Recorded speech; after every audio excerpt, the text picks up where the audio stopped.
or filling station or Bibo LGA or Port Harcourt, you feel waka enter our head office waiting for kilometer 7 Aba Enugu Expressway or Sitima Aba for Abia. For more inquiries, call us on 0816 719 5073 or 0811 201 2831 or 0803 500 5489. Agnes Aluminium Roofing Product, I'm the product where go make your house the smile, whether under the sun or in the rain. Radio has never been this good. Today, 95.1 FM, Port Harcourt. All right, thank you all for staying with us. Let's get on with the stories, some more of them. I already brought you about 3-4 stories from the cable newspaper, from Tribune newspaper. We brought you some of those stories. Okay, the last one we read, they are extremely difficult. Sanusi says El-Rufai facing stringent bail conditions in fraud trial. So I brought you that story already. Let's go to the next one. Okonkwo to Obi, I won't retract allegations over NDC ticket controversy. I won't retract allegations over NDC ticket controversy. Kenneth Okonkwo, a chieftain of the African Democratic Congress ADC, has rejected Peter Obi's demand for a retraction and an apology over claims relating to the Nigeria Democratic Congress NDC primary election.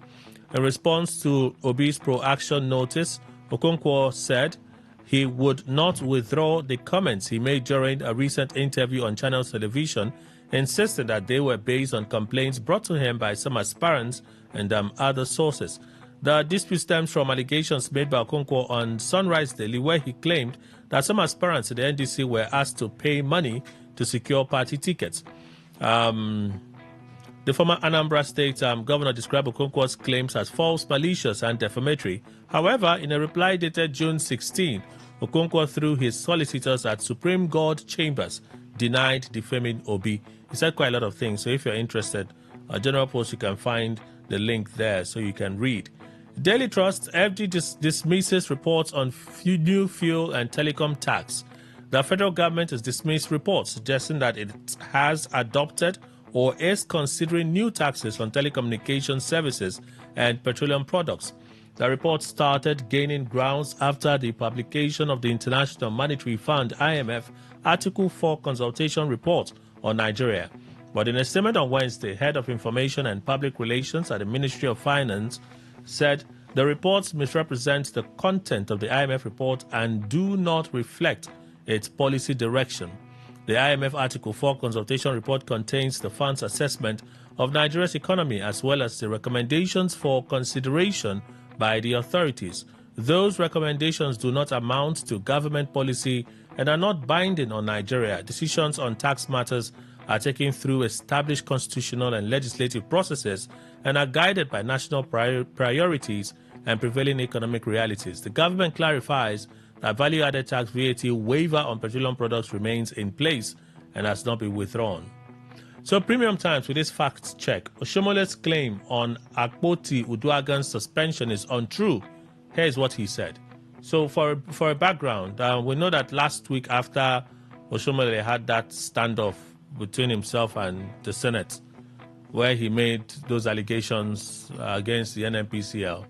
NNPC is a fraud, NNPC has no reputation, and so on. And then the House told him that the language was wrong, and then that committee had no powers to issue warrant of arrest. Oshomole had said during that committee hearing that they should bring Mele Kyari dead or alive. They should bring him dead or alive.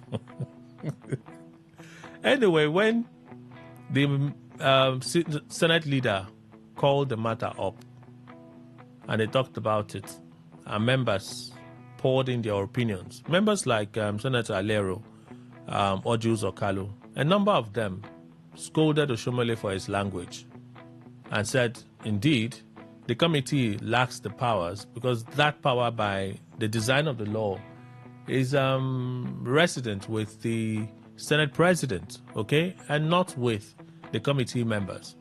Well, Oshomole in his response had said, I acted because I was provoked. That was what he said. I think I was talking about this on Sunday. He said I was provoked. That's why I said what I said. And we even had that conversation on Friday. He was provoked. Then he also said the reason he was provoked was because the former CFO, that's the Chief Financial Officer of the NNPC, made allegations that the NNPC was so lucrative, such a fine company that big government officials were, doing everything possible to have their children employed there. So that got him offended. It got him offended. And he said, the CFO said all of these things. You gave us a charge and an assignment to go and investigate. We were doing our job. And in the process of doing our job, this man was making these allegations against us. I thought it as a duty to protect us. That's what happened. I was provoked. My language, I was provoked. By the Saturday of that day, he was on Shewa Kimbaloye's podcast. He said, Akpabio's daughter is employed in NNPCL. So Akpabio has interest in NNPC. That's what he was trying to protect. I'm like, I don't understand. You were before your colleagues. You asked and you pleaded for more time for them to allow you speak. You spoke. You did not tell them to their faces that all of you have interest in NNPC. That's why you're rushing to castigate me and throw me under the bus at this time. You didn't do that. You go on a podcast to share another narrative. So in that series, I'm sure even in that podcast, I haven't listened to the entire thing, but I'm sure in that podcast, you would have said the things he said about Natasha. Because also a few days ago, Opeyemi Bamidele had mentioned that one of the sore points for them in the Senate was the Natasha's trial. Not because they did the wrong thing, but because of the amount of negative media attention it brought to the Senate. Right? So he said that was a sore point. He didn't talk about they regretting it. It didn't sound anyway like that. Akpabio went on to, I beg your pardon. Oshomole went on to allege that most of the signatures that signed for her suspension were forged. Me, I saw that interview. I watched it when he said it, and I just decided not to talk about it. Because on Sunday, when I talked about the one he said Akpabio's daughter and other senators had interest in NNPC, that's why they were sounding the way they were saying. I said, they have this culture of being flippant. Today they are A, the next moment they are B. The same thing that they said, though, they are blaming the media. So while I was going through all of those moments, Premium Times decided to do a fact check. Because Oshomole, by the Tuesday, I think Monday or Tuesday after, came out with a statement. My statement has been misrepresented. I said, I don't understand. Who called you to order to behave yourself? And now you're saying your statement has been misinterpreted. So, Premium Times fact check. Because if I did it by myself, I go tear them apart. But let's look at what Premium Times captured. Oshomole's claim on Akpotu Uduaghan's suspension is untrue. Here is what he said.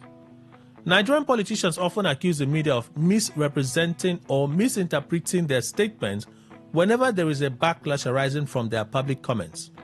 A recent example was a statement made by Edo North Senator Adams Oshomole during an interview on AIT's Politics Today on Monday, in which he claimed that some senators whose names and signatures appeared on the recommendation for the suspension of Kogi Central Senator Natasha Akpotu Uduaghan last year neither signed nor endorsed the suspension.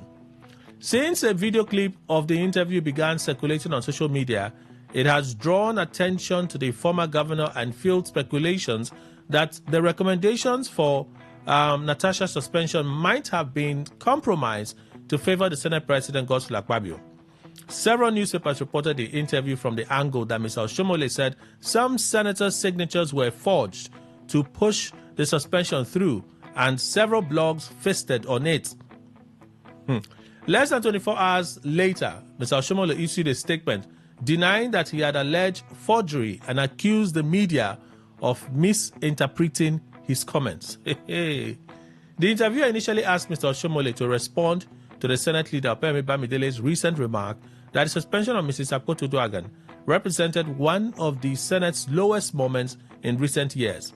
Responding, Mr. Oshomole, a member of the All Progressives Congress APC and chairman of the Senate Committee on Interior, said some senators had complained that their names appeared on the suspension recommendation despite not endorsing it. What does this mean?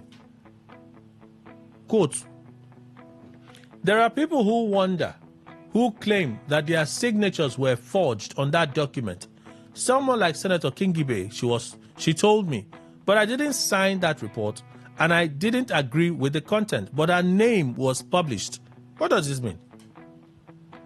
Oshomole explained that members typically endorse committee reports by signing them, and that senators who disagree with a report may decline to sign it. You see, the way the Senate works is with committees, particularly through its oversight functions. They'll hold a hearing and hear from everyone who has something to say. Then the committee will decide and agree on its findings and specific recommendations. And members of the committee are expected to sign the report to reflect the committee's collective decision. So, where many don't accept, they could abstain from signing it, because to sign is to endorse. So, there are 1 or 2 or 3 senators who said they didn't sign, but our names were there. How? Some said they may have attached an attendance register, which is inappropriate. But that is not my problem. If Opeyemi said so, I think you should take it seriously. That's Oshomole. So even if this one is stating that it's true, all the while she was on suspension, did you say anything? Rather, he was among those in the House that came out to say, when the Senate has taken a decision, this one is fact, when the Senate has taken a decision on certain things, we don't need to be dilly-dallying. We have to stay focused on the decision that we have taken and move on. Oshomole said so during the Natasha Akpoti's travail in the Senate. See him today, because he's fighting Senate leadership. See him today. On our fan. See him. On our fan. Flippant people. Today A, tomorrow B, the next tomorrow C. I just wonder why. I think it's the reason I asked this question, because it's been trending, and I refuse to talk about it until I saw this Premium Times fact check. Oh, this is a good place for us to have this conversation, because it's irritating. So I asked the question, do you consider it shameful how politicians are quick to deny statements made publicly, and why do you think they do it? Do you consider it shameful how politicians are quick to deny statements made publicly, and why do you think they do it? That's an opinion poll. Let me see how many of you will come out and say the truth about your hero. You have a mentor like this, I wonder the kind of person you will turn out to be. My goodness. The interpretation of the interview clearly shows that Mr. Oshomole did say that some senators' signatures were forged in relation to the suspension of Mrs. Akpotiuduaghan. Therefore, reports stating that he raised allegations of false signatures are supported by his comments during the interview. If a person did not sign a document but later finds their signature on it, it generally implies that the signature may have been forged or otherwise improperly affixed. Premium Times understood that Mr. Oshomole may have come under pressure from colleagues, which could have influenced his subsequent denial of the statement. What did he fear? However, the interview also indicates that Mr. Oshomole presented the allegation as a complaint from other senators rather than as a claim he had independently verified. So what's the verdict? This newspaper had earlier reported exclusively that the signatures attached to the report were allegedly taken from the attendance register. Oshomole's argument that he did not say senators' signatures were forged is contradicted by his actual remarks. He could have taken responsibility for his statement and apologized to his colleagues rather than blaming the media for misinterpretation. Are there honorable men in this country at all? Especially those in the corridors of power. Yes, he says something. Come out and hold it with your full chest. You know, when he was saying he was provoked, that morning when I was producing, I was saying to myself, I imagine how many times this man would have acted provoked as a governor.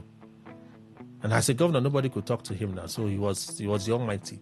How many times he acted provoked as a governor? The consequence whatsoever, people dealt with it. He moved on. Now he got into a space where there were former governors like himself. And then you have a Senate president and other ranking senators. All of them scolding him.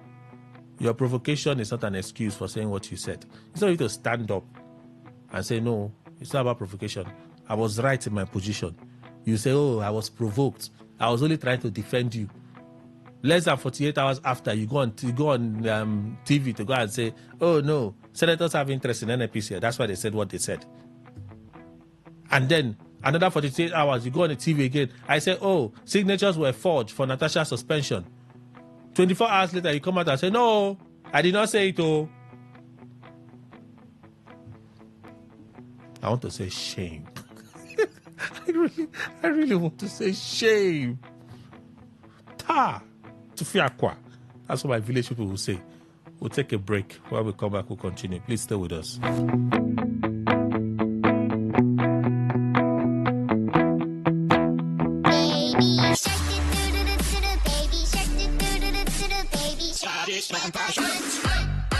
Children are a beam of sunlight. On Kiddies Playground, smart is the new cool. We have interesting activities lined up for everyone, from storytelling to games to quizzes, where you get to win loads and loads of gifts. Do you have what it takes to compete and win exciting prizes? Then don't miss any episode of Kiddies Playground every Saturday at 7:30 a.m. only on Today 95.1 FM, where playtime comes to life.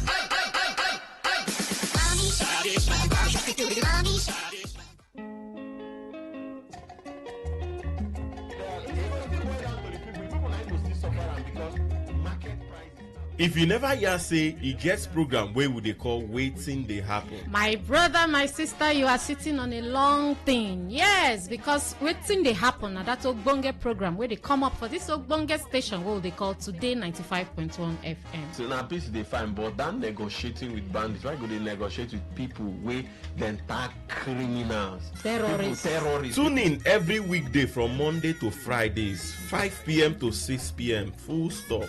Make you hear all the ogbonge things wey don happen for we River State, we Nigeria, and we Obodo Yibo. We go mix all together, come serve you jollof rice as it dey hot. The voices wey you go dey hear on top Wetin Dey Happen na MC Kuro and Mary Queen. I wan go hook person husband. I wan go hook person husband. I need to hook single guys so that you people no go chicken another person. On top Wetin Dey Happen, we dey discuss serious matters on seriously.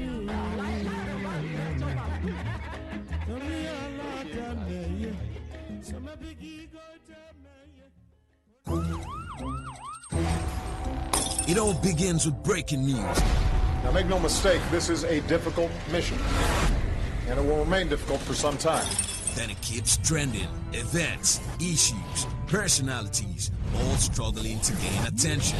But in the race for deadlines, the intrigues, power play on the currents are often missed or underreported. Insecurity here is basically a product of poverty. But not anymore. As the platform on radio steps in to fill the missing links on events, issues, and personalities in the news. I'm not afraid of anybody. Yeah! The platform on radio serves only the hottest topics and trending issues. Only on Today 95.1 FM. 95.1 FM. Port Harcourt. Weekdays, 4 p.m. Get on the platform on radio and be served.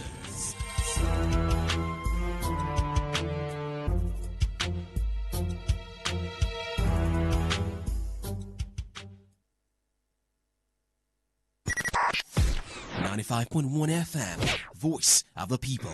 And we're back. All right, thank you all for staying with us. Let's begin. I have quite a number of things playing around in my head with. So let's just start the show early and keep making progress because we have to pay some bills as well. Before you get provoked. No, nothing is provoking me. I'm not a showmele. Nothing is provoking me. Nothing. J.C. Williams, Esquire, legal practitioner, chairman, Rivers Link, joins us. Good morning, sir. Welcome. Good morning, Kelly. And Mr. Emmanuel Ndukwe, our in-house analyst. Welcome, sir. Good morning. Thank you very much, Kelly. Good morning, Nigeria. All right, let's begin with Alice Amadoke's acquittal yesterday. Mr. Williams, did it come to you as a surprise? We don't have to try to lay plenty foundation. It's already there. Well, if I say surprise, I don't think I'll be right. It didn't come to me as a surprise. Okay. Because, over there, outside this country, we believe that people are thorough and things are done well. Okay. On that premise, I want to believe that her acquittal may have followed the due processes of the law. And then if that is followed, and then she's acquitted, who am I to sit on appeal on the decision of that court? They have given their judgment. She has been acquitted. She's been acquitted. Yes. Mr. Ndukwe. Well, I think The acquittal has come. And anybody that does not accept that should perhaps, if it's something that has appeal, they should go on appeal. But Kelly, I can't remember whether it was, maybe I didn't understand about it. Somebody, whether in Abuja or so, they went to her house. I know that particular individual was a female. And they said they carried the gold and all that. Was it Desiani? Yes. Good. That one, you know, the origin of all the allegations is Nigeria. Now, is it that at that time they went to Desiani's house and then found all those things, maybe linking them with extravagance of her and all that? Now, was she right? Because if she is now acquitted, she should also challenge all such ones that happened. Because, Kelly, I don't understand why, for instance, an institution like the EFCC, for that somebody has stolen, and you are making yourself a thief by walking through the roof to come inside the house. I don't understand this kind of thing. But when I look at it, I say, what do I know? I'm not the author of the law governing the country and all that. Let them continue. But at least outside there, they seem to be more thorough. And perhaps even though they are humans, they may not be having bad sentiments against themselves like that and every other person for that matter. But they'll still have their flaws.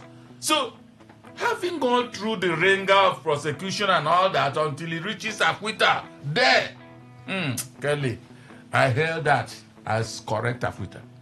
I wish I could confirm. I can't remember. I know our lawyers responded to that forfeiture. It was a forfeiture. Yeah. Is it Kelly? That's what I was going Our lawyers responded to that forfeiture, and I think the matter is still in court. The lawyers said EFCC did not do the right thing in getting that forfeiture order and so on and so forth. But okay, let me allow you. Kelly, it's in Nigeria, the first thing security agencies do, without properly following you up, investigating you, first what they do is to arrest you. And then media trial starts, even before they go to court. So before they eventually take you to court, they have biased the minds of the public. Otherwise, don't forget that Chief Ibori was jailed in the UK. The same UK. And in Nigeria, he's moving free. No, I think he served his time. In Nigeria. No, he served his time in UK. No, that's what I'm saying now. He served, I wanted to ask him. Almighty, Almighty Kuremado. Yes. It is only a country like UK that can do what they did to him. In Nigeria, so what am I saying? In Nigeria, that's why I use the word that over there, they are thorough the way they do their things. Here, in Nigeria, it is purely media trial. I can assure you that Diezani haven't been acquitted in the UK. I don't want to use may. I want to say shall come back to this country. Everything that government of Nigeria say they took from her and that order of forfeiture has been given, Kelly, we will be alive. We will hear. All those things will be returned to her.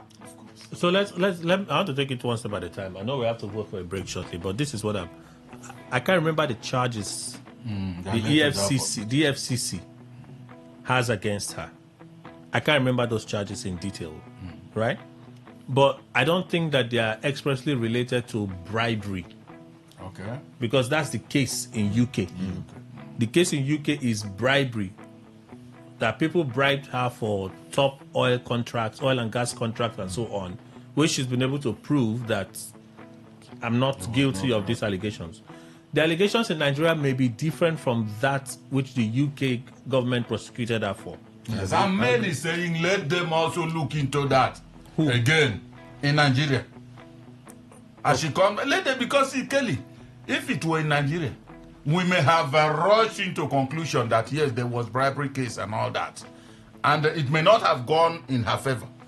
Now she's been acquitted there, and all this one that led to that forfeiture and all that. See, she is not around. You went into that place and said you are forfeiting whatever, and took all those things. And are you sure that all those things will still be intact? So, they that have money, she should go back onto all those things and find them out in Nigeria. That is, if the Nigerian government, as presently constituted, will not take the hint of the judgment of the UK and even start apologizing to the Zani. But if the charges are separate, if the charges are separate, what you are saying is in a place where things work. You see here, I can assure you, even if the Zani did wrong, what she did here is contrary to the law of Nigeria. And the fact that the UK has given that judgment and acquitted her, Nigerian government will not continue her prosecution. In fact, they will apologize to her. That is how we are wired in Nigeria. In fact, how dare you, UK, have discharged and acquitted somebody, and you want to bring that is here nothing works, especially with due respect. Even if it's my primary constituency in our judiciary, who now will UK acquitted somebody, and you want to say that her property is for future, they will return those things to her and with apology. So you're saying, let me get this clear. For you, Mr. Williams, you're saying that this UK verdict has literally freed her from all corruption allegations, because the Nigerian government would not want to do anything to embarrass themselves, sensing that with what the UK has done, she is innocent. Kelly, I tell you, I say Nigeria government as presently constituted, especially in this is political era. He want them to do something that even if the Zani was wrong here, he wants the Nigeria today to say no, we'll find her wanting. Do you know what UK will do to them? Anything now that will please anybody just for them to continue in government, they will do. How does pursuing the prosecution of the Zani Alice Madueke for corruption allegations in any way contradicts, challenges the relationship that the Nigerian state has with the UK government? I'm not sure I follow. You know, when I talk, I say Nigeria government as presently constituted. That's a thing of national interest. It is not in Nigeria now. Today, it is not the case in Nigeria. Today, it is not the case in Nigeria. Because a UK government cannot acquit somebody. And you expect President Tinubu's government that is looking for favor everywhere to say no. They bring another charge. They say they are trying the Zan. You will be alive. It will not. What if the charges are different? Even if there are 100 different charges, it will not fly. At least not this period that they are going for election. Not this period. Well, I think I might not say it exactly the way Jesse has said that, because there could still be some maybe showcasing of no, we are strong. Yes, in Nigeria there are still some that could pick holes in whatever UK had done, but I tell you, outrightly or publicly, it will be practically difficult for them to say, a UK government, you didn't do well. But what I'm saying, the Zieni herself should galvanize a lawyer, team of lawyers, let them look into all those forfeitures and all the rest of whatever that she's been in fact alleged to have done. You know, it was as if Desiani was the devil herself. And that is why anytime I'm discussing that, I say, as they have said that she has taken this, she has taken that, where is Desiani here now? If it were that she's in the country, we would have found out. Let she look it. Kelly, I am much pleased when somebody will go into a house that the owner is not there, you say you are doing work for government. Who said that somebody could also mistake and then take another thing? Have they not relooted the That's a cue for a break. When we come back, we'll continue. Please stay with us.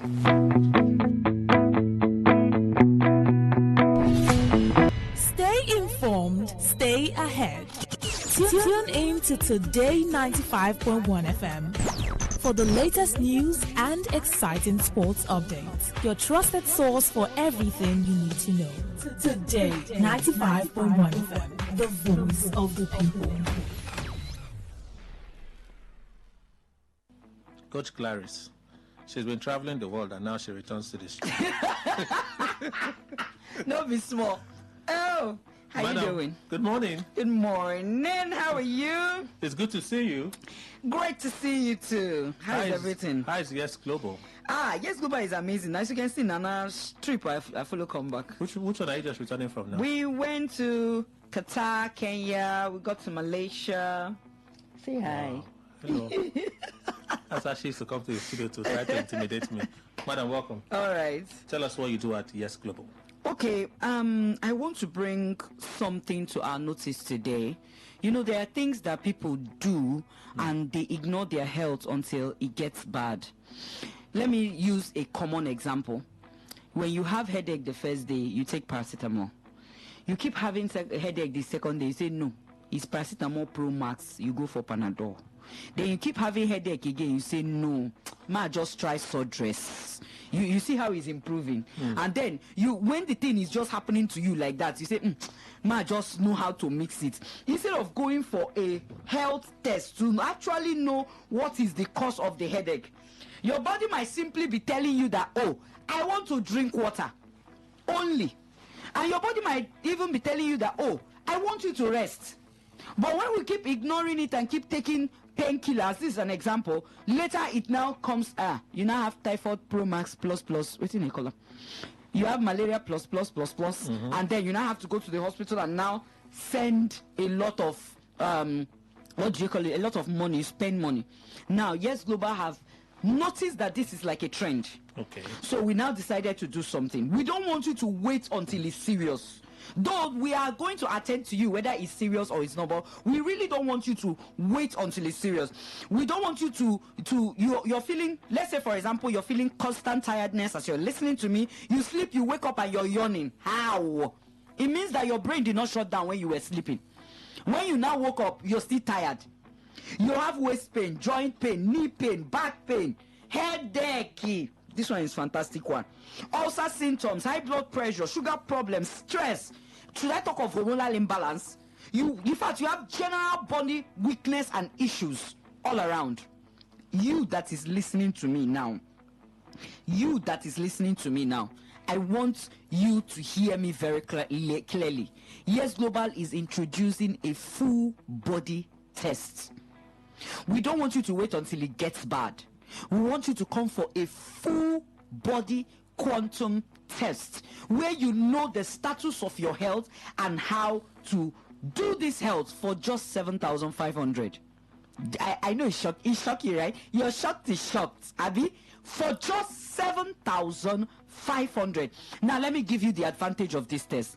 This test gives you a deeper insight into your body, your organs. You know what organs is, ba? Like your heart, your kidney, all those things. Shebi, you know what it is, including your sugar level, your blood circulation, your stress, your immune, your digestive system, your colon, your general well-being. It helps you become aware of your health early so that you can make better lifestyle choices before things become serious, and you can use things that are around you to live healthier. All right, but let me just give you a tip. When you come, you get a free, I know you're listening because he had free. And let me continue. You get a free blood pressure check, and you get a professional wellness guidance. You know it's me. You know it's Coach Clarice, right? You know, Yes Global has given us cars. We travel to different countries. At least next month is going to make me 3 years. You've been hearing me on Today FM. Is that not true? And this your hair have grown since that time on. It's still growing. So you can understand that Yes Global did not come to play. So we have the money making aspects where people use it to make money, where people become distributors. But now we are saying, come and check your health first. May we show say a healthy man is a wealthy man. May we show say you well first. Help us. Our office is at 17A Chimatems Plaza, Psychiatric Road. Oh yeah, explain that side now. You know, they enter from SBS. What's the name of the Polytechnic? Elechiamadi Polytechnic, SBS. That's for those coming from Rumola, Rumokuta, Ikwere Road, Aba Road, yeah. And you can enter from Rumibo Junction. You understand? For those coming from NTM Boba and Ikwere Road, you can. Yeah. Can you stop interrupting in a conversation? Why are you using this? So that has been our office for 3 years now, and that is still our office, okay? But let's just say network is not there, it did not hear me. Oh yeah, collect this number, send the text, test, T-E-S-T, test. May will check your health. It's just 7,500. It's not costly. It have no cost. Bring out your phone, bring out your telephone, bring out your pen, bring out your book, or you take this number so that you can send me text. Let me know what is wrong and how to handle it. 090 68 32 1138. 090 68 32 1138. And this test is going to be holding on Friday and Saturday. Okay. Tomorrow and next tomorrow. Okay. Friday, Saturday, 11 a.m. daily. Friday and Saturday, 11 a.m. daily. Friday and I know why they repeat them. Every Friday and Saturday, 11 a.m. daily. Let's tell you the status of your health. Visit Yes Global Psychiatric Road for everything. You know. You understand? Mm. Yeah. There's also the business pastor. You know. Yes Global, the owners of Yes Global are going to be coming to Port Harcourt in the next 30 days, very soon. Okay. And you're going to see those that have won monies. Personally, I've traveled to 9 countries. No be playing, talk and make it sweet. But first, we want me you day head. Please come every Friday and Saturday. Let us check your health for just 7,500. And let me add when you make cake with something, you now do icing, you now come and decorate it, you now come and bring it into the hall, and everybody will not be shouting, wow, let me just give you the wow now. I know you're listening. We have a therapeutic body massage. You know how the massage they go. Don't imagine. Now me they do them. Just come. We're going to give you a session. Is 10,000. Even if it's not penny, you come and tell me it's penny. I'll do massage for you. You know me now. The therapeutic body massage. We massage you. If you're having any pain, you're recovering from any accident, you twisted your ankle, you're just sitting down so much in the office, your waist, your back is paining you. Don't worry, it's May that will do. It's not Coach Clarice. Anyway, let me just tell you. Because you see what I'm saying? You're seeing it. Don't worry. You want me to do for you? Okay, special session. Okay, let me do it like this.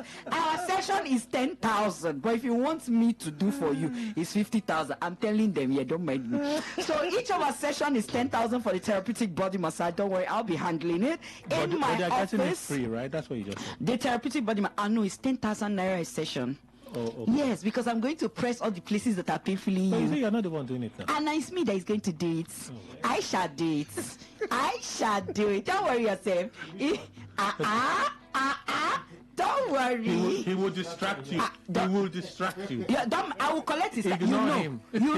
I shall collect his time. Okay. Now, 17 Echima Thames Plaza beside Wingate Hotel, Psychiatric Road, Rumibo. You can enter from SBS, Electramadi Polytechnic. You can enter from Rumibo Junction. The test is going to be holding every Friday and Saturday. It's just for 7,500 and a private therapeutic body massage. Hey, I don't take them. Oh yeah, send us text.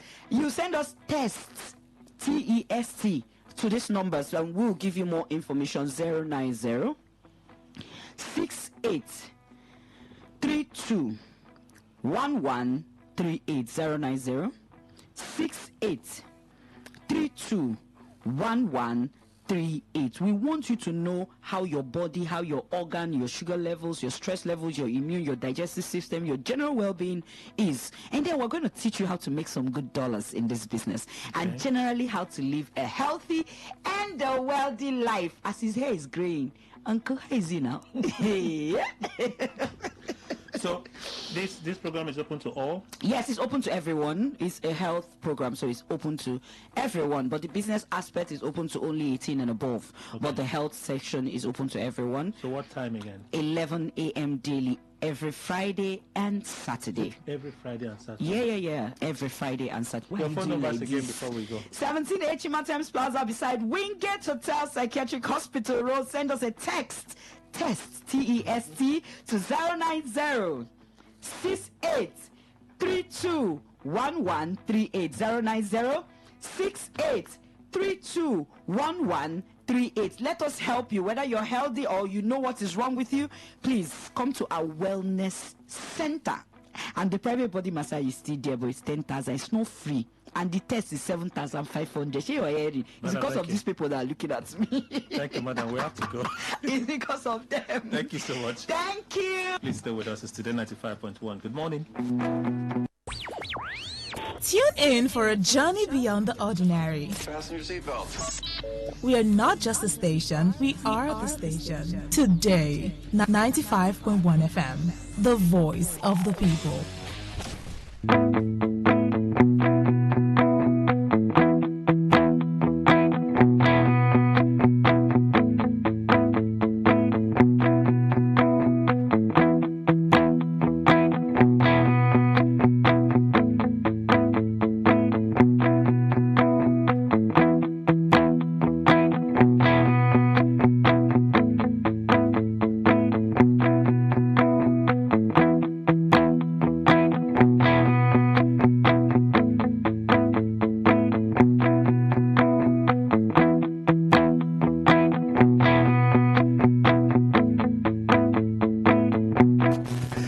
Thank you all for staying with us. I don't know if anybody has any other thing to say about this journey, so we can just move on from there. Unless when other members of the panel join in, then we can. At least for now, the acquittal is total. At least that's there now. But I still feel strongly that the Nigerian government, if they so choose to, they can pursue the case that they have against her. No, they can. If the charges are different, I feel that they can pursue it if they want to. You're correct. They can.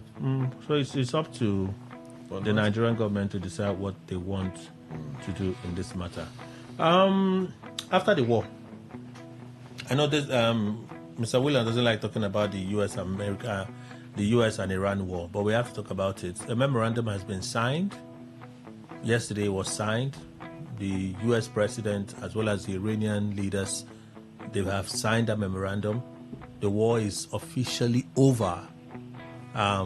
What now becomes of us after the war? I'm happy. Price of crude has dropped to 80. It's trading around $76. Okay, yesterday was 80.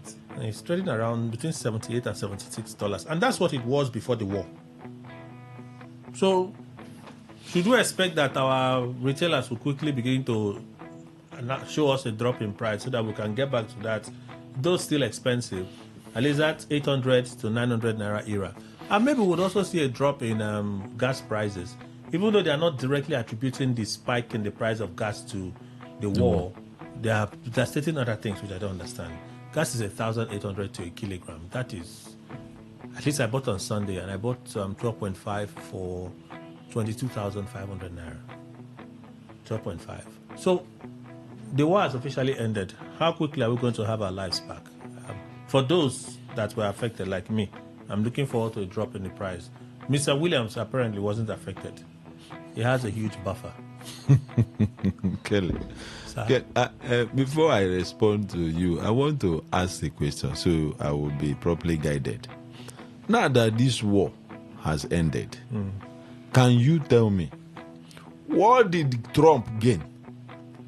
Me, I should tell you. Yes. So that they will come for me. They will come for me. You know that one of the parts of the deal that they reached, Iran can now sell their oil.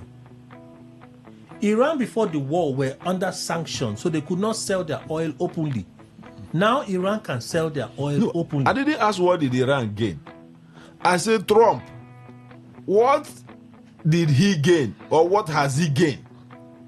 You know, why am I? This is rhetorical in a way. You know, war. It's like when they say rain is falling.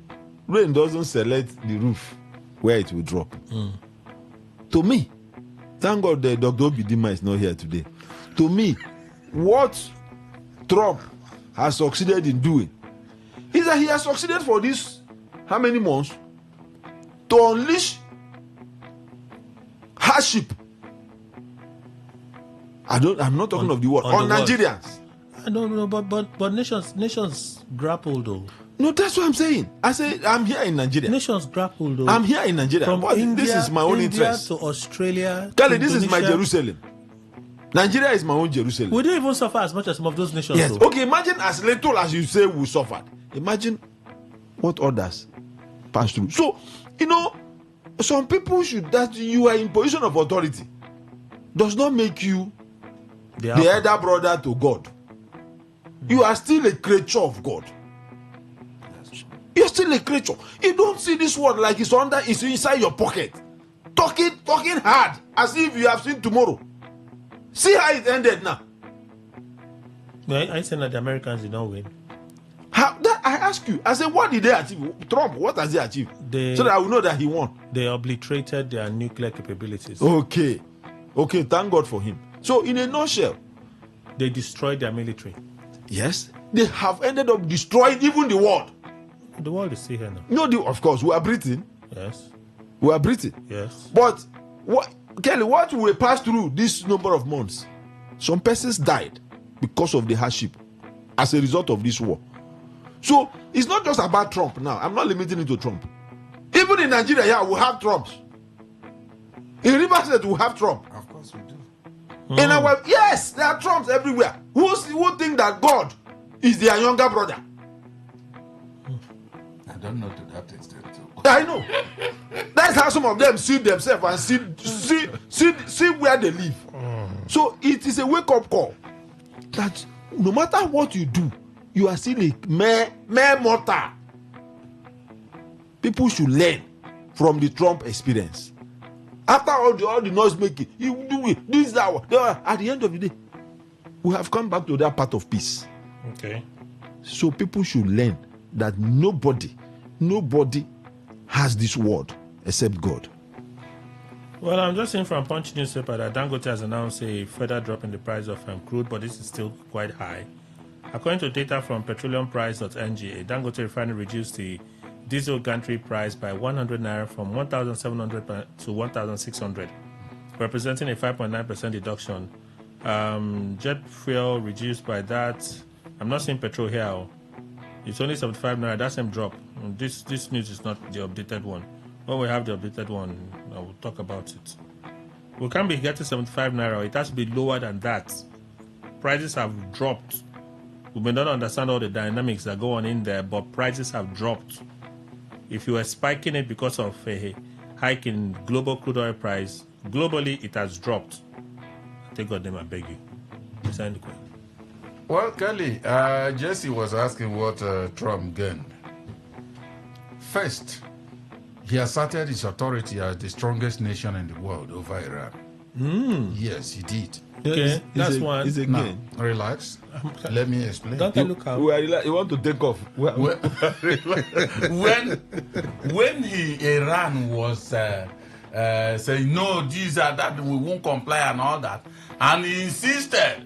Insisted on what? Insisted. Relax now. I'm the one talking. I don't understand that. We need to understand what you're saying. No, you listen. We need to understand. When you okay, let's not rush it. We have to go for a break. Let's not rush it. When we come back, we'll continue. He gained something. No, we'll look at the gains now. Yes. I won't even look at the 14 points agreement that they reached. Not even entered into their. No, I'm not even going there. We'll reach what he gained and what Iran lost. We'll find out. Okay. Please, let's go for a break. When we come back, we'll continue. Stay with us.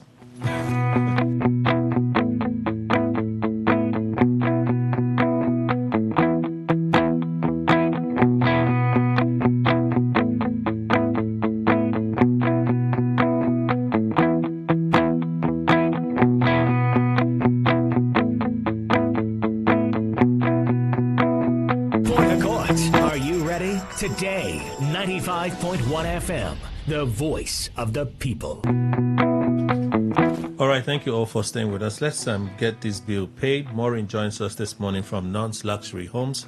Hi, Maureen. Good morning. Good morning, Mr. Kelly. Welcome. Thank you. So for those that may be hearing us for the first time, what do you do at Non's Luxury Homes? Yes, so good morning, my country people. My name na Maureen from Non's Luxury Home Limited. Yes, so we don't carry better gist come meet you this morning. When you go here and you go waka come our office because na better news be that. Yes, so we dey introduce Non's Garden Estate. Non's Garden Estate when they 5 minutes drive from airport roundabout to Omagwa. This one dey by AP Junction, Agwawure community. Or if you dey come from University of Port Harcourt, na just 3 minutes drive to Alo. This land na buy and build and it get better good road network, street light don enter there and a well design layout. Non's Garden Estate na just promo price of 1.8 million naira. Yes, so this land na dry land, na 50 by 100 feet. Yes, make I call our number, may we na call us, may we carry go show you where this fantastic land dey. Our number na 0808 414 6285 0808 414 6285 and the second line na 0913 238 2724 0913 238 2724 and our office address dey for number 120 Airport Road, Igritale. Yes, so my country people, we still get another brand land again when they for Non's Blossom Estate. Non Blossom Estate still there for Agwawure Omagwa. This land na pure dry land and it na correct 50 by 100 with this fantastic promo price of 1.5 million naira. Non's Blossom Estate as they hot like this now just 5 minutes drive from airport roundabout and it get better good road network with well designed layout. Now just 1.5 million naira. As they hear me, they call us, may we come see where the land dey. Before you go here say they don't sell and finish because all this our land are just limited plots na in day. It don't they finish. So our number now 0808 414 6285 0808 414 6285 and the second line now 0913 238 2724 0913 238 2724 and our site inspection na every day from Monday to Saturday from 10 a.m. to 4 p.m. as you dey come we dey carry go show you where the land dey and we no dey tell you make you use your money go there na we dey carry you go there still bring you come back to our office. You make payment, we go allocate you immediately. Non's Blossom Estate na just 1.5 million naira for outright payment while instrumental payments na 1.8 million naira. No bush entry, no community wahala, no matching grant. Just come with this your 1.5 million naira, the land go be your own. Or you when be say you go hustle from January to December, you go dey pay rent every year upon year 1.5 million. Why not use this opportunity when we say this land dey for 1.5 million or if na the one will be 1.8 million naira, buy and you build and you pack in immediately because na your own. You no need to renew am. Wetin you don buy am. Nobody go challenge you for your own property. Nobody go even increase the rent because na your own be that. So call us on this our number, may we carry go show you where this our land dey. Our number na 0808 414 6285 0808 414 6285 and the second line na 0913 238 2724 0913 238 2724 and our office still there for number 120 Airport Road, Igritale. Non's Garden Estate, Omagwa, AP Junction, Agwawure community. Now just 1.8 million naira outright payment, while instrumental payments now 2 million naira. this land as I dey talk to you, electricity, street light sef don enter that place, and na buy and build. Gonna a place when we say if you buy land there, you go sleep peacefully, nobody go worry you. And if you buy land for our hand, you no need to fear anything, because we sure for you and we value you well. The land when you buy for our hand no go enter water, because we be family real estate. And remember, say we dey give free deed of conveyance. Now be the document when they give you, we go allocate you immediately, give you 50 block. When you go take start your building, in 3 days your documents don't come out. We know they waste your time. We know they tell you may you come next month or next 2 months. As you dey buy am, we dey allocate you immediately. So call us on this our number before you go yes say you don't finish. Our number na 0808 414 6285. 0808 414 6285. And our second line na 0913 238 2724. 0913 238 2724. All right, when are your inspection days? Yes, so our inspection days now every day from Monday to Saturday from 10 a.m. to 4 p.m. As you dey come, we dey carry go show you where the land dey. And it's free? Yes, all our inspection are free. We no dey collect money at all. Why should I buy from North? Yes, if you know Luxury Home Limited, you go know say we sure for you, and we value you well. And the land where you buy for our hand no go enter water, because we buy for you. We know they leave our clients then stranded. Maybe tomorrow now you go yes say one community they drag land. We no go leave you. We dey with you. We go help you fight the fight till you will recover your land. We know they say we don't sell land because say we don't collect money. We will come there one side they look you know. We go help you do everything. We go still make sure say the land when you buy for our hand no go get issue. Now make am before we acquire any land, we go investigate them very well. No say yes, this land when we want sell for our clients then they good, because you no want spoil our name. Okay, those are paying installments. What's the plan? Yes, so because they say all fingers are not equal. Not be everybody they get that mind to pull out that 1.8 million naira or 1.5 million for their account once. You fit start as low as 1 million naira. We go help you spread them for 3 months. That one now, any amount when you they get, maybe your salary now not reach that amount. You feel they pay small till that 3 months when we give you, you go pay and finish. And remember, say that place when you still choose, say now this place I like, now I won't take. We go keep them for you. We know they give them to anybody because you don't become your own. How about the documents you issue?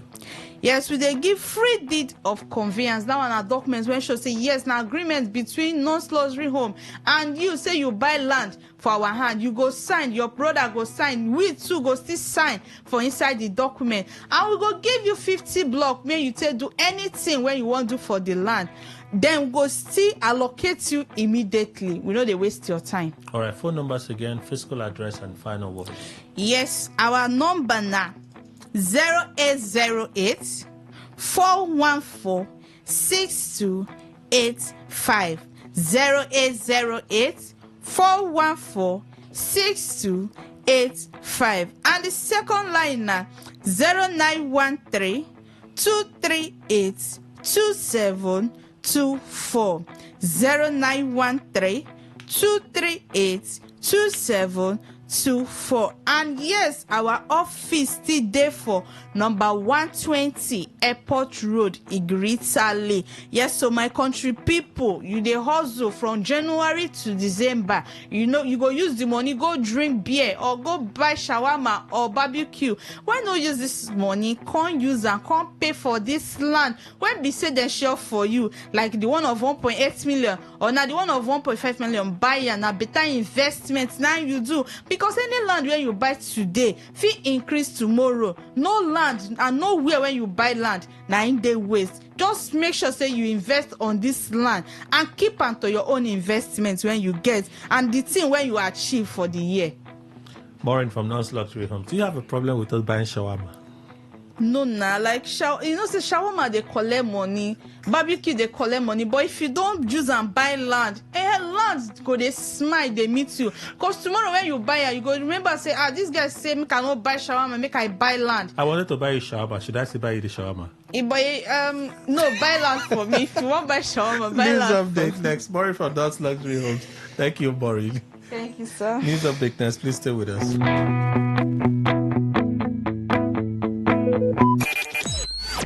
Talk radio. I listen to a lot of talk radio. 95.1 FM. Today, 95.1 FM. Port Harcourt. News update. Good morning. Here is the news update on Today 95.1 FM. I am Kelly Ikemenjima. The federal government says it will establish dedicated safe spaces in all 774 local government areas of the country to strengthen protection and support services for survivors of gender-based violence. The Minister of Women Affairs and Social Development, Imam Suleiman Ibrahim, said this during the signing of a memorandum of understanding between the ministry and the National Primary Healthcare Development Agency in Abuja on Wednesday. The agreement, signed in partnership with the New Era Foundation, aims at strengthening protection, rehabilitation, and support services for survivors of gender-based violence across the country. Suleiman Ibrahim said the initiative was part of the National Action Plan on GBV being developed to improve access to care, protection, and injustice for survivors. She said the centers would enable survivors to access immediate support, referral services, and protection closer to their communities. The minister added that the government is also working toward establishing regional mega protection centers to provide integrated services for survivors. Suleiman Ibrahim said mobile support teams would also be deployed under the Women on Wheels initiative to extend services to underserved communities. She expressed concern over the rising cases of GBV across the country. The federal government and security experts have warned against the use of ethnic profiling, stereotypes, and prejudicial labels. They caution that such practices could fuel social tensions, reinforce harmful stereotypes, and weaken efforts to foster national unity and strengthen security management. The appeal was made during the validation of the draft Anti-Stereotyping and Ethnic Profiling Toolkit for Media and Security Reporting in Nigeria. They urged the military, security agencies, media organizations to promote professionalism and responsible conduct in their operations and reporting. Speaking at the event, President of the White Ink Institute for Strategy, Education and Research, WISA, retired Brigadier General Saleh Bala, underscored the critical role of the media in shaping public opinion, informing citizens, and strengthening democratic governance. He noted that security institutions also bear the responsibility of protecting national security while maintaining public trust and confidence. The Central Bank of Nigeria, CBN, has announced the allocation of 2 additional crude oil export terminals to Swede Control Intertech Limited, a pre-shipment inspection agent involved in Nigeria's crude oil export monitoring framework. The development, disclosed in a circular dated June 15, 2026, issued by the Director of the CBN's Trade and Exchange Department and addressed to authorized dealer banks, the Nigeria Customs Service, key petroleum sector regulators, terminal operators, oil and gas companies, and the general public. According to the circular, the federal government approved the allocation of the Cawthon Terminal and Okuk Terminal to Swede Control Intertech Limited, Nigerian National Petroleum Company Limited, Nigerian Midstream and Downstream Petroleum Regulatory Authority, all terminal operators, and all oil and gas companies, as well as the general public of the federal government's allocation of additional crude oil terminals to Swede Control Intertech Limited. The circular shows that the company, which serves as a pre-shipment inspection agent, was assigned oversight responsibility at the 2 newly allocated terminals. A table attached to the circular listed Cawthon Terminal and Okuk Terminal as the new terminals allocated to Swede Control Intertech Limited. On the foreign scene, The entire cabinet of Equatorial Guinea has been dissolved following its failure to achieve key national objectives. Vice President Teodoro Magiu, son of President Teodoro Mbasogo, stated that Prime Minister Manuel Nsua submitted a resignation of the entire cabinet on the grounds that the government had achieved less than 10% of its set targets. There comes a moment when God breathes fresh strength into his people, a moment when faith rises, purpose is renewed, and lives are transformed. That moment is here. Join us for Refuel Conference 2026 at the King's Assembly as we gather under the theme Unstoppable. Experience 5 powerful days of worship, revelation, impartation, and life-changing encounters with God. Ministering are Pastor Chris Ugo, Pastor Yemisu Ugo, Dr. Sam Adeyemi, Bishop David Abioye, Pastor Tola Udutola, Reverend George Izua, and music by New Song and Minister Moses Bliss. Date, June 17th to 21st, 2026. Venue, the King's Assembly, 58 Tombia Road, GRA Phase 3, Port Harcourt. It's more than a conference, it's a divine appointment, a time to be refreshed, a time to be empowered, a time to become unstoppable. Refuel Conference 2026. For more information, visit thekingsassembly.org/refuel. See you there. Today 95.1 FM, where news meets insight, sports meets passion, and entertainment meets excellence. Expert analysis from seasoned professionals and our top analysts, informing, educating, and entertaining you. Your voice, your station. We are the voice of the people. All right, thank you for staying with us. Let me go straight to Mr. Emmanuel Ndukwe. So you wanted to tell us the gains for America? The gains might not be tangible, but at least... I don't understand. Relax. When we started, you sounded like they had made huge impact. Now you said they may not be tangible. I don't understand. No, you listen. When you listen, you might even see it as tangible, while I don't see it. Yes. You see, the issue of Iran making moves to acquire nuclear weapon has been ongoing for decades. And America, administration after administration, have been coming. There are those that will put it on the front burner, and those that will just be talking small like that. Like, I think this Biden that left. Obama too. Good, Obama. As a matter of fact, Democrats are not all that serious about this war and everything. Now, but Trump in particular, I'm not even talking about others that are Republicans. Trump in particular has come. And, his slogan is America First. Of course, buoyed by Israel, who is their ally. There's no doubt about it.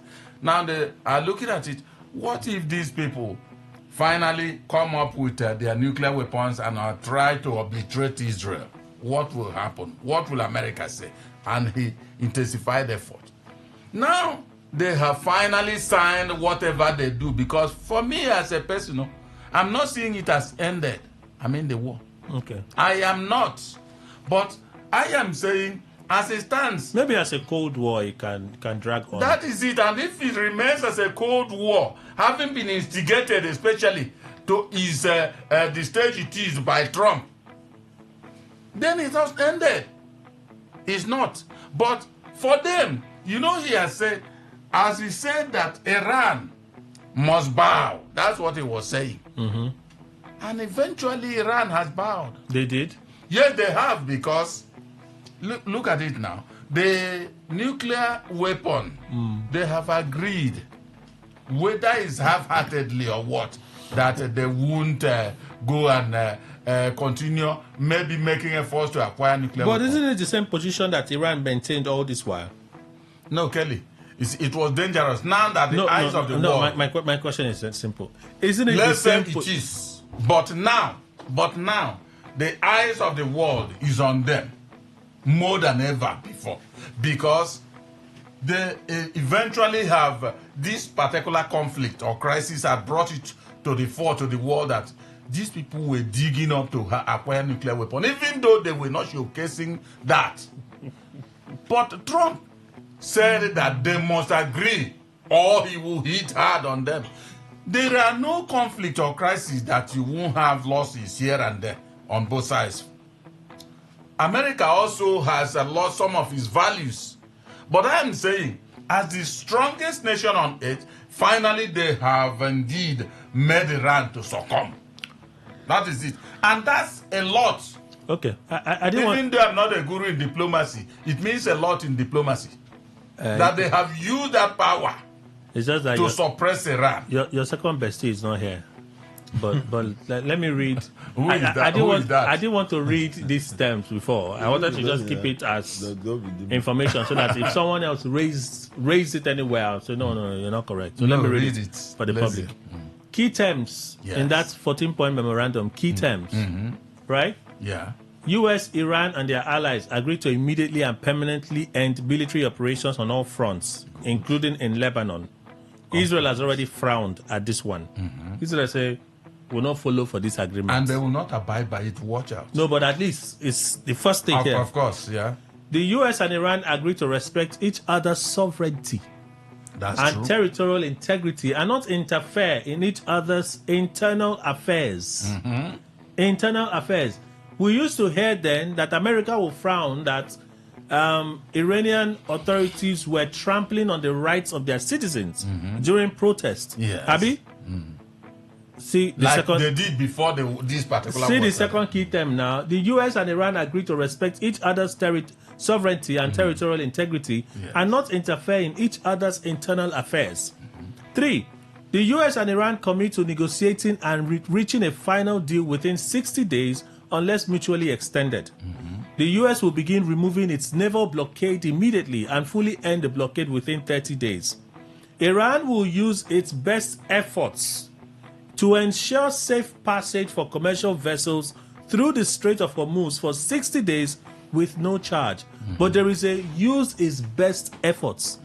Iran, they're already interpreting this thing to say there will be a toll at the strait if you want to cross. No, even at that, it's not. Let's move on. Price is already crashing, so it means there's confidence. There's confidence in the market that things will return to normalcy. The U.S. and regional powers will develop a mutually agreed plan of at least $300 billion for Iran's reconstruction and economic development.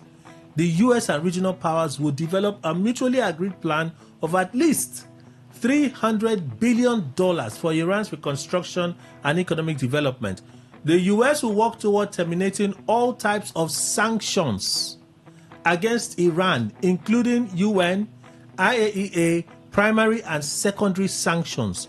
The U.S. will work toward terminating all types of sanctions against Iran. Iran reaffirms that it will not procure or develop nuclear weapons and agrees to address its enriched material stockpile under the IAEA supervision. The crux. Until, when you say the crux, see what it is number 8. The crux. See what it is number 8. They've always maintained this position. Iran has always maintained this position. Until a final deal is reached, Iran will maintain the current status quo of its nuclear program. Thank you. While the U.S. will impose no new sanctions and develop no additional forces. That is exactly what Iran had never and agreed deploy no additional forces. The U.S. Treasury will issue waivers for Iranian crude oil, petroleum products, derivatives, and associated banking, insurance, and transportation services. You are opening the doors for them to enter the market again. That's what he has achieved. The U.S. will make frozen or restricted Iranian funds and assets fully available for use. Yes. The U.S. and Iran will establish an executive mechanism to monitor implementation of the MOU and future compliance with the final deal. After signing the MOU and implementing key ceasefire, blockade, shipping, oil waiver, and asset release provisions, the U.S. and Iran will begin final deal negotiations. Kelly. You say who win for this thing? America. See, I said it already, Jesse, I'm sure you heard me. I said there must be compromises on both sides. And that's what America has allowed. See, when there are wars between nations, you will also see, when you see the negotiations for peace to return, if you said no, all that you said must stand. There will be no cessation of hostilities. They must shift ground. Good. Grounds must be shifted, but we are saying the major issue, who secured it? America. Because all along, Iran has not shown that it's coming on all-out war, nuclear war against Israel. But it's been enriching uranium continuously. Even if America talks from the U.S., that's Washington, or what do they call the Pentagon, they will say, no nation has right to stop us from doing what we are doing for scientific purposes and all the rest of them. But right now, Trump has made sure that it's been compared that they put on this thing in writing for them to agree. And they've agreed. There will be other concessions. I know that. I know that very well. So for me, America has made sure that it showcases power. That is what I'm just saying. Let me introduce Dr. Emmanuel Irainama. Is a chartered arbitrator, mediator, and so on and so forth. We'll do the other things because I want to get your inputs. Who won this war? America is bleeding. America is bleeding. You've not even said good morning now. Why will you just ask me the question? You will have waited for me to say good morning. Good morning, beautiful listeners. Kemenjima is a troublemaker, so I just came in with the trouble. But that's by the way. Let me introduce Chiminem. Ward Chiminem Esquire, legal advisor to the Federal Commissioner to Mr. President on Christian Pilgrimage, South Zone, a temple chief and a voice for Nkpolu Rumigo in Obiakpo. It's no longer Para. Okay. Good morning, sir. Welcome. That's why I'm confusing you. Good morning, Rivers people. I don't know why you intend to. Apana is Rumibo. Rumibo is Apana. Okay. Welcome, sir. Thank you. He just opened a nuclear weapon. He didn't have nothing. Nuclear weapon. Nothing. May I have the answer? I said America is bleeding. America has achieved nothing. Trump has achieved nothing. Your opinion. Nothing. Your opinion. Why? What did I do? Did you listen to? Leave those. Look, you're just leave the one Western report will continue. No, this is not Western. This is legit. I'm not saying it's not legit. A report is legit to the extent of where it comes from, and to for what purpose it wants to serve. Every report, it is legit. What do you call illegit report? A source. No, if it's from fake news sources. It's a source. It's not legit. So I'm saying that, depending on what that source is, and for what purpose and to whom, America is bleeding. The American economy, go and read the American economy within this war and find out what has happened. I know they spent a lot of money. Go and find. So, I mean, what is war? What were you fighting the war for in the first instance? Was there a known threat that would have destroyed the economy at the moment? There was nothing. But they said yes, no. They said yes. They said Iran They've was a always threat. said yes. They said yes to Iraq and it happened. And they lost all they lost. And I can say any day, anytime, they've only made Iran stronger. Iran has only shown the world that America is not what it presupposed it is. That's what Iran has just shown the world. Iran has not targeted America on an American soil. But Iran has tactically shown America that, look, you think you can come and stay somewhere very close to us to misbehave, take this one. You think you can come and stay very close to us, take this one. And that's what she has done to her. Is the fighting style of a weaker person. Well, you can define who a weaker person is. Mr. Nico, do you mind if he makes his comments while he did yours? Nobody interjected. While he did yours, somebody because a weaker person does not necessarily mean the most aggressive, the bigger aggressor. You can be aggressive, no problem. It's who gets to the ground that will know. You could just get to the fighting ring and then you begin to jump up and down, think you're hitting. Meanwhile, one punch alone brings you down. That's what happened to America. See, when you start looking for somebody who is wanting recognition that is not given, you automatically know that the person has been depleted to a large extent. You saw him at the G7 meeting. He came in, who asked him if he's the boss? I'm the boss. I'm the boss. But your challenge. It merely shows you one who wants he's looking for recognition by force. If you are that strong, if you are that worthy as it were, it will come to you naturally. You won't seek for it. You won't seek for it. As far as I'm concerned, Iran has shown the world that America is not what the world thought it is.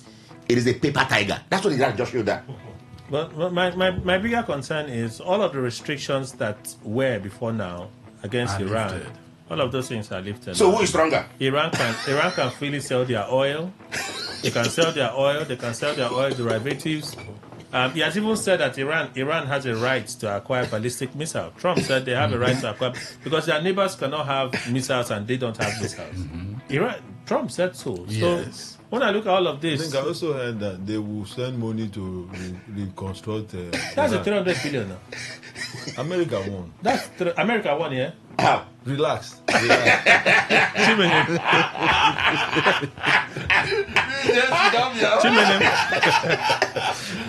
my God! His missiles are not ready yet. Kelly, you made it relax. His missiles were not ready. See, if you look at how wars are being won, of course you know that America didn't fight Iran. It was a tactical thing. And of course you know the kind of, when you talk America, you can't take away the fact that they are the best. When it comes to military, they are the best. And you can't take it away. And when your people are saying Iran is bleeding, This morning is beautiful when I see Ndukwe versus Ndukwe which made the same place. all the best scientists, cerebral people, including their leadership, they've all been taken away. How do you count when a leader has been killed? Do you know what that means? It's an insult to a nation. It's like what happened to Maduro. Venezuela, a president came, they stole your president at the wee hours of the day, took him to another country. Which nation can do that? Now, I wonder. So, what are the parameters? How many soldiers are active in Iran? When you look at Qassam Brigade, you look at the Hezbollah and all the rest, you have close to 610 active soldiers in Iran. Then you have 173 million active soldiers in America. They only just sent about 300 to go and stay in Strait of Hormuz. They are not even up to 300. Then you have paratroopers. We're talking about people that have, over the years, they keep conquering the world. And when you read the New World Order, you look at what America has done. They are just like the sole aim is business. Please stop enriching yourself. Have you not achieved it? That's the question that should come. What is Iran doing? My mother said, grasshopper, they drive for fire, say, oh, they come out for your body. Are they not dying?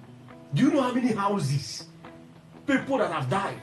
Even in Lebanon, where they are using to attack Israel. Go and look at Lebanon. So what is the buying and selling? The trade deficit today in Iran. Okay. So when you look at all these parameters, who are the people? Do they have leadership now? Even the leadership can come out. That's to that extent. If they have leadership, nothing is going on. Everything is hidden. Nothing is going on. They will kill. Even Trump has acknowledged. Acknowledge what? Even Trump has acknowledged that there's leadership. What I'm saying. Even Trump has said, one of these days I may want to sit down with Khamenei. He's a placeholder. He said so. He's a placeholder. Of course, they will all be taken away. These are placeholders. Look, you're a journalist. Please, you know what is happening. They will all be taken off. They are all in the list of Israeli list of those that they will ask. Look, they will all assassinate them. These things are, I don't know, but they are indirect biblical. So for me, Iran has lost a lot of things. You may not even understand. There are areas today, in fact, the whole of Iran, no network. Nothing. So many things have gone down. You know, they may be jumping up. Okay. And this war, when you talk, is an asymmetric war. You can't say Iran want to fight America. How? I don't understand. So for you, America won now? Not even, when you say won, there was no, America just came in to just say, look, this is what I want. And they were just scratching, throwing ballistic missiles. If they go to Qatar, they throw innocent neighbors. Why not throw directly to America? And when you go to Saudi Arabia, you throw one. They say you will do. I've not seen that kind of war. It's so careless. So for me, I don't want to even talk about that war. It's the worst kind of war I've ever seen. It's not even a war. Because America was just looking at them. Who are the people suffering today? They are brothers. What is America suffering? All right. So I don't know. There are several coins, areas we can look at, and one can say, look, if not for anything that Iran has, they've not done anything. Okay, all right. So as long as I'm concerned, but they are dead on arrival. Let's come home now. So how about us? Can we now return to normalcy? Dr. Irainama, do you see us returning to normalcy? I don't get you. How quickly? I don't get you. Petrol price now. That's the only part that's getting to petrol price. there is more to the international variable in petroleum pricing than meets the eye. I've said that severally. Okay. There's more to the international pricing than meets the eye. Yes, I agree. It has an effect on how even your local market will respond. But I have held governance more responsible when it comes to the petroleum pricing as it is in the country. And I've argued here before that, look, gentlemen, we can do two-tier pricing. This product, the major input is Nigerian. And so if government decides that, look, they wish to manage the international pricing, they will manage it and manage it very beautifully, very well, and then let it continue. However, the gentleman who have at the head of affair claims that he's a complete capitalist, so he will push for whatever capitalists will want to push. To that extent, yes, that pricing what happens there will affect us almost completely. Okay. So, if this happens, of course, I think petrol price, it has gone, crude has gone down to 70 or so. 78. Yeah, 70 or so. So, of course, that will have its own back effect. How soon do you expect to see it reflect? The reflection when you have just one major refinery cannot be immediate. And I'll tell you why. You must have stored some capacity at a price already.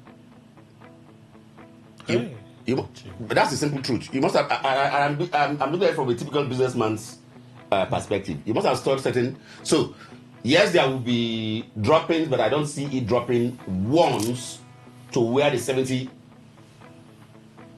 per barrel will have been effective. I don't see it that way. So you need to find a way to ask yourself, okay, what is the difference? And then how do we share it off? So you find a decrease, but will not be equal to. It might take some time. Oh, sure. Sure. Mr. Williams. You know, President Tinubu will always tell us that when the war started and Nigerians started our suffering increased. Mr. President will always tell us that, yes, there is more money now in the system. We should ask our governors, our local government chairmen, that even if we are suffering on one hand, but that there is more money arising from the increase in price. The increase in price. You know that what this government enjoys so much is when Nigerians suffer. Now, what will happen is, even if this price start dropping, other places, we Nigerian government, as presently constituted, allow it to drop. They don't have a choice. They have. You know the choice they have. Well, today, which one is our refinery? Nigerian refinery? No, what I mean is, the Nigerian government cannot see. We can see prices. Kelly, they always have a reason to justify hardship. That is the point I'm telling you. Is it not Dangote refinery that will do the magic? Is it Dangote refinery? Is it Nigerian refinery? So it is at the pace of what Dangote would do that Nigerians will either suffer or enjoy. And because the president today wants more money to keep coming, it doesn't matter what the only one we are seeing Dangote refinery is doing. As long as the money is coming, you and I we don't matter. So you don't expect to see a drop in the price at the pumps in Nigeria today. I even expect to see a rise. Okay. Nigeria, as presently constituted, I don't expect to see a reduction. In fact, because they are not after our happiness, they are after let the money just come. Let's see how Nigerians feel is inconsequential. Okay, Mr. Ndukwe. Kelly, just 1 minute, if you allow me. Yes, please. You see, the only way I did to tell you that is how the government behaves, and he just hit the nail. It's a very simple thing. Between when the price of crude went up to now, there was an income increase received. How they manage that income in using that income to drive down price is what could happen if they are serious. And it's a very simple thing to do. Crude went up XYZ points, and this was the gain we made. B Naira. And that from this B Naira, people have suffered XYZ. Mr. Dangote, what do you have in stock? Because price now is $70. So we could have, and that's why your regulator is there, your so-called NNPC. That's supposed to be her job ordinarily, to know, assessing how much stock is there. We'll take the stock value as it is and sort out the differential and say our new price should be at the $70. So, but I am not sure they have shared it. It's gone. That sum is not there. And like you said, when you have a government whose main purpose is to punish the ordinary people, this kind of thinking will never come in. Yes, and if you expect a private man to use his own to do sadaka, he's a businessman. I just want to stick with the fact that you say we may need to wait a little while. Yes. Okay. Yeah, Kelly, I think that's the crux of the whole thing. That is, it will drop, but it's not going to be all that with speed. The drop, it will be very tardy in dropping. It can't just fizzle out as the war has ended. No, it cannot. So because this is Nigeria. 2 days ago or so, he announced 75 Naira drop. If he announces 75 Naira drop, took it to about 1,100 and something ex depot price. If he announces another $100 drop, 100 Naira drop, that is if he announces. Yes, because he will. Who is doing this announcement? Dangote. He will drop. Yes, it's not Nigerian government. Nigerian government doesn't announce the price of price. No, that's what I'm saying. Because it's a deregulated market. That's what I'm saying. It's a deregulated market. So if he announces another $100 drop, yes, we get into the 900 ex-country price region, right? So if it and it's still high there, considering exactly what brought in this exponential rise. Okay, please continue. So for me, I think if government were in full control of everything, let's say our refineries were functioning and all that, they could just right now say, okay, let's reduce this because what brought up all these encumbrances are gone. But right now, he's an individual that uses money, even though they gave him waivers here and there. They supported him. And that's why even they have small mouth. I say small mouth. That's why they have it, to control him a little bit. But even at that, he can stand his ground. And you see, I think you just read what he has dropped, if that one is anything. 75 Naira. Thank you very much. And you know that it's still high. And if he decides to stay long before making a second drop, then we hang there. I have said it before, we are at the mercy of Dangote. And there's nothing government can do about it. No, we are at the mercy of government, not Dangote. No. Doc, see, government has given him the leverage for us to be at his mercy. Because it's government lethargy. You have put it in perspective. That's the property, so it's not him. Government carried us. It is him. Government carried us. If government did what they need to do, so it's at the mercy of government. And even as we're talking right now, I'm saying that government still has a serious role to play. And the role to play is very simple. This man is a businessman. He's not going to do saraka for you. He's a businessman. And so it's get down. If you actually have the people's interest, get down to the table. Which they don't have. Get down to the table and then find out. It's a very simple thing to do. And like I gave a simple example. I mean, there could be some other mathematics inside the entire thing. But a very simple example. You bought XYZ at this rate. That's part of the system of regulation. Therefore, XYZ is in the stock right now. So it is priced at this level. We agree. This price has returned. So let's hold down this stock. We will sort out the differentials. You can come back to tell me it's another form of what's it again? Subsidy if you like. But it's actually a direct marketing thing. Thank God you recognize that. Because that's why you can ever say it's a sort of subsidy, but in real fact, the people will have direct benefit, and that benefit will be able to assuage whatever suffering they suffered as a result of that problem that you created. Okay. No, it will be difficult for me to say is what Dangote is coming out with is by government, because government gave us to him.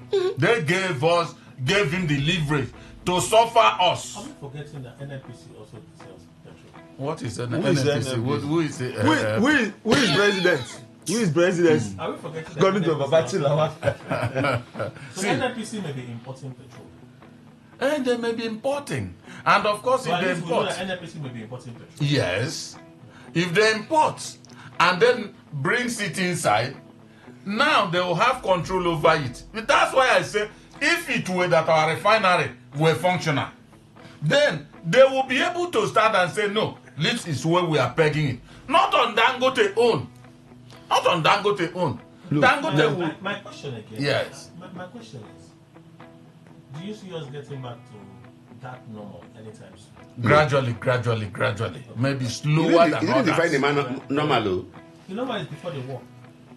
He's talking about before the war. That's the 850. Whether it was normal even then. See, Kelly, if we will get there, it's possible. Kelly, if we get to where we were, before the war, we let me will, tell but you, it let me tell you why, not even how, why we will get there. Sustenance of the 70s. Is because we have entered political time. What will now happen is that, okay, see, government is working. We have gone back to where we were. After that, this can't be about government is working.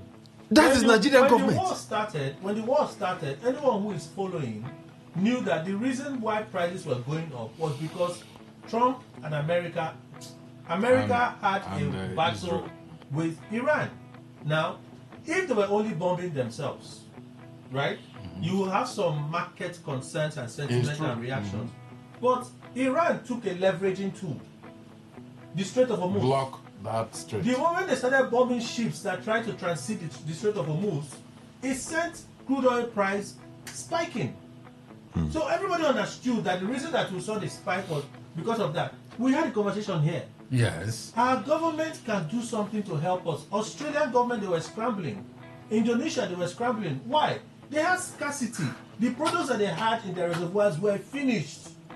There were days to people being stopped, literally, on the roads. So they started putting pressure on Trump. We have to do something. There's pressure. UK, their reserve was almost running out. France, the same thing. Australia, the same thing. Different nations were in a different fix. So the problem, we knew what the problem was. We had the conversation here.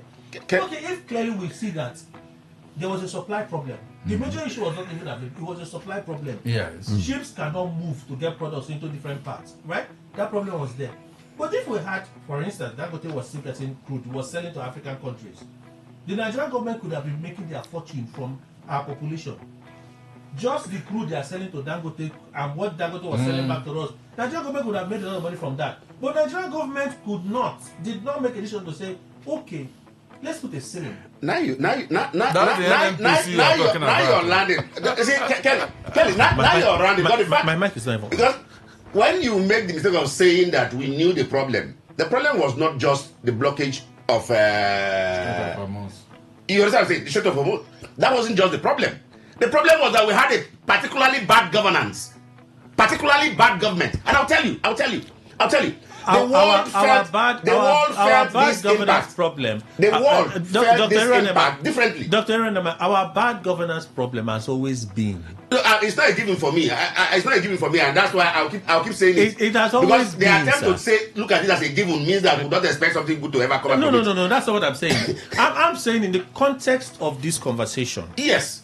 While nations look for remedial ways to assist their citizens, right, as a result of the impact of the war, the Nigerian government apparently did nothing. They did. Nigerian government did. The Nigerian government did nothing in that remedial measure for citizens. The Nigerian government, they announced that we're going to do 100,000 CNG kits. Kelly, Nigerian government yes, did. Tinubu announced that. But if the Nigerian government had placed a ceiling to say, well, Dangote, we know you're buying at this price, but whatever happens there, sell to Nigerians at this price. This is how much we will give it to you. We would compensate you on the difference. Sell at this price. We know that at the pumps, we won't be seeing you go today, 900 naira, 1,000 naira, 1,100, 1,200. No, No, the government would have just stepped in to be the big man in the room and said, no, we plug it there. That is with intention. Great now. Nigerian so that's what I'm saying. Said, that Nigerian since say we started seeing the increase, we started seeing the increase 1 week after the war started. That's when we started seeing the increase at the pump. Yes. 1 week after the war started, it started going up, up, up, up, up. Now that they declared an end to the war, naturally should be going down. We should be seeing it come down. That's all I'm saying. What I'm telling you, we all agree that it is likely to be coming down. But the problem is this: that it is not likely to come down at the same rate it went up. Of course, it is important we make this correction so that people will know. When is the Nigerian government did not do I'm not sure what you mean by Nigerian correction. government did something. What did they do? Nigerian government believe that you cannot eat your cake and have it. There is more money they were sharing because of the problem, and now you also want them to tell Dangote, no, this is our limit. Meanwhile, they are sharing money. Is that money that they are sharing that we should use to go and buy the fuel, even if it's 1 million naira per liter? No. That was the thinking. That's what Tinubu said. That was what they meant. There's more money in the system. This cannot be a correction. No, but Chimene, please. Do you see us returning to that normal anytime soon? In Uganda, they are regulating, pumps are being regulated, other places are regulated. As I speak to you, Egypt, everything is skyrocketed. The reason is that the Strait of Hormuz, of course, that was where the problem started, or it's where the problem started because it's still on. And I think for me, federal government has experts, and I think Nigerians are always in a haste. We are always in a haste. Yesterday, I was with a friend whom I met as a councillor. I said, please, you told me that as soon as you become a councillor in the next 2 months, you will put up a borehole. There's a space where I pointed at him. He said he will put up a borehole there and that he's going to help. In fact, it's going to be a different thing. And when I speak to you, I don't know the network he's using now, whether it's Zen or any other thing, because you can't reach him. So I said, I've been calling you. What is going on? He said, well, you said you will do all these things. What is happening? He said, no, sir, I see I'm more. You see, look at those that are shouting. Give them leadership. I'm assuring you, this is just, nations are just waking up. Some are trying to put themselves on balance. That's why we say, look, let there be refinery. If we have refinery that is working optimally, of course we won't have this problem.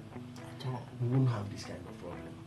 And when you keep blaming Tinubu, the president, it gets me angry. No, blame we him. have, yes. Please get angry. You have a stake. Please get angry. If I get provoked, you have get provoked. Please, don't be. Get provoked. You know when you stay on 3 microphones. But what I'm saying is that you have a stake. Please get provoked. Thank you very much. Chimene president on immigration. What is it? I think for me, I think there is a problem. What is the problem? The problem is the citizen. The citizen is the problem. Yes, okay. That's the problem. We have each state have been allotted with some amount of money. You have all it takes to even set up a local refinery, even though there are exemptions. For me, I think we are not ready yet. Okay. Even those that are shouting, lecturers, students, we have mediators. Well, I don't want to say anything, but when you give leadership to these people, of course, you will see the deficit. For me, it just started. The Strait of Hormuz just opened. They are yet to open it. Okay. And I think, like I cited Uganda, they are deregulating. There is no pump you see in Uganda. In fact, each of the per liter in Uganda is about 500 and something, 5,000 plus UGS. So if you convert it, it's about 13,000 here in Nigeria. Oh, Chim. So for me, we're enjoying. It is not. Is that what? I said we're enjoying here. When you say we're enjoying, Nigeria is even, we are trying. We are trying. Oh, wow. The only thing is that opposition has raised their embers. There are people at frontier. So it's political. These things are political. Okay. They are politicized. Okay. And you can see the energy that at which people are shouting. I beg, bros, one moment. This government will complete its leadership and the money. Nobody will stop. The money. The money what? The money I have in my bank account. Yes. The one I have in my know, wallet. No, hold on, sir. The 5 naira I have that I've been collecting kobo to be buying fuel in my small car. So you have kobo? I thought you don't have. No, that 5 naira is not. It's not from political money. Who told you? Nobody dashed me money. It's hard-earned money. Christian? Pardon? I said, are you a Christian? You know, I even hear there is Nigerian opposition parties that told Trump to go and bomb the state of Hormuz. Yes, I'm aware of that. But I want to ask Dr. Iranema a question quickly. I know we talked about it sometime. Eh? If we had refineries, working refineries, would anything have changed? Yes and no. I thought it would have just been a straight answer. No, I'll tell you. I'll explain why I said it's yes and no. Refineries majorly produce. On our chain, produce or refine? Refine. On our chain, one of the biggest problems we have around our production chain is that we don't have capacity to save. That's storage. Storage. Okay. And it's very funny for an oil major country. That's a very serious issue. Okay. Assuming we had a fine storage. Most of the countries that were shouting were, yes, of course, they took them unaware. Mm-hmm. They were storing refined products. Mm-hmm. And they took them unaware. So their storage levels were not perhaps up to what could have sustained them to some extent. And it went off. Now, if we had this major storage thing, and by where we are even, we are supposed to have a proper capacity for storage to take care of a complete zone, but we didn't have that. Okay. And so that itself is a major gap. If even the refineries were working, all you would have found was the same thing that happened to our crude. You will have refined, exported, sold out, refined, sold out. So if you are refined and you sold out, and the price of crude now automatically just went high, you will suffer the same thing. However, because it's a state refinery, it is easier to run cushioning effect. Cushioning effect? Cushioning effect, yes. It simply means that it is easier for government to decide that we will not be operating within XYZ period at the international market price.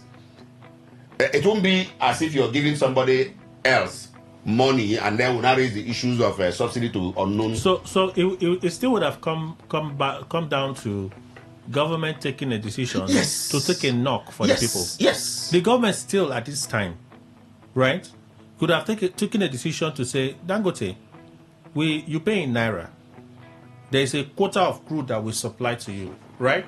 For that quota of crude that we're supplying to you, take this discount off for Nigerians. The government still could have done it. I said that here. You could do that. So even if we had a refinery and government said, we are no longer providing subsidy for the people, like they claim they are doing in the electricity sector. We'll still be where we are. We'll remain where we are. The only thing refineries will do is to create competition locally. Yeah, that's all it will do. Well, Kelly, you can't take away the fact that there won't be constant supply. There are countries today in Africa that doesn't have that kind of storage, but they have regular fuel. The only thing is that the fuels these PMS are being inflated. So, but constant supply because their refineries are working up. Give it to Dangote. In this crisis, we've not had a supply issue. Yeah. So the issue is not been supply. The issue has been pricing.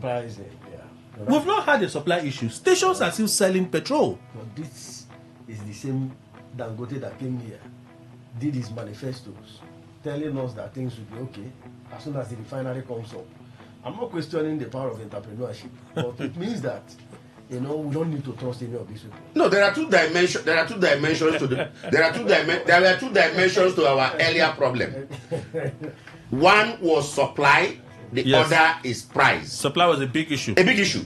So far, supply issue seems to have been taken care of.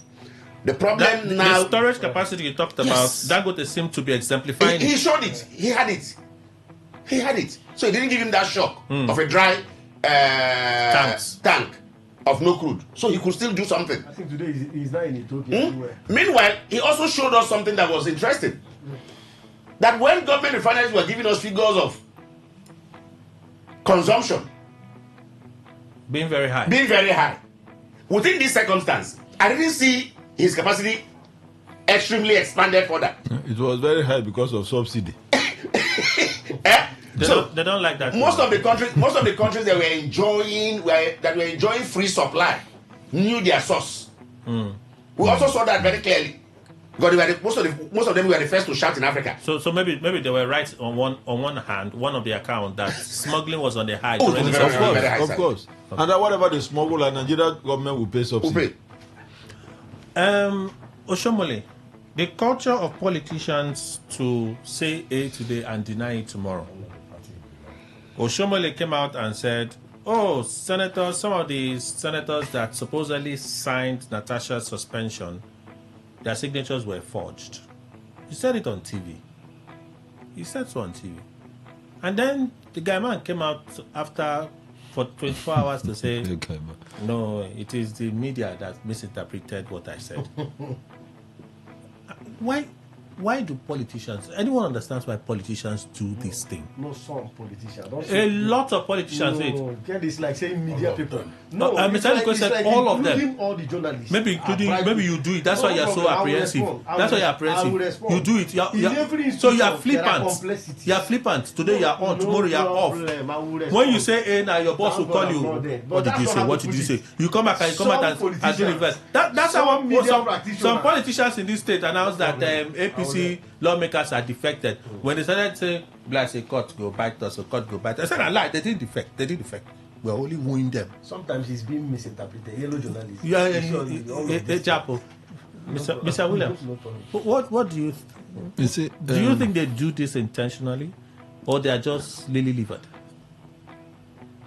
Kelly, I'm particularly interested in the maker of that statement. Oshomole. Okay.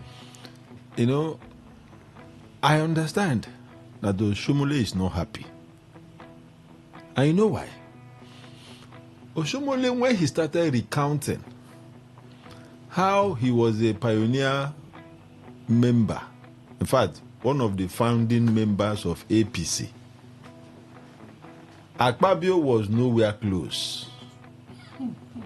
To Oshomole, he built the party, or one of the few that built the party.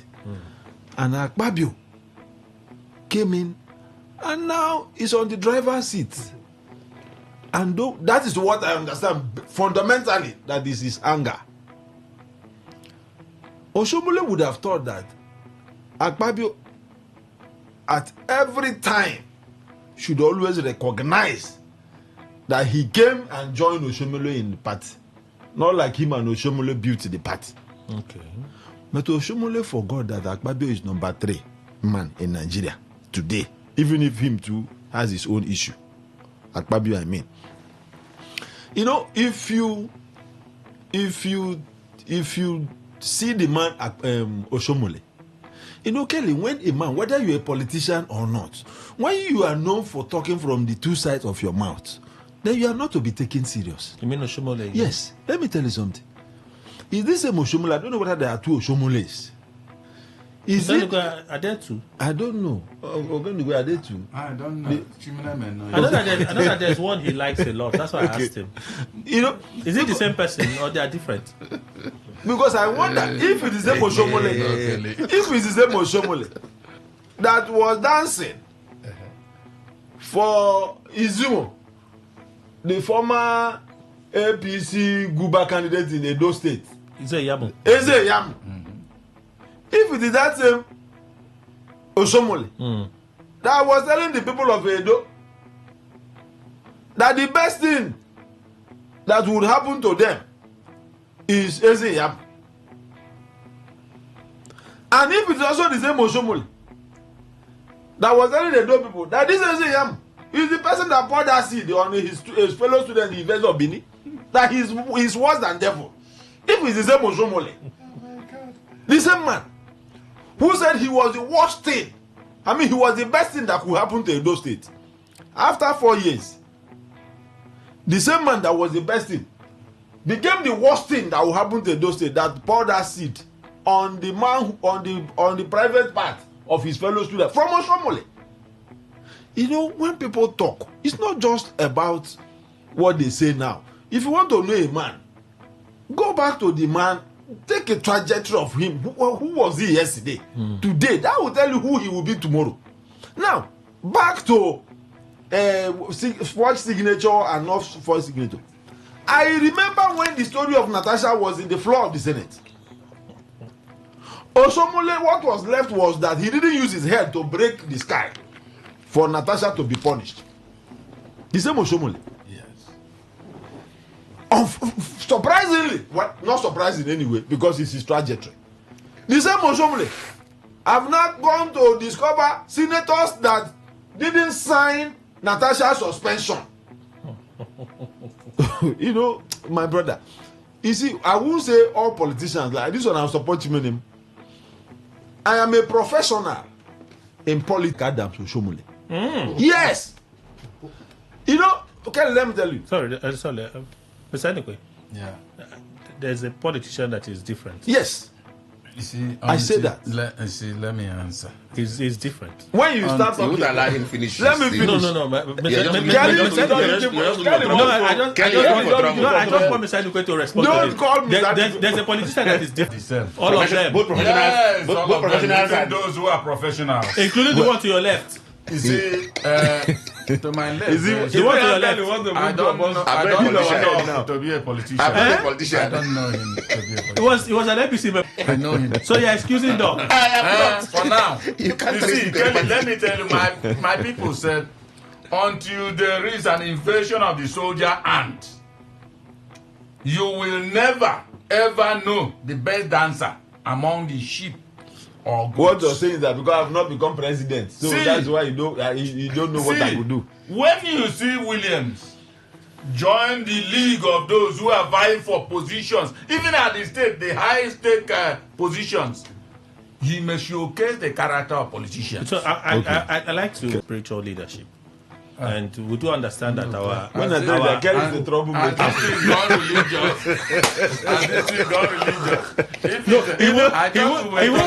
He won't want to disappoint. Because of his religious background. Our daddy. He won't want to disappoint our daddy. Our daddy is a strict teacher. Yes. Trouble. You know, I told us here last time that I went to customary court. He was asking me whether there was no daddy. You will do something. We'll ask you daddy so that will bring you back out. I'll probably tell you my daddy. Yes. My spiritual daddy. Yes. Because I hear. It's not somebody. No, I need to somebody can discuss. Is it you should be very careful. You shouldn't bring it here. Is it the same daddy? He's the same daddy. The same daddy. Yes, the same daddy. Just that in our own, we don't call him daddy. We call him pastor. No, we understand what we are saying. Yes. So he has taught us quality and value. Exactly. You know, I told people here sometime 2 months ago that I went to customary court of appeal, and a cousin of mine was telling me, "You see that Kelly? You see, I listen to you people every morning. You see that Kelly? Sometimes he just like to cause trouble, and you hear what you people would do." But you said you're a different politician. No, yes, and I maintain. No, I believe that you're a different politician. I maintain. You see, like Ogan said, Ogan, I have contested elections in this state, and I have contested twice. No, but you did not win. No, I didn't win. Doesn't mean that. Let me tell you what happened. No, that's not the meaning. Yeah, they didn't win. Let me tell you, Kelly. But you say it's only when they win. No. Kelly, let me tell you. There are certain things that will make you win that I refuse to do. Thank you. And let me tell you, during my primaries, character as House of Assembly, I was contested for House of Assembly, 2006. I went for the screening under PDP. Do you know? The people that came the committee that came for that screening, when I entered, after interviewing me, in fact, one of them asked me that, why do you want to go to the State House of? And we know that PDP then, if you are just a candidate of the party, you have won already. So it's not people who are not interested in even winning an election. Just win the primaries. It's as good as you have won. So the pressure was on winning primaries. So this question was posed to me. Why do you want to go to the assembly? I said, and if you recall, that was when militancy and all that started rearing its ugly head in this state. And I told the lady, I said, I want to win souls. I want people to see the assembly member powerful and say, look, this person is good. For that reason, I want to go to church. Powerful. I told that woman, I think she's from Kogi or Kwara, one of those states. And she asked me again, she said, is that all? I said, that's not all. I want a situation where if your member is not found in the assembly sitting, You don't see him at home. The next place you know, you can see him is in the church. And I further, let me tell you, I further told him that if somebody is coming to ask for a favor, power. If as a member of House of Assembly, somebody is coming to ask you for a favor, and you tell the person, come to church. And the person comes to church and see the person he's coming to ask for favor, kneeling down and praying to God. Power. It is enough reason for you to know that even this person that I'm coming to beg something for has somebody where he used to go and beg something to. All of us will meet in the church. That is to worship God. You know what? That woman later came out, called me out. He said, my son, you are the man. You will not win. I'm telling you. Okay, you know what? I have to go for news. Okay, when we come back. When we come back from so that I answer. But that was quite powerful. And Chimenim agrees. Very powerful.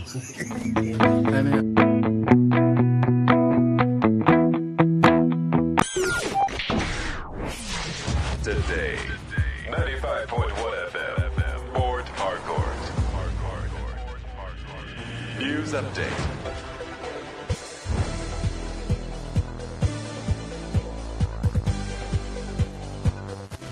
Good morning. Here is the news update on Today 95.1 FM. I am Kelly Ikemenjima. The Nigeria Governors Forum has renewed its commitment to the establishment of state police and sustained reforms in the electricity sector.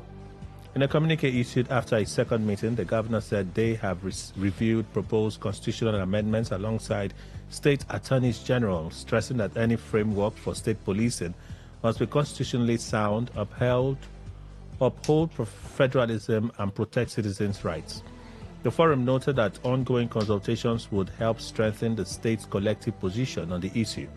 The governors also reaffirmed their commitment to improving nutrition outcomes through the National Nutrition 774 initiative, while supporting the proposed National Nutrition Bill and broader stakeholder engagement. On the National Solar Supergrid initiative, the forum highlighted its potential to expand electricity access, strengthen state electricity markets, enhance energy security, and drive industrialization, reiterating support for efforts to provide reliable and affordable power across the country. The Nigeria Democratic Congress (NDC) has defended its decision to require candidates to sign a loyalty oath, saying the measure is aimed at preventing defections and strengthening party discipline. The National Secretary of the NDC, Ikenna Ekekwezu, who said this during a television program, dismissed claims that the policy was unconstitutional, arguing that all party members are bound by the provisions of the party's constitution and decisions of its duly constituted authorities. He said the move was designed to prevent politicians from using the party merely as a platform to win elections before defecting to other parties.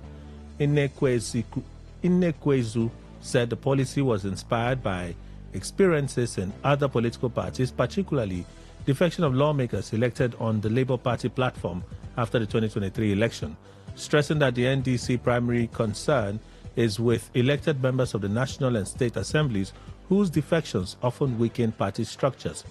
However, he disclosed that the party's presidential candidate Peter Obi and vice presidential candidate Rabiu Kwankwaso have been exempted from the oath through an administrative decision, despite the party constitution requiring all candidates to sign it. The Independent National Electoral Commission (INEC) has announced that 1,028,929 of the 1,059,360 registered voters in Ekiti State have collected their permanent voter cards ahead of Saturday's governorship election. INEC National Commissioner and Chairman of the Information and Voter Education Committee, Mohammed Aruna, said the figure represents a PVC collection rate of 97.1%, an increase from the 97.0% recorded in 2023. He noted that the number of registered voters in the state rose from 987,647 in 2023 to 1,059,360 in 2026, following the conclusion of the continuous voter registration exercise and the subsequent cleanup of the voters' register.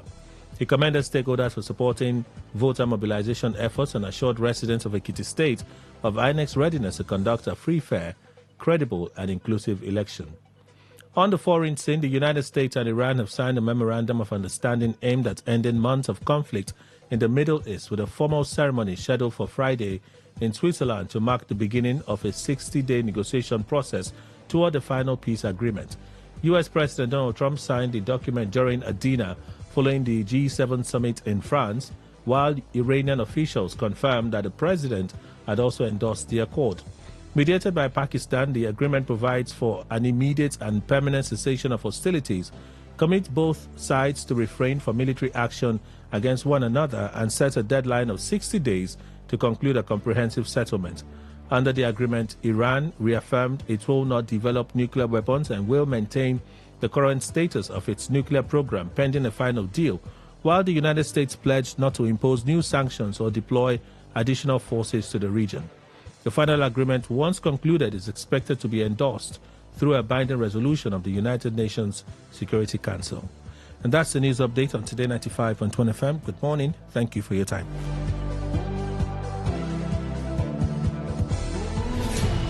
Stay informed, stay ahead.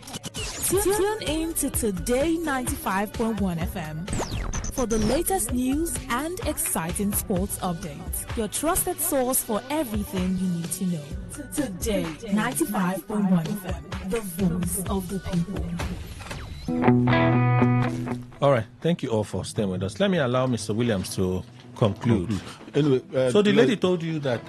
yeah, she told me, my son, you will not win. I said, ma, why? And in fairness, I had 500,000 naira to give to the committee, not as bribe, just like every other aspirant was doing, to appreciate them for their lunch and all of that. Do you know, that money was with me. And I said, ma, I have this amount to give to. She told me, don't give. You will not win. I said, why, ma? He said, the vision, what you just told us there in the hall, is not what we need to give you the candidate of PDP. Okay. That's what she told me. Now, what am I saying? I'm just responding to. I'm not trying to praise myself or praise anybody, but not all politicians are bad. Some persons can say one thing and stand by it. Okay. That's why I started by saying that I am not a professional politician, but I am a professional in politics. Okay. That said, the case of Oshomole is, with due respect to him, has been very inconsistent. Okay. Yes, he has been consistent with the person that made him governor of Edo State, which is Tinubu. That fact is there. He has been consistent with Tinubu. But what we hear him say as a politician doesn't suggest that he's a consistent character. All right. If whatever, they say whatever that happens in the floor of the Senate remains there. I wonder, assuming what he's saying that happened, who signed and who didn't sign, assuming it actually happened, is he supposed to, as a senator, or there is more to it that we don't know, that he will not begin to assume things that happen in the floor of the Senate to tell us? Senator Ireti didn't come to tell us this. Ireti told him that she didn't sign at a point, and then Osomolo kept quiet. He didn't say it. But now, him and Akpabio are beginning to have issue. Then he's beginning to tell us what two of them planned and executed together. Two of them are Akpabio and Osomole are one and the same person. So I don't take anything coming from Osomole seriously. That is mine. Chimene, are you surprised by this development? From a distance and by privilege, not as of right, I've seen Oshomole 5 times or more than that. You mean physically? Yes. Is he a ghost? Yeah, I've seen him more than that. No, you don't understand. I don't work in his office, but we meet at times because of my own office. What I'm saying is that he's a man of his word. And of course, remember, he's a man of his word. No, the way you're looking, Chief, I don't understand. Don't you have a right to say his view? I don't understand. He's a man of his word. Osomole has led the ship here. One time party chairman. if you're not a reliable soul, nobody will give you a party chairman. In politics, for you to and be a party chief, that religious person. Don't you see? Politics and religion is like law and morality. They don't go inside. There is a way I see politics. You may not see it that way, and you are not a political practitioner. So let us know that the man says the way he sees it. And you see, in politics, you don't need to be an introvert. In most cases, you have to be an extrovert because people want to listen to you. He's vocal. The essence of being in the house is to talk, speak. That one is true. He's vocal. So for me, I have the first time I met him was when he was leading the ship of the APC. And of course, he led it very well. He has been he's a comrade, one-time comrade who led, when during the ASO strike, we saw during his time what he did, not now, what we are seeing about comradeship and all the rest. I don't even know who is leading, forgotten the NLC or trade union. It was NLC that he led. Listen well, you will know the person. So during the days of Oshomole, we easily forget good resume. When you talk about Oshomole's political resume, you can't take it away. He has been there. One of Aseke went through beside the still waters. Of course, Oshomole called him and said, look, come back. Where you're going to, there is no road there. He said, no. Oshomole has been somebody who has led several politicians to the top successfully. And I think in politics, what we look at is rank. What you have been able to achieve. His level of achievement is unbeatable. Oh, wow. He's a good political protagonist. Oh, wow. And I think it would be unfair and unjust for anybody to say Oshomole. He's a man that, if he tells you, of course, you have your dissent. That's the essence of being in the floor of the house. Look at his views. No, we're not talking about that. No, we're talking about this is a one of his. If you want, I know I will get to if you want, if you want to he has a right celebrate, to I only have a right to. I am not provoked. What am I? We are still talking about the I don't understand. Kelly has so much right. You know, right with the register here. He was. Remember, this same man has always, in several committees, even those that seem to project themselves as so good, holy, Oshomole has always been an exemplary, always want to dictate. Okay, so for you, politicians are not flippant? At all. And that's why we keep saying, look, I'm a politician, a practicing one. Oh, no wonder. And I think I have, no wonder. In fact, if I'm to to look at my political script, I should be scoring 2 million. Was it you that at one point referred to Governor Fubara as a weak governor? Then at another time you referred to him as our governor. The best governor. I don't know was it you? I don't know the person you how. Not you. The best. That's not the best. Oh, you never at any point in this studio referred to as Governor Fubara as. You have the clips. You should be able to have the clip and say, look at what you said.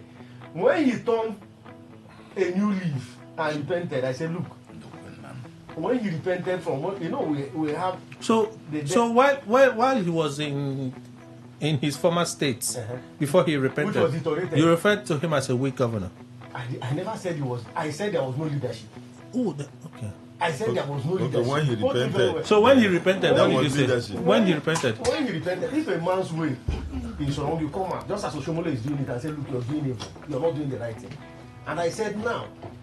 He's doing the right thing. Okay. And I have the right to say so as a politician. So is Oshomole who is doing evil? No, it was I'm making a reference. It was yes. So what I'm trying to say is that Oshomole, in terms of ratings, character. We are not here to rate any senator. No. We're talking about the culture of saying A today and tomorrow you say B when the circumstances change. Why can't they be consistent? That's why I said, even in the media world. Even in the media, we have journalists who are not consistent. We have people that they are all there. But what I'm saying is that Oshomole is exceptional. Okay, that have followed his trend. All right, so you disagree. You've had some time to speak. Let me allow. Every right to. Let me allow. Dr. Ira. I don't know when we use the word consistent. I don't know how we wish to define the word consistent. Consistency is a function of role. And I do say this very clearly. At one point, I was a HR director. Okay. My actions around labor and labor matters was a function of my role. Today, I'm a consultant to both parties, both management and labor directly. Bring the same issue to me. I will show you different approach to how to handle it depending on who I am talking with to solve a problem and how I wish the person to solve it. That's how role defines consistency. Now, we should do one correction. Which is? It was not Oshowole that brought the Reti issue. What's her name? Natasha's issue.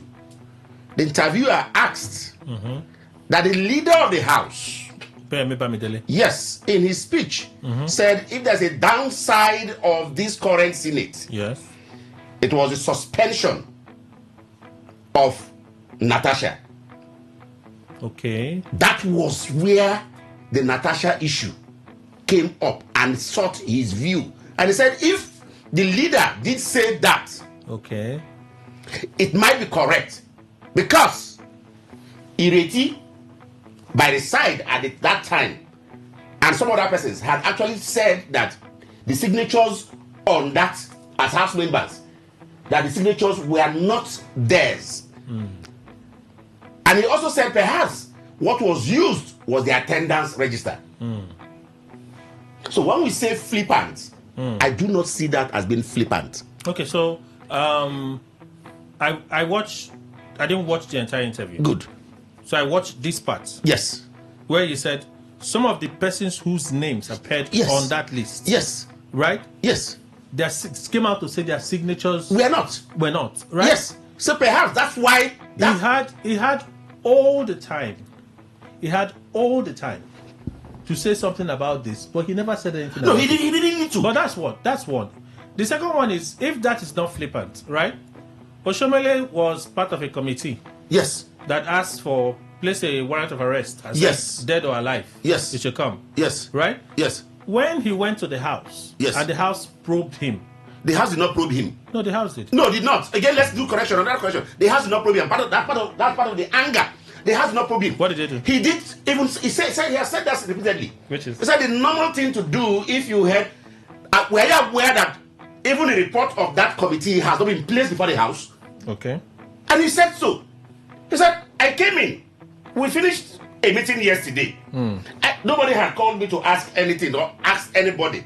I came into this house today. Nobody asked me any question. I am seeing somebody moving a motion on something they said they heard from a newspaper, for which even the report has not been placed before this house. He went further to say that even the things they are talking about, the motion, the so-called motion for arrest, was not moved by me, but of a principal member of this house. Okay. And that I didn't move the motion, I didn't support the motion.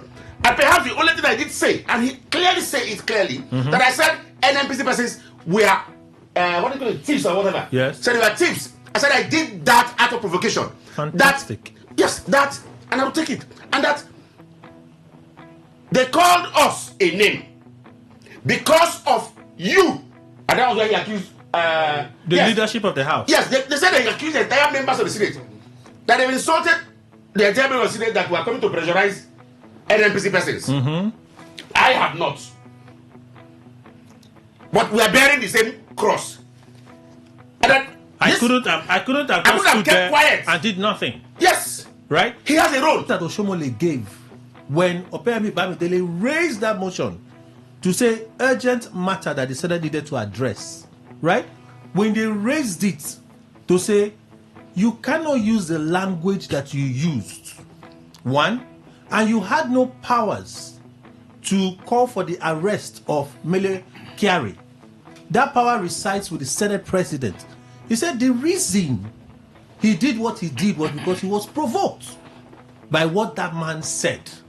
And his provocation was in defense of fellow senators because of what the man had said.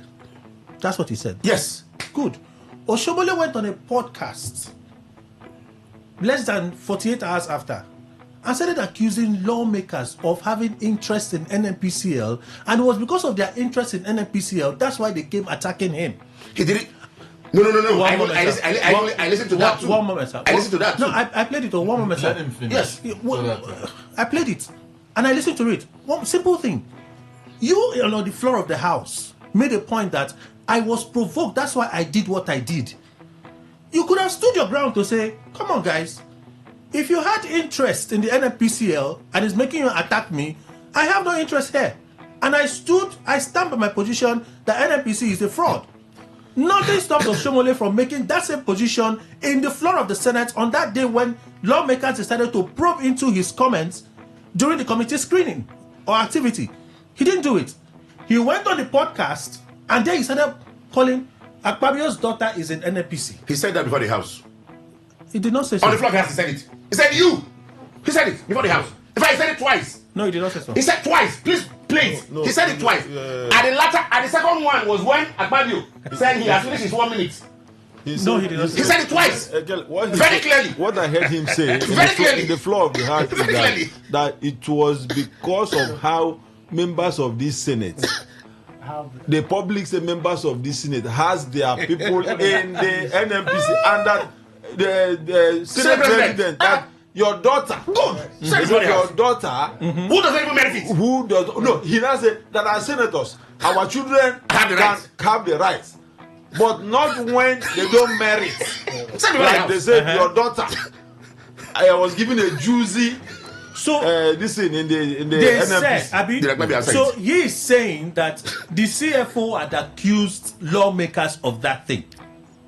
That was why he was provoked to defend his fellow lawmakers. To the extent that it is not all the lawmakers that one person seen. What he simply said there was that. One moment, I like to place things open. Yes. And if you don't think that is flippancy, that's why we're having this conversation. Yes. Right? When the Premium Times examined the statement front and back and established that the verdict is clear. That's their verdict. You said it, and I agree with them. You said it. There are many accounts where you say A, you come back and you say B, and then you turn around and say, is the media? The media misinterpreted what I have said. There are clear accounts. The one of the CFO, the NNPC screen meeting for Finance Committee, all of that, 210 trillion naira or so. The one of Natasha again, he said it. I don't understand. Say the things so that we know the first one they also said. The word flippant is what. It's even also wrong too. If we say he's an inconsistent character, I think I would. Okay, what is flippant? Now, you know that we do English class here. Let's okay. So that we'll learn. You can go on. Yeah. I look at flippant. See, that is something I did say here. I said consistency is a function of rule. And I gave a simple example. A few years back, I was HR director. In other words, I was speaking from management position. And I'm saying, let's use typical labor matter. My interpretations will be to look at the law as to the extent it protects management, given a circumstance. Is it not? Today, as a consultant, I speak to both parties. So my position with a function of who approaches me. When an employee approaches me, I'll be looking at that same law as to the extent, as to the extent I could derive protection for your client, for that employee. So to that extent, if you look at it as inconsistency, you will be wrong, because I will be consistent to the extent of my role. Now, a lot of persons have looked at so flippant is the wrong word. Yes, a lot of persons have looked. Not showing a serious or respectful attitude. Okay. I can even include it. But in the context of our conversation, the word is not flippant. So if you in the context of our conversation, the word is not flippant. Yeah, exactly. So if you look at all of that, a lot of persons have looked at Oshomole not being consistent mainly because, one, he was a labor leader and he was championing labor cause at time point A, and he got into executive role. His approach to the same labor issues he used to see before, he was now no longer pursuing those causes. And I said, no, it's a role. He is not built and fixed for labor. It's a role. Today he is here. He is going to be acting consistent with the role he needs to play. And now back to the Senate. The Senate has rules. The Senate has, that's what they call collective responsibilities at certain levels. If it busts, I will take my responsibility. And that was exactly what happened. To the extent that he was defending colleagues, and like he said it clearly, this person was, somebody said something here, you said he was generalizing politicians. And said, no, say some.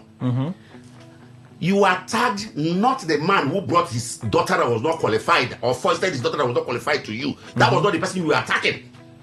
You were attacking the entire Senate. And the challenge was, gentlemen, stop that rubbish. You're not talking to all of us.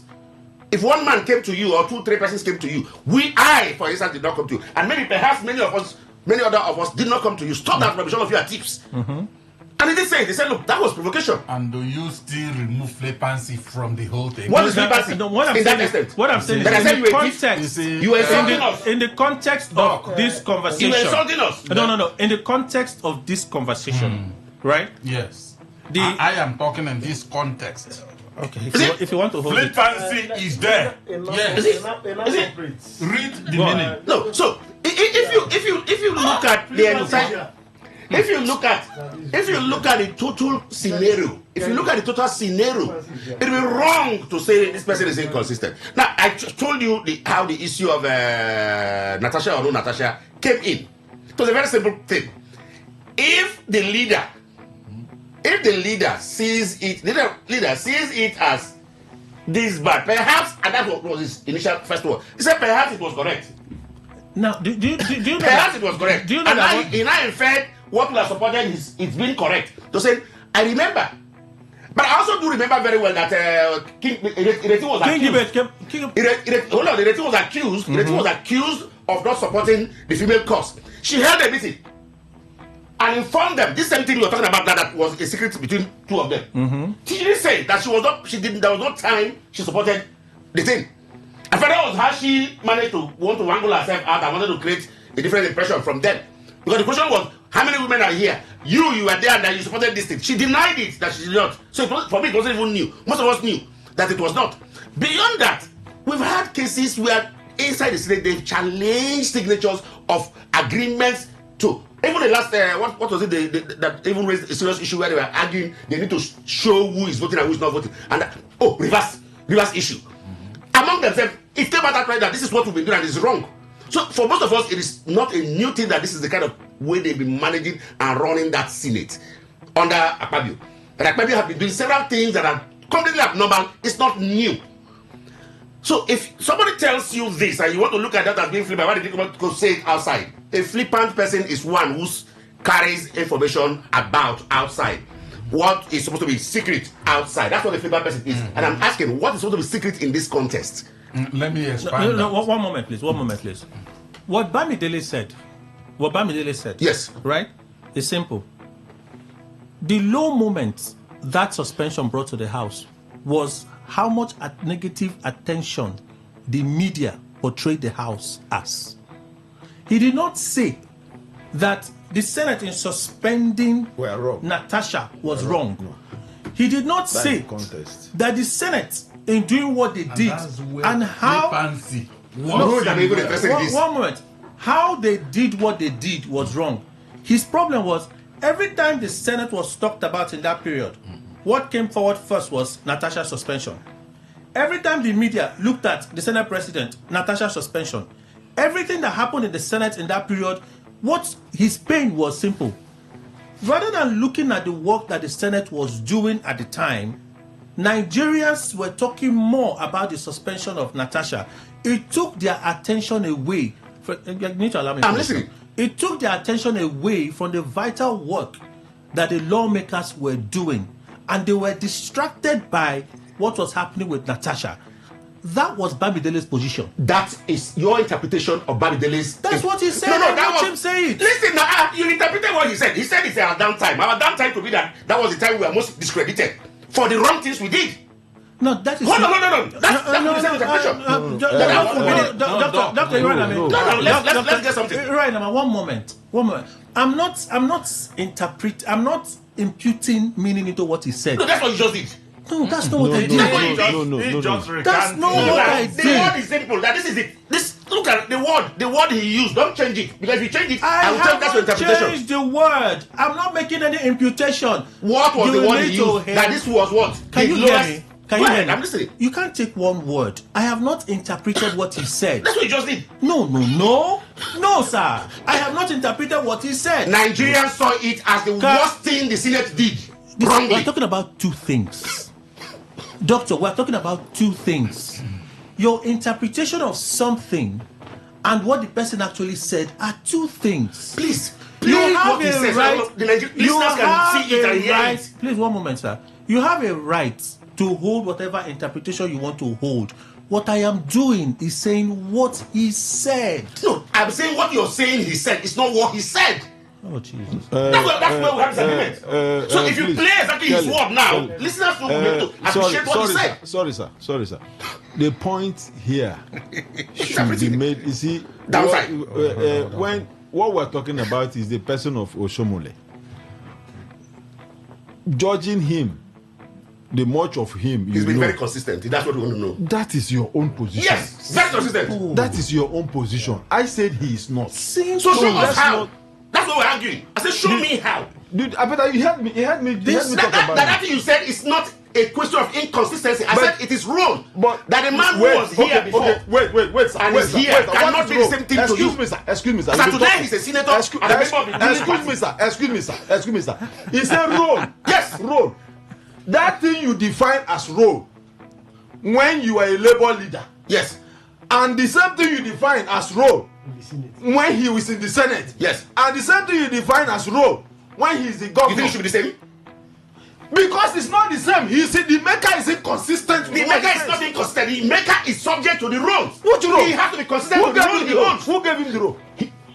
Is it me that is determining whether or not he's inconsistent that gave him the rule? That's perhaps one of... See, let's say, we don't be very straight. Look. No, you listen to. No. See, let me tell you something. What determines a man is that what you said in the morning is what you said in the evening. Whether politician or no politician, it cannot tell me. Excuse me, sir. No human being. Stop! You are interjecting too much. No, I had a. Excuse me. No. You can't. You have been talking. Okay, so let me take control of my house. Please do. Let me take control and absolute control of my house. Please do. And one of the things that I've come to appreciate and understand on this show and on other shows is that every guest holds an opinion. And that opinion is important. Every human. No, yes. I'm speaking of this studio. Okay. Every guest holds an opinion, and that opinion is important. Mm-hmm. Whether the opinion is right or wrong is not for us to determine. Good. We're not in a debate to establish that my position is correct. Oh. No. If he says it's inconsistent, I clearly believe it's inconsistent. Dr. Uranama, you say it is not inconsistent. That's the issue. That puts it to rest. I think I'm the only person remaining. Yes, you have spoken. Chimenem said it's not inconsistent. Good. It puts it to rest. So we're not debating to know who it's is when we begin to don't get it wrong. No, sir. It's when you begin to impugn things that all of us heard. The thing is different. Then we say no, play it so that everyone, even listeners will hear it and then be able to be on the same page with us. Dr. Iranama, yes. I am taking control of my studio. Good.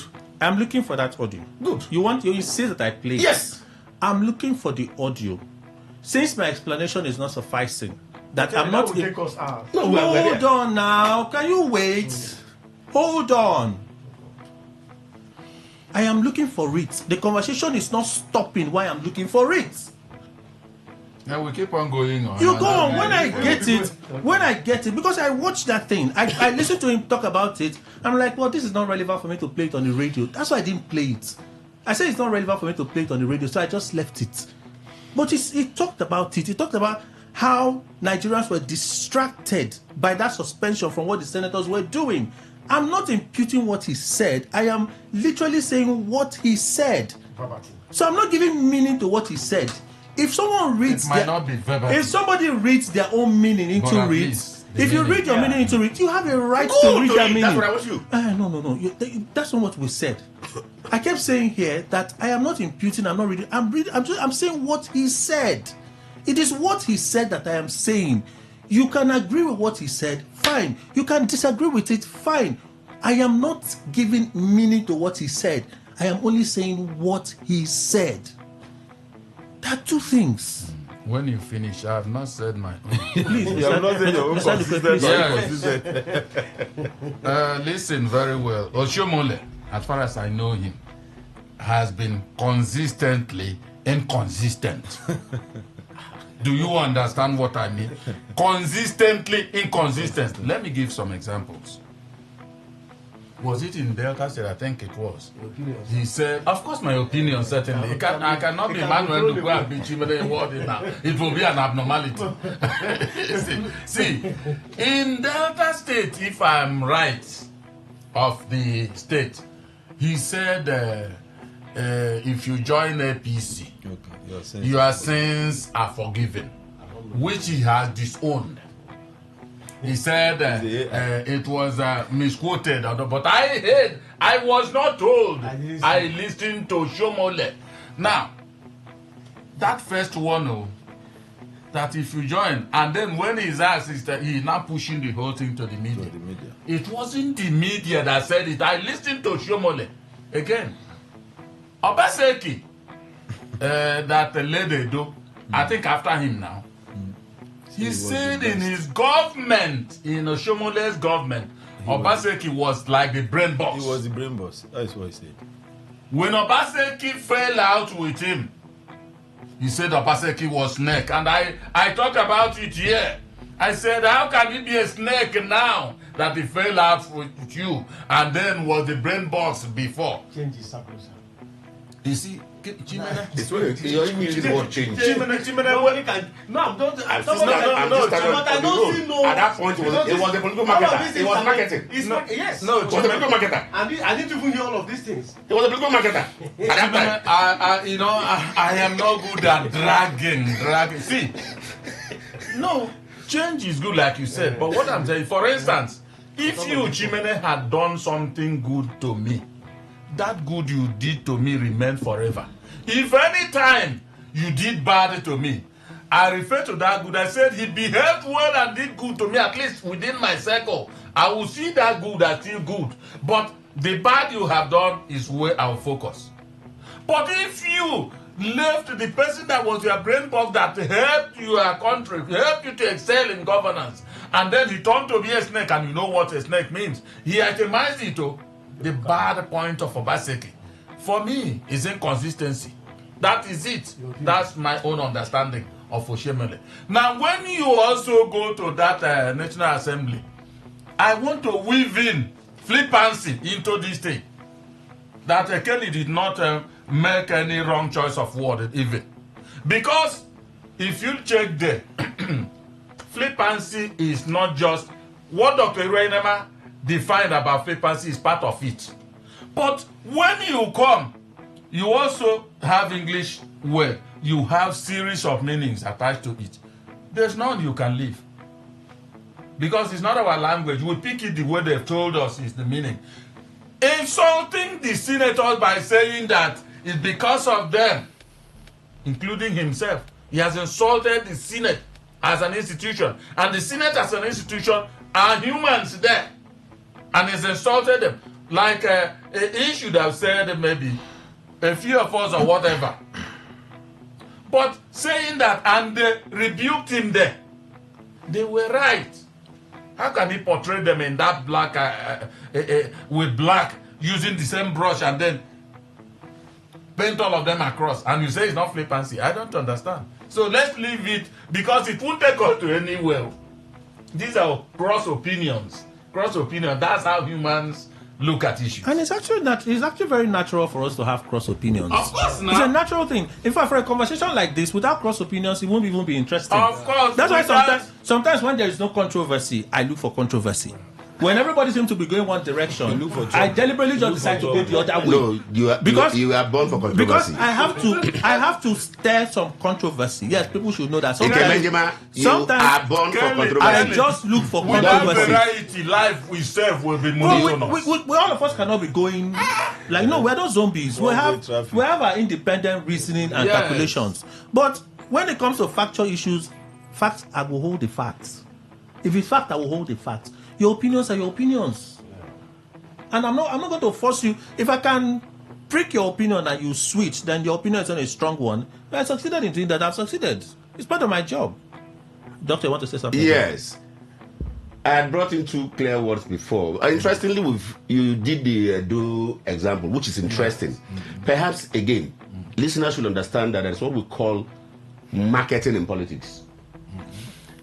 And depending on what you're selling, what good you're selling. I could be in Toyota today as a salesperson, and the next day I am at, what's his name, the Nigerian man? Innocent. You won't expect me to praise Innocent while I was in Toyota. It's not done anytime, any day. Now, so I keep saying that there is what they call role. Your role within a role, if you want to look at inconsistency, it is the person's behavior or activities within a role, complete role. You can say, you are the innocent. You said innocent was the best, and you're still in innocent. Now you say innocent is not best. What are you really telling us? That's your role. That's your role. Now, if your role changes, of course, he was going to market both his party and a candidate. And except he's out of the party. I don't know how you want him to come and tell you that the man is good, the man is bad. So don't take it. Is it, Doc? It's good that you are enlightening us like this. At least people are also listening. Yes. Now, I also want you to enlighten us further. Yes. There is something they call marketing in politics. Yes. And the marketing too. Now, no, wait. Good. There's something they call marketing in politics. Yes.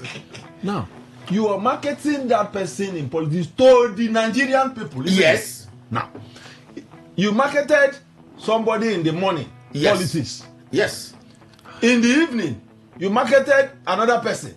All is in politics. Yes. So the Nigerian persons. Yes. Now the question now is, we are the Nigerian persons. If we are asked to form an opinion about you, marketer, in politics, what do we call you? A consistent person. They have these variances. I like what you just said. No. Those that agreed will be agreeing on the things. It's not everybody I tell that Toyota is good and buy Toyota. It's not everybody. Opinion will be said. It's not everybody I tell that innocent is good that will go on. But the fact is, what is my role? Should I go and say I am an innocent? Should I go and say? Example is everybody love Obi. So should I go and say this? He has to bring. I like that. I like that. Okay. Is doing like this. Some other person is saying I don't love. I'm going to take the pains of playing the videos without editing them. So I'll look for it. Take a look. So this is where my credibility is. This is where my credibility is. So I'm going to play it. This we are listening. Open me speaking with AIT.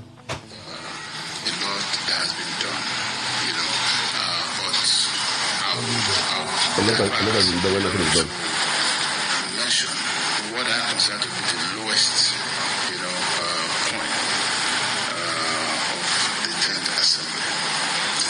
It was when it looked like there was no order on the floor of the Senate, when it looked like we had no respect for the female gender, when it looked like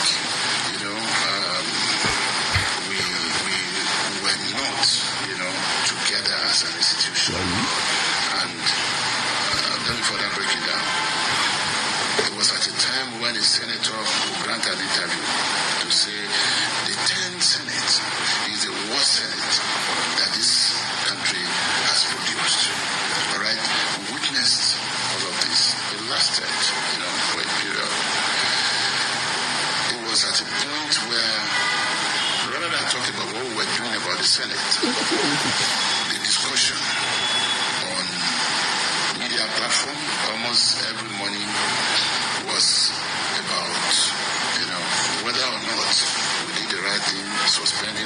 senator, or whether the period of suspension was fair enough or was too long, and all of that. So essentially, there was a major distraction, and for me, it wasn't a happy moment.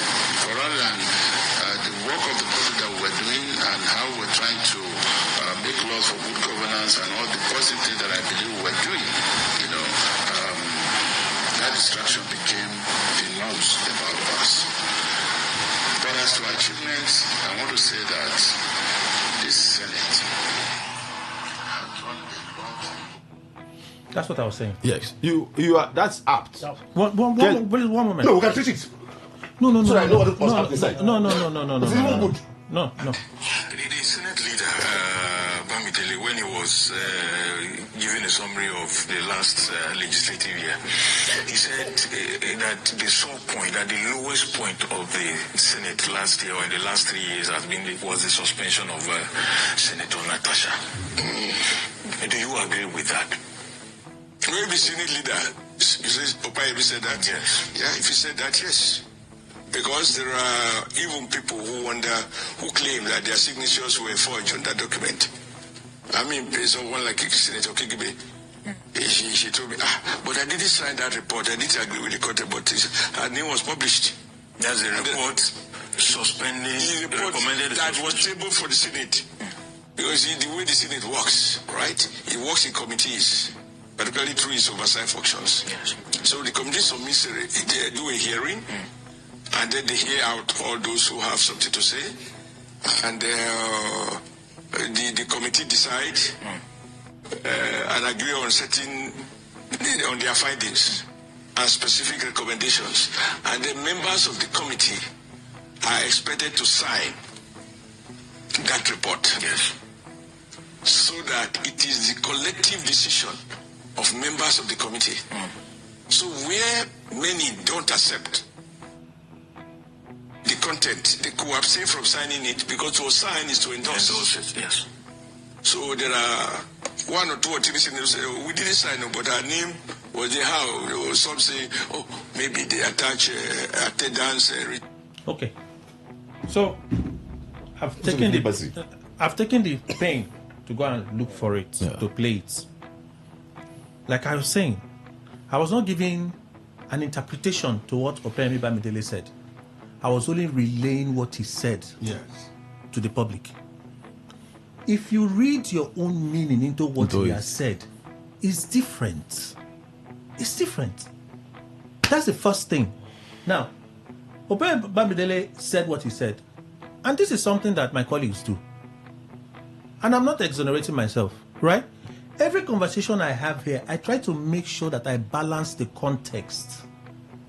So we understand that this is what the person said. This is what the issue is about. Oshomole here sounded like he did not get a full knowledge of what Opeyemi Bamidele said because the question was half thrown at him. It's a simple thing, right? Did you say, that's where the controversy is, did you say that senators had their signatures forged on the list that suspended Natasha? From this audio, he said so. And how has he said so? Some senators claim you are the one who is saying it. It's not the senators that have come out to say it. You are the one who is saying it for them. In fact, he said Iretu told him. So you coming out to say that, no, I did not say so. My statement has been misinterpreted. I'm like, I don't understand. You said it. That some senators claim that their signatures were forged. You said it. So it's a simple thing. I said what I was told is different from I did not say it. Good. I said what I was told is different from I did not say it. That's from another play on the podcast. That's what you're saying? This is the podcast I just played. From this one, for crying out loud, what the man answered was a very simple thing. You asked my opinion. You asked my opinion if I said, is it really what Opeyemi said? If that is true, it makes some sense. I'm happy now, so that I play it. It makes some sense. Because I did recall that somebody had told me, now in this case, Nairiti, had told me she was not a signatory.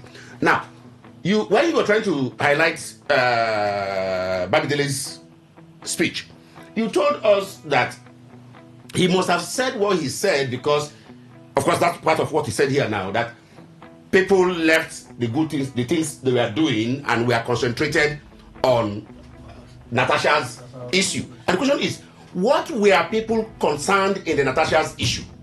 People were concerned in Natasha's issue because the process was wrong, because things they were doing in the people's interpretation. No, I'm coming. When the word like, you see, we are nobody knows it all. When the word like is used, like Bamidele use, that people were saying like they are not gender friendly. It's not to say that we are not gender friendly. He doesn't need to say it. That's what I'm telling you. Oh no. That we had the interpretation. Those that went to social media and took their time, according to him. Those that went to social media and whatever media to take their time, took their time in his own. He suggested that we did it like, but we are saying, even from what came up from Showless Mark right now, it was correct that this was actually what they did. Doctor. Because we took our positions then. Doctor. They did the things we had. Doctor. Yes, sir. Doctor. Do you know that if we are calm and we listen, we would understand, and then our communications will be clearer? I'm listening. For a mediator, you agree, right? I'm listening. Because the only way we can communicate is when I listen to you and you listen to me. I'm sure I have not interrupted you. No. See, the conversation is simple. Is he inconsistent? I said no. Allow me to finish, sir. Allow me to finish. You need to allow me to finish. One direction and you think that direction will go, it will go too flat. I'm not telling you what to say. I don't do that here. I'm not telling you what to say. No, see, I don't like the way this conversation. Doc, you have stated. Can you allow me? You're not the owner of the table. No. Are you moderating? No. Allow me manage my house, please. You're not interjecting. Allow me manage my house. Can you please allow me manage my house? Let me manage my house. Right? Allow me manage my house because I want to open the phone lines. Good. Right? I have played both audios to the listener. Good. Right? The listener has his own decision to make. Yes. My duty is not to establish a conversation. My duty is to educate and inform. Did Oshomole say senators claimed their signatures were forged? He said so. Yes. Coming out with a statement to say my statement has been misinterpreted. Do you see that as inconsistent or consistent? Simple thing. Do you see it as consistent or inconsistent? The audio has just, for some reason, this. I just said, Kelly, I beg, leave Oshomole, let him be doing his thing.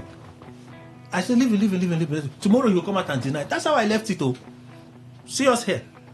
This is something I don't know. I would have just turned my laptop on and I'll play the audio from my archive. I said, Kelly, leave Oshomole, I beg. See me here. But it's a good thing we found the audio.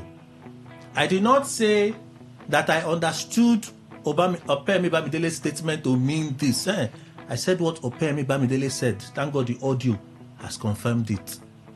The rest is over to you. 0810-9510951. Again, 0810-9510951. Here we go. Good morning, Today 95.1. Welcome. Give us a moment. Good morning. Hello? Are you there? Are you there? Call us back, please. Good morning. Good morning, Kelly. Welcome, sir.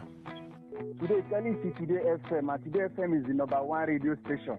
If you go to maybe Silverbed tomorrow, will you not say #1 radio station? Does it mean that you are inconsistent? Thank you. Okay. Whatever that means. Good morning, Today 95.1. Good morning, Kelly. Morning, sir.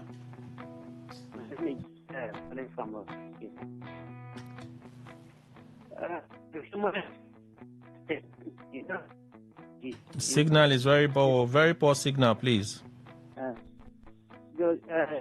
Someone just say ABC. He finished all the alphabet in ABC. They appear in a cloth. and very white. The inside, still. I'm so sorry. Not clear at all. Good morning. Today 95.1. Calling from the most peaceful place in Port Harcourt. Collins, welcome. Please go on. Today hot. I like her. And you know, agree for who no agree for you. I don't know someone and I cannot be that now. You know the consistency for waiting the talk. You go come this morning, go tell us different thing. The next day go talk another thing. You know the straightforward. When he says the children of those who there for House of Assembly, he said they protect them. He said if you want your APC, I think I forgive you. If for me change him out. So now just in way. He said they sign without their notice. He go come next time, he go come change that. That is Adams Oshomole for you. That is till tomorrow he go continue that character. Be like our former governor here. He go tell say go up to Asoma. He go tell say no go to talk. Chimele is my friend. I love Chimele. Even Chimele is one of those people. Thank you. Okay, park well, I beg. Park well. Phone lines still open. We'll take your reactions and then we read messages. Good morning. Today 95.1. Welcome.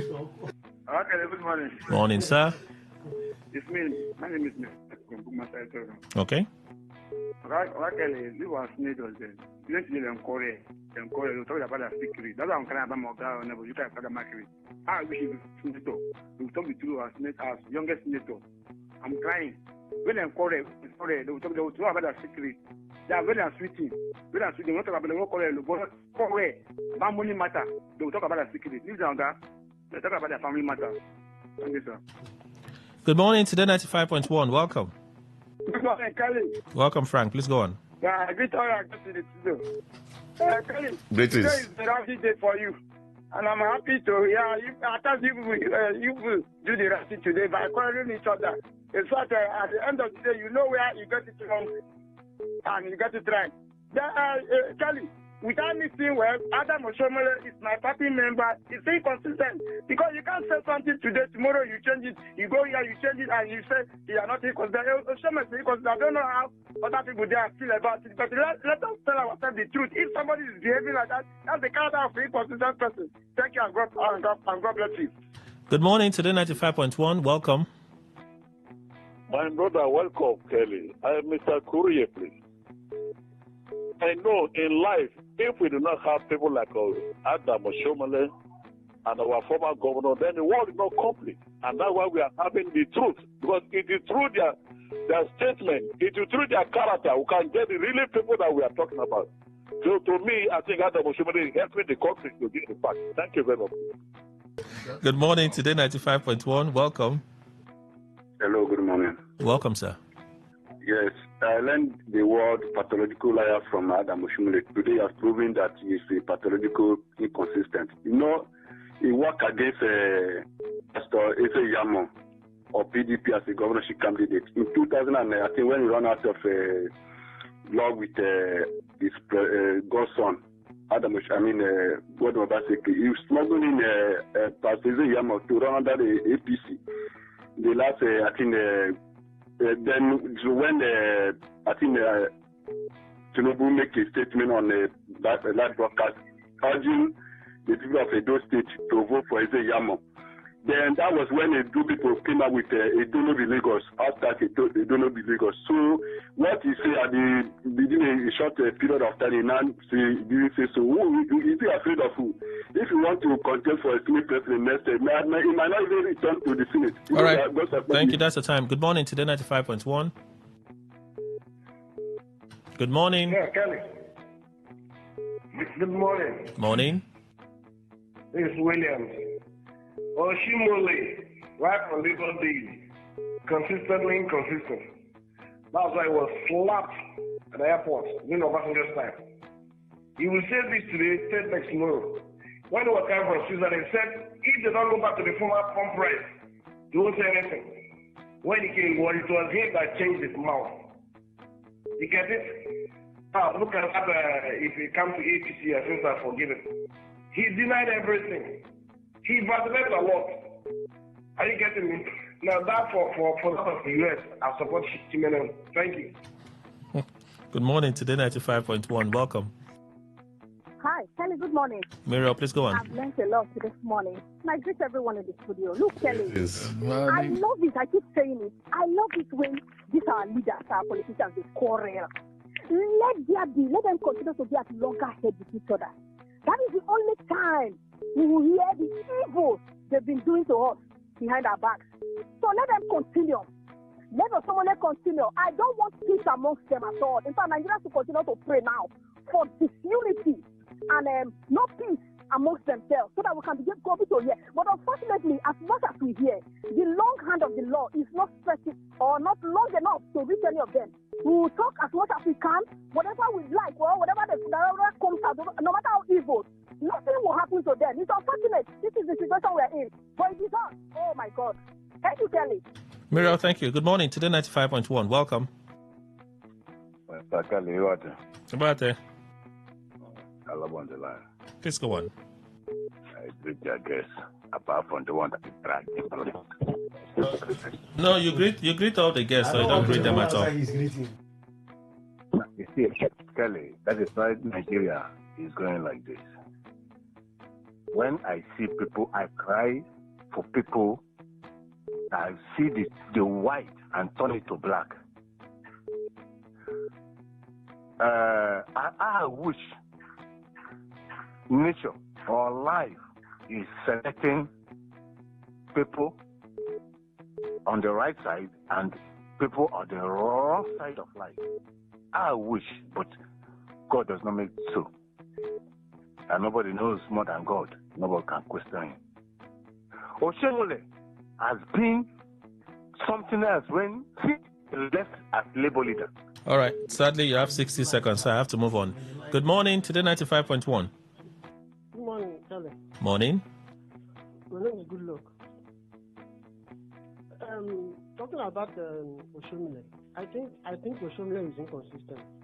See, there is a context to this thing. Oshomile said that the signatures were forged, and later said that the media was the one that misinterpreted what he said. How? It's not about him responding to what Obamidele said. No, that is where the misunderstanding is. We're not talking about how he responded to, or if he did not understand what the leader said. He said that some of the signatures were forged, and now said that he was misinterpreted by who? That is an inconsistent fellow. Thank you. All right. Thank you so much for your contribution. Let's do a few more calls so we can switch to the messaging platform and take your contributions. Phone lines to open. This one. Good morning. Today 95.1. Welcome. Yeah, morning, Kelly. Special Douglas, please go on. Yeah, Kelly, like Chief would say, political commentary is not a popularity. It's not about shouting or making or if Madam Soshomele is inconsistent, it is probably because that is what the situation then requires. So he is inconsistent? Yes, it may be necessary in politics. The situation then requires that inconsistency. See, the dynamism of the political culture or political socialization in the government of a connected people by people, for such people apparently is what I call the real democracy. At that point in time, he might be required to set inconsistency so that the situation will be ameliorated. We mustn't always sound politically correct.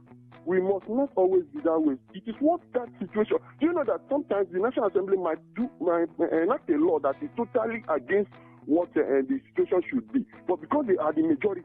What does that tell of the person's character? It does not have anything to do about the person's character. What they are doing is service to the people. What will the government? Wow. Okay, I just learned. Kelly. Thank you. I just learned. Thank you. Okay, so it's about the situation, the uniqueness of the situation. You continue to switch. So how do I tell your character? And my final call. Good morning. Today 95.1. Yeah, good morning. Today 95.1. Welcome. My name is IMJ calling from Okrika. Okay. Hello. What I want to say about about the war ceasefire agreement and the permanent ceasefire agreement. Somebody and the people were saying if Trump has gained anything.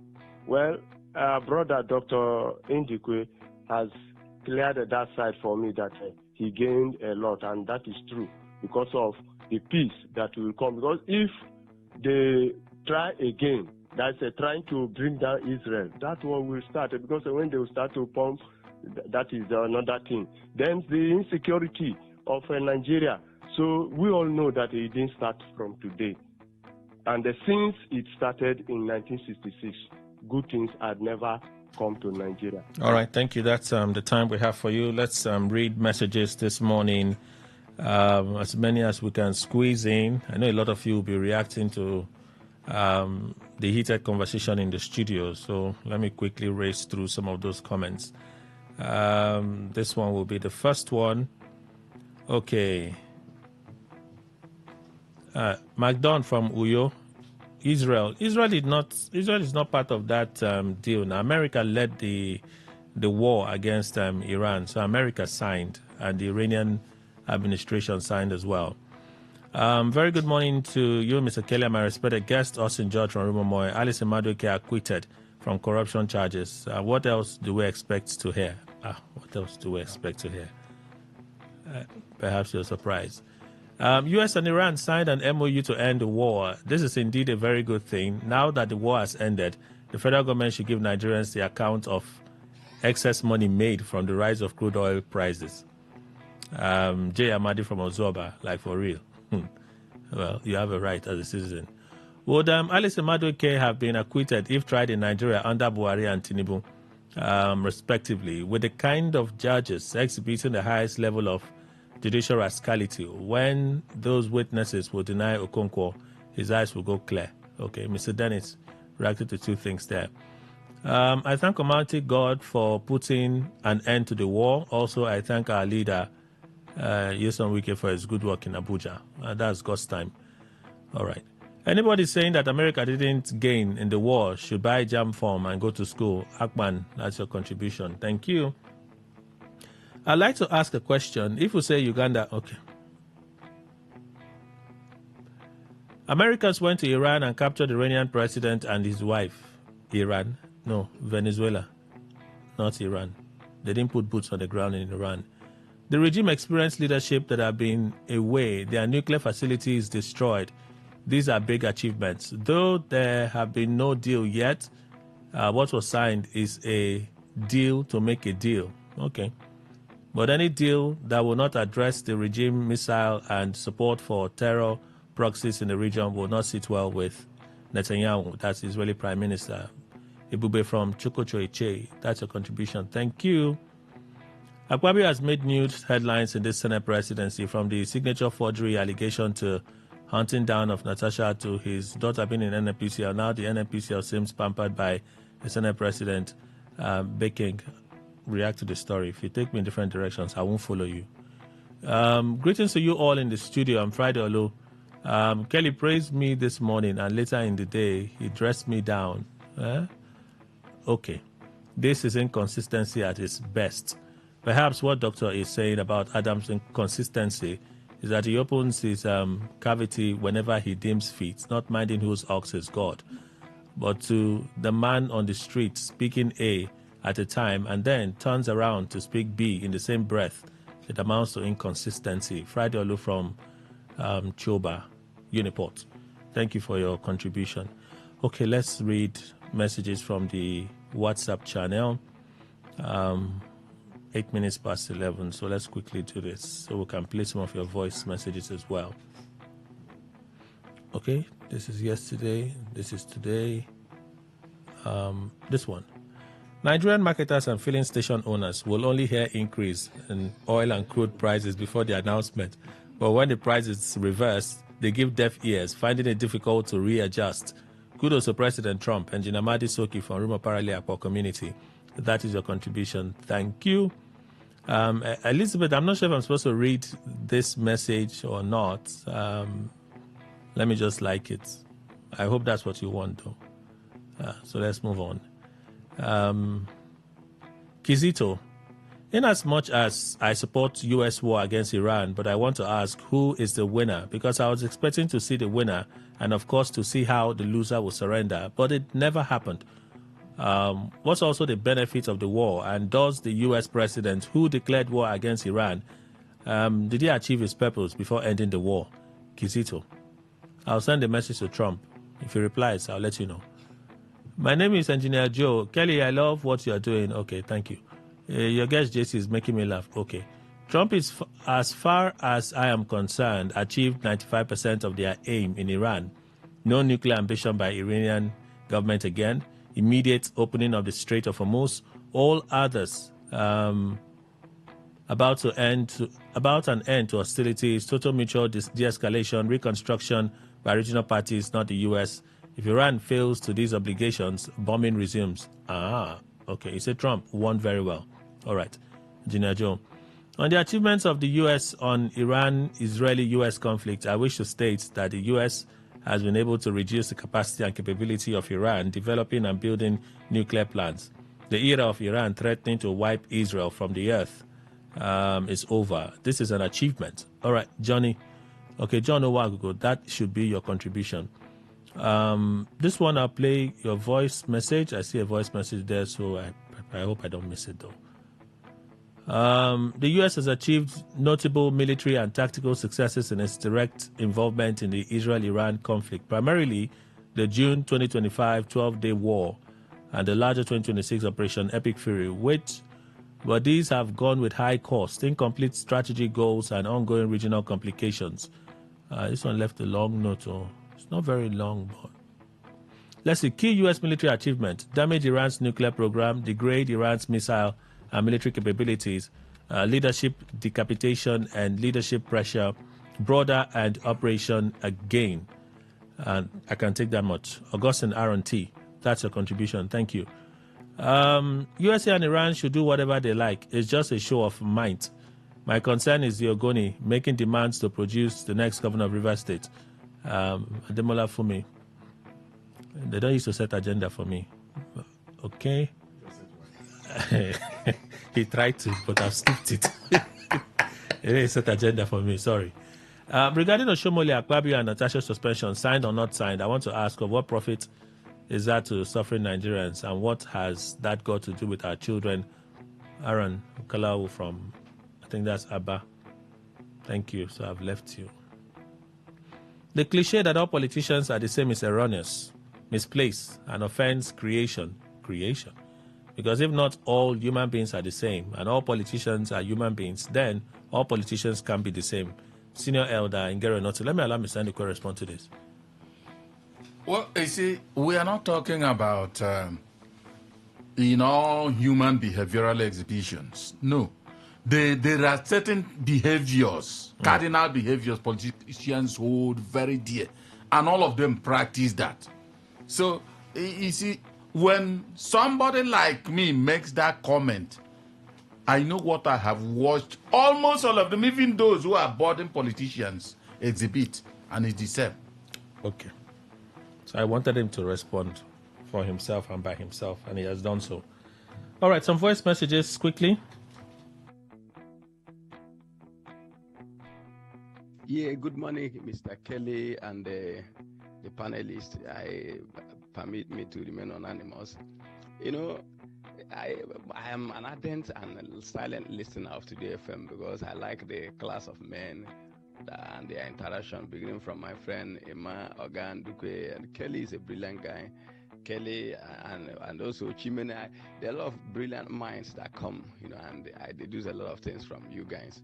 So, and most of the time I choose to remain, passive. But there are things that, how could somebody say Iran has won? Iran has lost their leader, Ayatollah. Iran has lost virtually everything, lost ships, lost everything. Iran has, so many of the Iranians, the Christianity that can penetrate has penetrated everywhere. They have scattered everything. Now you're still saying Iran has won. Will Trump need to destroy everything? Trump is not a terrorist that wants to destroy everything before he will rest. So they lost their military. Can they rebuild it? Dr. Iranima? With all of these sanctions that are going to be lifted. Militaries don't fall from heaven. Every country started somewhere to build military. And if you say they've lost their military too, it's very funny. I'm sure the Iranian military is still intact. Intact? Yes. If they destroyed their Navy fleet now. They destroyed their Navy fleet. Trump said... Your typical defense are three wings, am I right? Air Force, ground, army, and Navy. But fighting So if the Navy had an issue, and you still had the other two ways, you still build.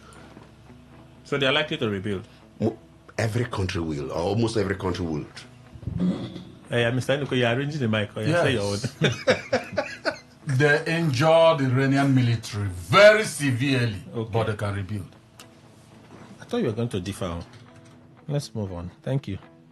The next voice notes, this one. Good morning, Mr. Kelly. Good morning, you guys in the house. My name is Ozika. Mr. Kelly, you're asking if I consider Oshumole's act shameful. Yes, it is shameful. It is, looking at his position in the country. But I believe that this man has been speaking out, voicing some inappropriate happenings in the house, and giving us hints on what is going on. I've been following him sometimes, but what he said now, these people, they know themselves, they know their past, they know their wrongs and rights, and I believe that they are using it against this man. Yes, they are using it against him, holding him down. And this man doesn't want to leave power. Power is sweet. These people, they don't want to let go of power. So the best option for him now is to come out and deny it, which he has done, except he will be kicked out, like the Senate president said. Thank you. Good morning, Sakali Bishon, and all our respective guests. I thank US, Israel, and Iran for putting an end to the war. And I'm calling. All right, Gustam, I read your message from you now, so let's allow the chance to another person, yeah? Thank you. Good morning, Kelly, and the guests in the studio. I want to speak on Oshumole's statement concerning Natasha suspension. But it's a pity and quite unfortunate that we have such person like Oshumole as a lawmaker in Nigeria. You can see the kind of person he has become. Well, he's responsible for losing his value. I'm not responsible for that. Always speaking from both sides of his mouth.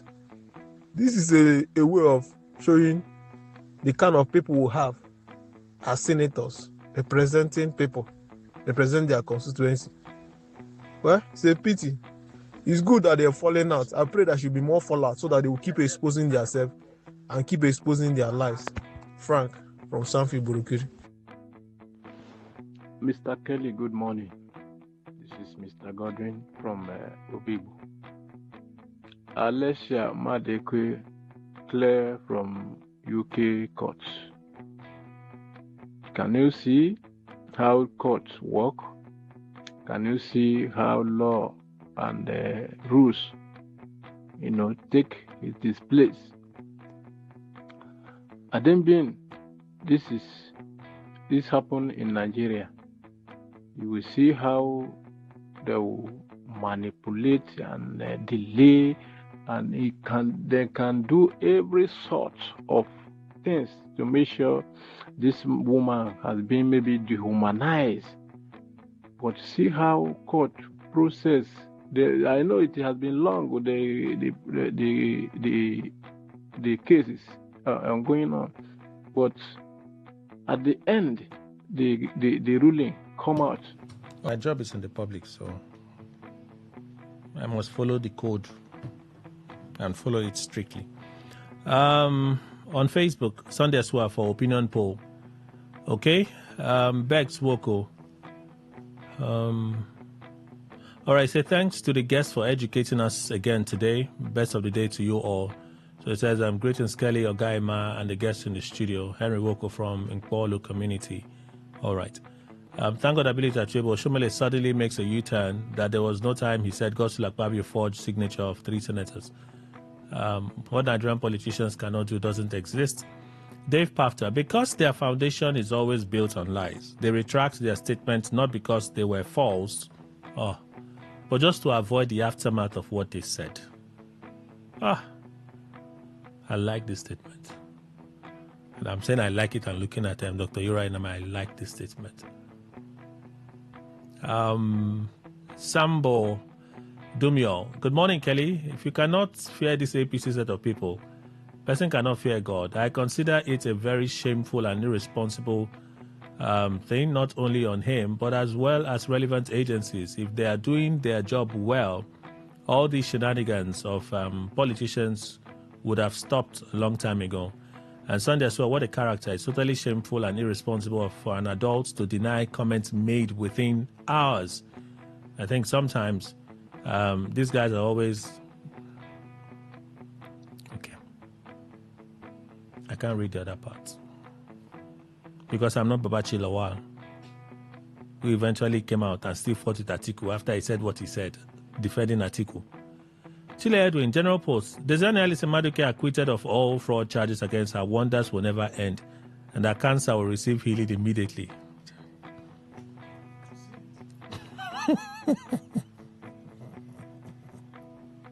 And then if I haven't served the public, should be made to give account of his stewardship and not to politicize his present state, just like one wonders who now checks the broadcast stations with a kind of incitement and partisanship taking over the airwaves. All right. Skifu Bureau Konko Kenneth is here to tell Nigerians what Obi is not going to retract his allegation over NDC ticket. As a lawyer, he should be ready to prove his claim in court. I think he's ready to meet them in court.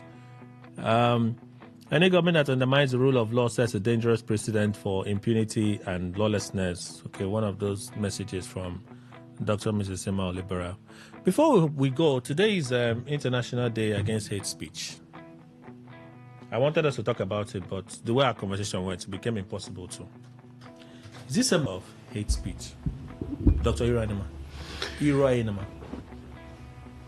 Hate, and they talk about hate, does not just fall from the sky.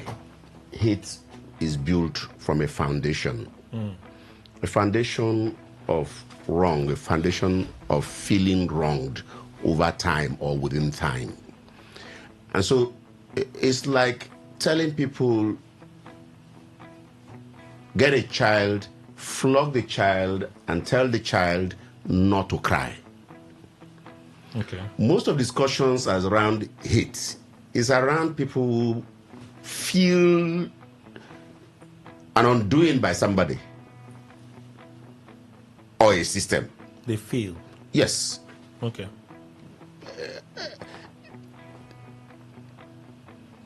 It's one thing to feel a thing, it's another thing for the other party to know the amount of the magnitude of what he or she has done to the other person. And so for us to be talking about hate speech alone doesn't make sense to me. Society should be promoting good behavior, good governance, as to minimize or eliminate hate discussions. Okay. And perhaps it's only when we do that in real sense that it could actually go off. Man is reactionary most, if not all the time. And so for me, as bad as hate speech is, we must understand why it came up, even in the first instance, and so be able to treat it where we needed to treat it. I am not in support of hate speech, but I'm interested in people understanding that hate speech does not just fall. It came from something. Something triggered or gave birth to people today, beginning to either talk certain things against certain persons negatively, which is what we are now referring to as it negatively. All right. Mr. Williams. You know, just continuing from where Doc stopped, the hate speech, there is always a cause to hate speech. Me, I will narrow it down to, you know, the crop of politicians we have in Nigeria today have encouraged hate speech.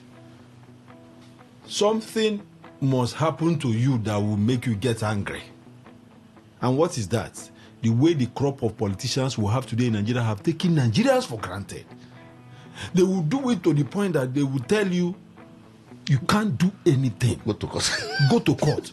Some will even tell you, heaven will not fall. Even if heaven falls in our time, nothing will happen. So it will make you, it's like they have reduced you to your lowest level. So sometimes you begin to talk in anger. You begin to talk in anger. Because ordinarily, let me tell you something, there are certain things some people will not say if all is well. But because you're saying that, it's like what we call national cake. This thing belongs to all of us. And a group of persons just team up to oppress you, do it like you cannot do anything, and they expect you to also keep quiet, don't say anything. No. The way forward is that people should learn that nobody encourages hate speech. But he cannot, like he said, he cannot take what belongs to me and you and expect me not to talk. And the only thing I will talk to get at you is to say some things that ordinarily I would not say. Okay. Mr. Ndikwe. Kelly, when we talk about hate speech, by that the sound of it, I understand the meaning. But I think it lives with politicians. Yes. They, if it's 100%, they have 99.9, maybe 9% of it. Yet they always, it's just like when Lai Mohammed was in power. He will tell you, change begins with me. That's with you. Yes, with you. That's what the slogan he came up with. Then I said, no. You people are like the mirror to the society of Nigerians. Now, as you take a step, they mirror you. They follow your steps.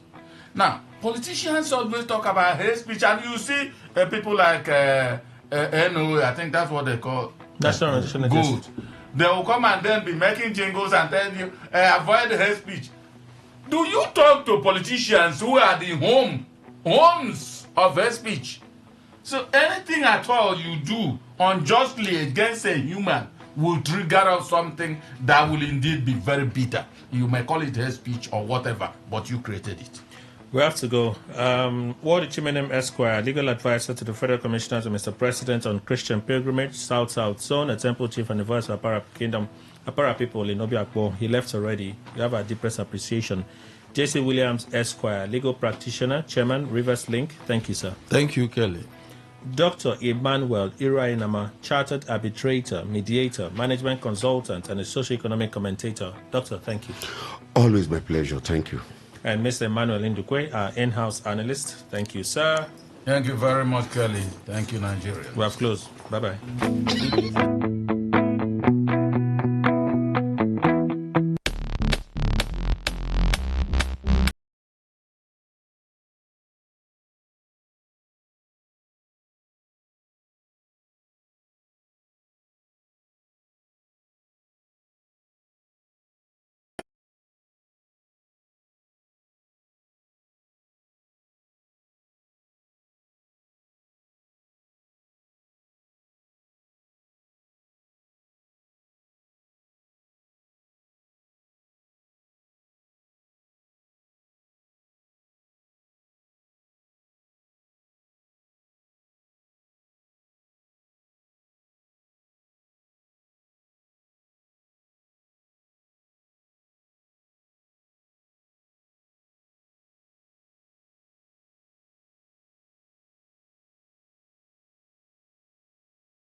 95.1 FM.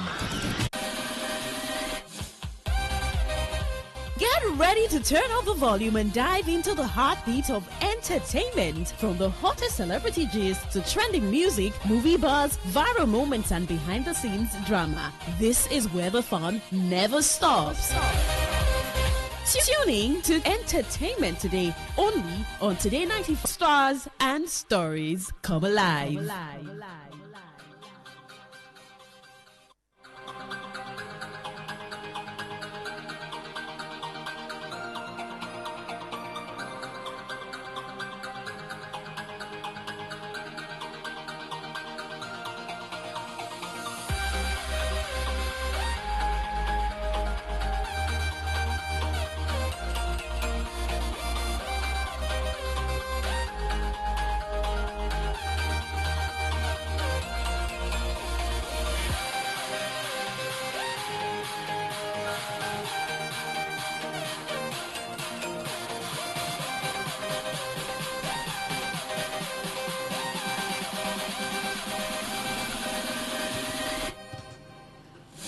Entertainment Today on Today 95.1 FM, Voice of the People. Thank you so much for staying tuned. 11:32.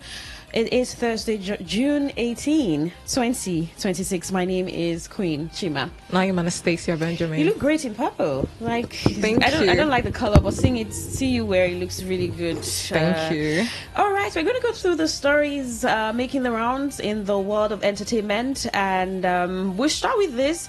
Now, this is just to ask you questions. I mean, get you contribute on the show to actively leave pop scene for younger artists. Brimo tells Wizkid, Burna Boy, and Davido. Now, Nigerian singer Olawale Oluforo, popularly known as Brimo, has urged established Afrobeat stars to create space for emerging talents, arguing that the continued dominance of a few top acts is limiting opportunities for the next generation. He's speaking during an interview on TVC.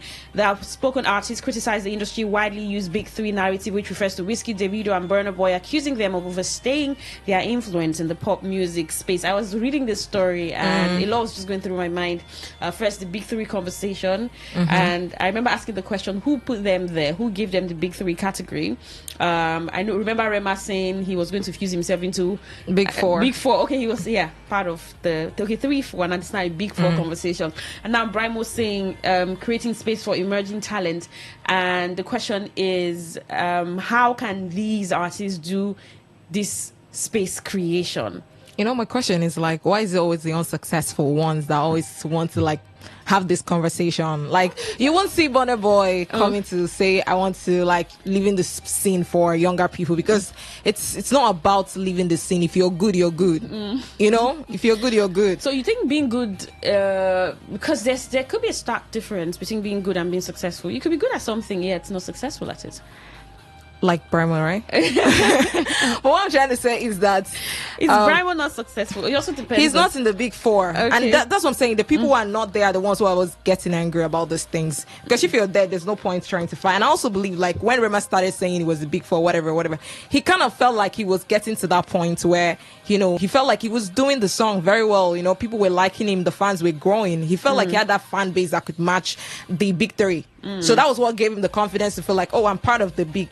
There's no longer Big Three, there's Big Four. This Big Three thing, who pushed this narrative? Fans, artists? I mean, it's just there. People are great, so we have to put them in category 1, 2, 3. 1, 2, 3. What are your thoughts about it? I mean, you think about the Big Three, and one of the questions that we asked is, who's pushing the Big Three narrative, or who pushed it? It's a thing. We've seen it play out over the years. We have those people in that category, Davido, Wizkid, and Burna Boy. I don't know what the chronological arrangement is now, who's first, second, third, but then you can find 3 of them there, right? So who pushed the narrative, and is that what it is? Because someone could say that you're not my Big Three. Yeah, all credit to Davido, all credit to Burna Boy, or even Wizkid. You know, the thing is not about who is the Big Three starting, who is the number 1 or number 2. It's the fact that Davido can be your number one. Okay. But what we are saying is they are in that category, that big three category. That's what we're just saying. Okay. So what are your thoughts about it? And how can artists help up-and-coming artists or emerging talents? In what way can they show them love, like they'll see on the streets, show them love, help them, right, become, right? Or becoming is quite a personal thing. Don't you really need people who are in that field and making lots of progress? Now send a text or WhatsApp message to 0701-9339-962 to give your thoughts on that. Let's see what's happening on the foreign scene. Well, the Recording Academy has announced, that is, the Grammys have announced the introduction of 5 new categories for the 2027 Grammy Awards, broadening the scope of the prestigious music event to accommodate more global genres and musical traditions. The newly created categories are Best Traditional Pop Vocal Performance, Best Latin Song, Best Asian Pop Music Performance, Best R&B Collaboration or Duo Group Performance, and Best Traditional Folk Album. In a statement shared on Instagram, the Academy said the additions are designed to recognize distinct musical styles, songwriting excellence, and collaborative works that have gained significant cultural relevance and influence. According to the Academy, the Best Asian Pop Music Performance category will celebrate contemporary pop recordings by Asian artists, while Best Latin Song will honor outstanding songwriting achievements within the Latin music industry. The expansion builds on efforts by the organization to reflect the growing diversity of the global music landscape. It follows the introduction of the Best African Music Performance category at the 2024 Grammy Awards. South African singer Tyla became the first recipient of the Best African Music Performance Award with her hit song Water, triumphing over nominees that included Burna Boy, Davido, Musa Keys, Irish star Shake, and Olamide. The latest changes underscores the Academy's commitment to expanding recognition for musical excellence across diverse cultures and regions around the world. Nigeria's Thames claimed the prize in 2025 with Love Me Jeje. Tyla won again at the 68th Grammy Awards with Push to Stars, becoming the first two-time winner in the category. The African music category was introduced amid the global rise of Afro beats and Amapiano. There's been a number of thoughts around this, Anastasia. Is there an American music category?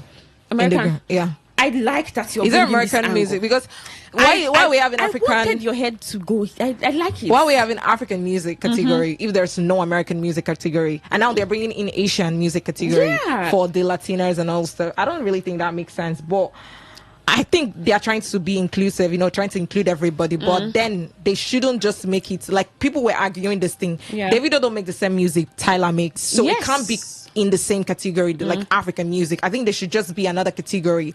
But at the end of the day, it's still Grammy doing their thing. If you want your own, guys, start your own. Talking about starting your own, we'll go to the heady story. If you want your own, start your own. Because first I was looking at the Latin category. I was asking how many people speak Latin in the world. I know there are songs in Latin that have done really great in terms of their successes, but Latin having evolved into Spanish, Italian, and French, having a Latin category that questions the tens of thousands of people that listen to that song in that language and why it's really important. Then the Asian category is bringing up a lot of issues. The K-pop, there's the P-pop, there's this, and then they're saying it's it's now they need to bring the you understand those stars who are already doing great pop. They're not going to box them into one small category and be like, okay, this is your competitors. Even when they were competing with the likes of BTS now, see what they're competing with right now. They have to be in the Asian category. That's crazy. And we'll just see. Tyla said, see, there's Amapiano. We're not all doing Afro beats in Africa. There's African music performance. Although we celebrate that Thames won that category this year. Was it this year? No, last year, 2025. Yes, because it was Tyla that won the second time for this year. Let's see. Now they also introduced traditional category, and it also folklore. It also brings to mind how music is evolving, right? The genres that are coming up every time. We're talking about music. American rapper Nicki Minaj has alleged that she faced what she described as constant spiritual warfare throughout her career in the music industry, claiming that powerful figures worked against her after she refused to conform to certain expectations. The rapper made the claim during an appearance on the Bryce Crawford podcast hosted by evangelist Bryce Crawford, which began trending on Tuesday. While speaking on the program, Minaj said she entered the entertainment industry without understanding what she described as as its spiritual dimension, a reality she believes contributed to many of the challenges she encountered. Minaj alleged that some influential figures in the industry viewed artists primarily as sources of profit and could make life difficult for those who refused to comply with their demands. According to her, the position she faced stemmed largely from a personal conflict with an influential individual. I don't know. We've seen a number of artists come up to talk about how the spiritual aspect of the entertainment industry. Even Justin Bieber did a Christian song one time. But yeah, it's the thing I like about American Christian community. Anybody can just wake up and decide to do anything, even if you're doing one badass song or whatever. When you decide to do the Christian thing, people are just going to be like, cool. Imagine that if that was in Nigeria now. She went on a Christian podcast. Yeah. It was a Christian evangelist that interviewed her. I don't think Nigeria would be so accepting of that if Tiwa Savage were to go on a podcast that had Moses Bliss on. People will be like, oh, no, we don't. This thing is not. Light and darkness doesn't work together. And then I even remember when this Ebuka song did this, Who is calling my name? Well, people didn't like, Christian community didn't like the fact that LGBTQ were using this song to make content. There's always this segregation that comes with it. But yeah, somebody like Nikki going to talk about something like this, really. So the spiritual conversation. It was this year that Kongaso Kruna Nice talked about how spiritual music is. I mean, we've seen videos, even clips of a lot of artists talk about, we don't want to get to this point, to get to that point. And some say the entertainment scene is just quite a lot. And then she highlighted that again, saying that that's why she's not gone to a certain length in her career. And I'm wondering, Nicki Minaj, though, I mean, quite a number of successes, depending on what length and growth is for you. But away from that, organizers of the Headies have announced that the 18th edition of Nigeria's Premier Music Awards ceremony will take place in Toronto, Canada, marking another step in the event's international expansion. The announcement was made on Monday by Headies founder Ayo Animashon during a press briefing in Victoria Island, Lagos. Although the exact date for the ceremony has yet to be unveiled, he confirmed that a travel company had partnered with the organizers to enhance their experiences for attendees traveling from Nigeria to Canada. We have a partner going with us to give a never-seen-before experience from Lagos to Toronto, and the partner is, he announced, explaining the rationale behind taking the award ceremony abroad. He stressed the need for the Headies to diversify its revenue streams in line with leading international award platforms. Most of the awards in the world that you see that are big, that you talk about, they have 4 or 5 sources of revenue. Here we have only one. Everybody talks about sponsorship, he said, drawing parallels with the Grammy Awards. He added that they have state funding. During COVID, Grammy left Los Angeles and went to Madison Square in New York because LA was shut down. LA fought to bring Grammy back because it does something to their economy and it's part of their DNA. What events would you say are part of our DNA as Nigerians? The move signals a new direction for the Headies, which returned to Nigeria in 2024 after staging 2 consecutive editions in the United States. The 15th and 16th editions of the awards were both held at the Cobb Energy Performing Arts Center in Atlanta, Georgia. Again, it's the Headies is going back, not like going back, the next edition in Canada, and people are questioning, why not just leave this thing here in the country? With everything that he's explained, good enough? Why it should hold outside? I still feel that the reason they are moving it to Canada is still the classist thing. I always told you, they just want it to feel like, I attended the Headies in Canada. Because if you say I attended, Headies in Lagos, it's like, oh, nothing. They had to give it that buzz and stuff like that. So, but then Lagos is, I understand, when we're talking Headies, we're talking music, entertainment, and we know the contribution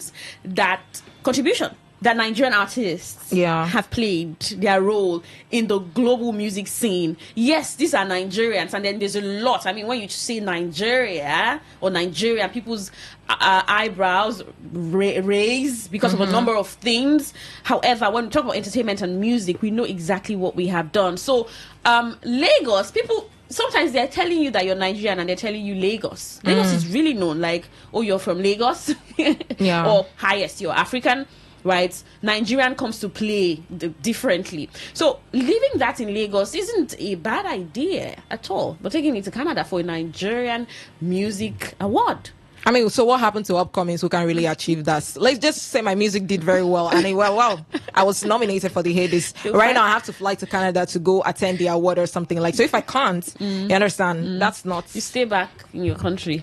You're still listening to Entertainment Today on Today 95.1 FM, Voice of the People. We have an interview for 11:50, but we'll get back and take a story, and let's also get your thoughts on what Brimo says. How exactly can artists incorporate up and coming or emerging talent? You can drop your thoughts on Facebook, Today 95.1 FM, on Facebook, that is Today 95.1 FM, or drop your thoughts on text or WhatsApp message portal 0701 9339 962.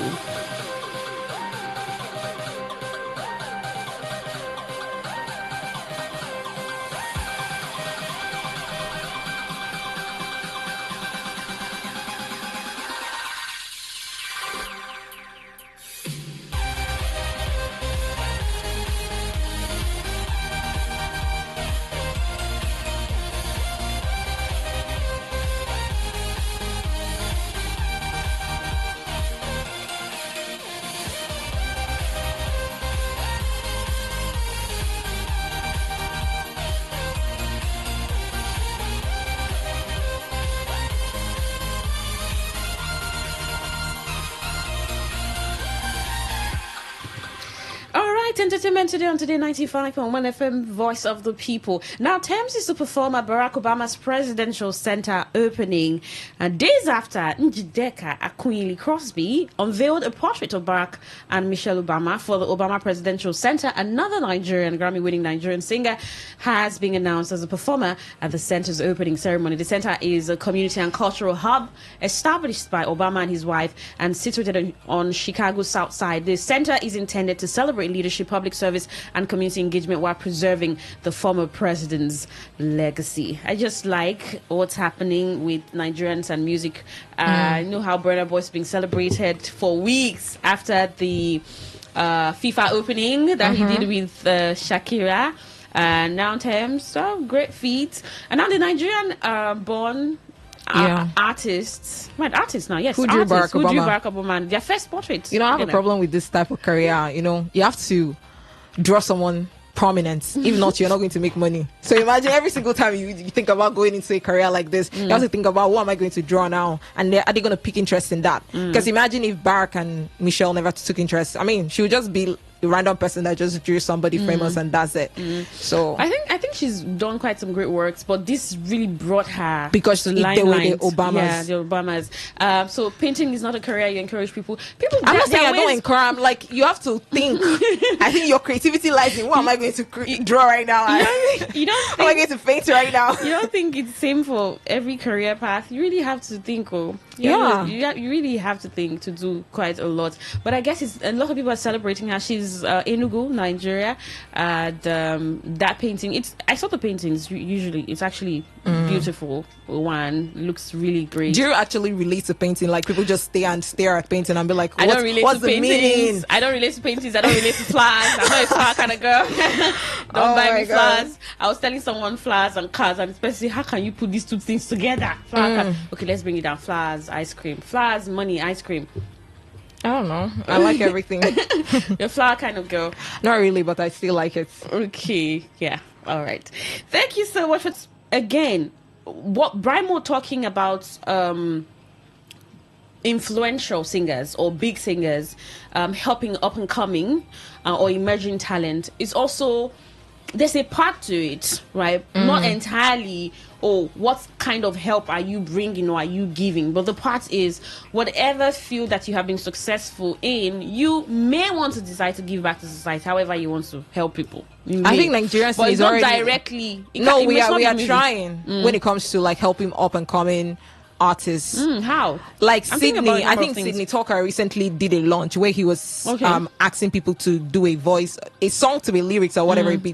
So that is really, really, really encouraging. We're talking about Burna Boy, Davido, and Wizkid. It's when you get there, start the process. You can't just get to the top. I think everybody's just obsessed with getting to the top, but you're not even doing the work. These guys have done the work over the years, so you can't just wake up and boom, you're in the big three. No, because Davido now has done quite a number. I mean, humanitarian activities, right? But so someone is looking at something core music and helping young talent.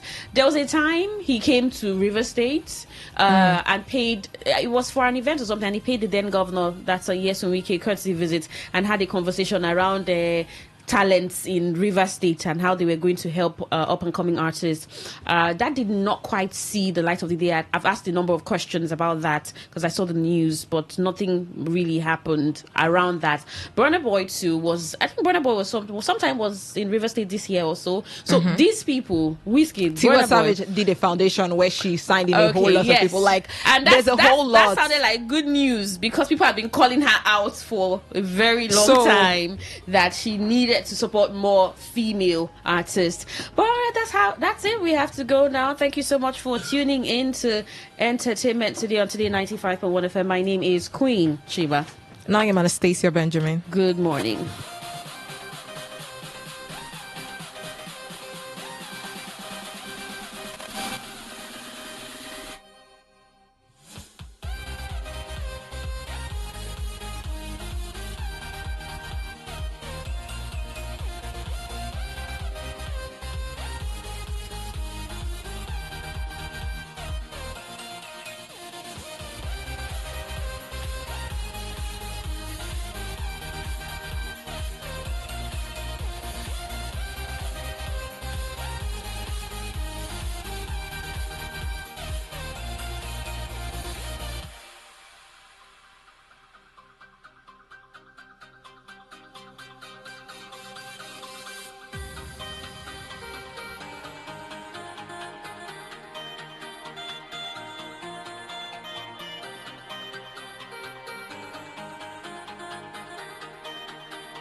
All right, I told you that we have special guests earlier. They're here in the studio, a gentleman and also a female here, a gentlewoman in the studio.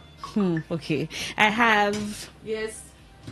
Good afternoon, good day, listeners. This is Timmy Oshiemege. All right, welcome Timmy and Mensa. All right, so my name is Mensa Ebenezer Dom. All right, Mensa Ebenezer and Timmy are from Royal Life. Yeah. Welcome, Royal Life. Let's. What is it about? All right, thank you very much for giving me this opportunity to explain to the highly reputable people of River State, Port Harcourt. Like you said, Royal Life is an international company that has our own responsibility of taking care of human health. Our own is to make sure that the lives of people in Port Harcourt becomes perfect above description. Now, by the grace of God, we are dealing with food supplement. We are one of the largest producer of amino acid products. Somebody will ask the question, what is amino acid?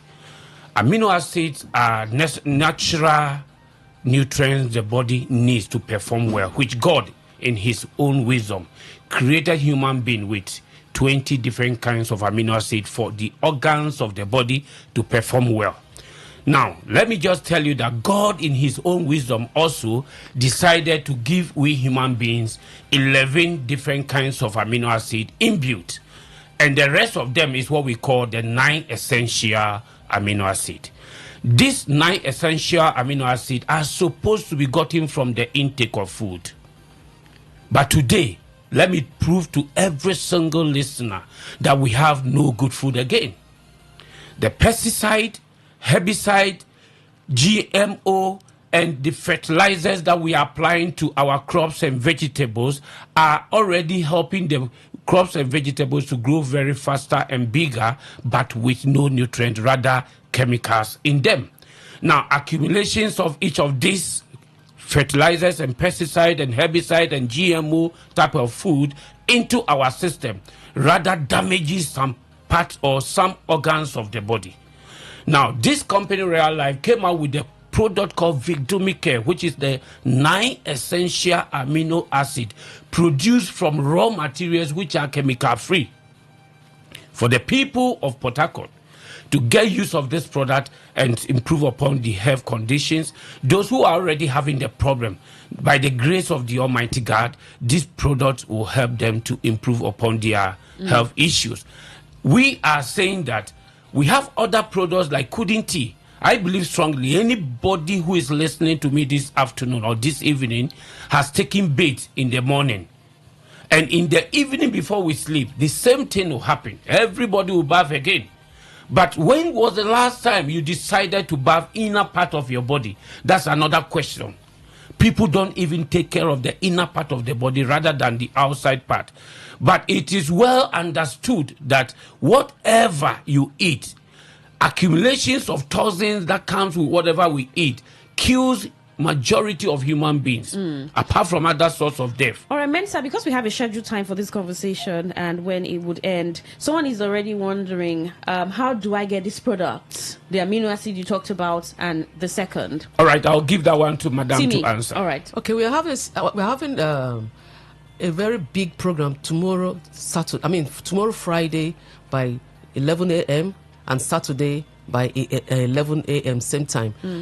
To tell people that these products, they are working, and we are going to have a free health check.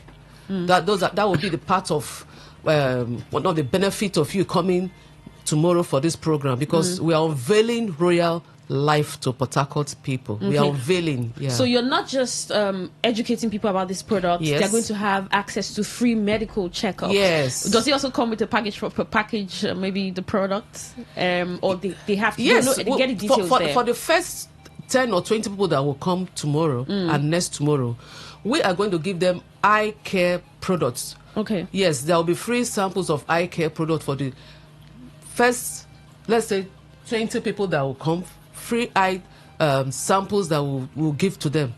Yes. All right. So is this open? Is there some sort of registration fee that you have to pay to attend the event tomorrow? No.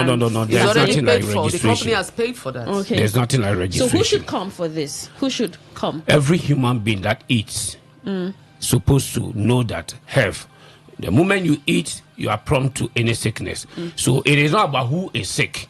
It's about every single person. Okay. Naturally, everybody must supposed to be in the hospital every 3 months to check up your body. People are not doing it. They wait until problem comes before they visit, which is not right. So we are giving free health care for tomorrow and tomorrow next. Come, use the opportunity to check your health status to be able to get Timmy, good health. what's the venue? Here, the venue is number 14, Honeymoon Plaza, Rumola Road. I repeat, number 14, Honeymoon Plaza, Rumola Road. The time and date again? The time is 11 a.m. tomorrow, then Friday. Then Saturday, 11 a.m., same time on Saturday. Like I said, the address is number 14, Honeymoon Plaza, Rumola Road. If you are coming from Rumokuta, just immediately after the Anglican Church, you will see a 2-story building painted with blue first floor. If you are coming from Rumola, is by the left side, same side with the Anglican Church, before the Anglican Church. So you will not miss it. It's just along the road. Mensa, are there numbers that someone can connect? Yeah, contact? yeah. You just call the numbers as we wrap up. Okay.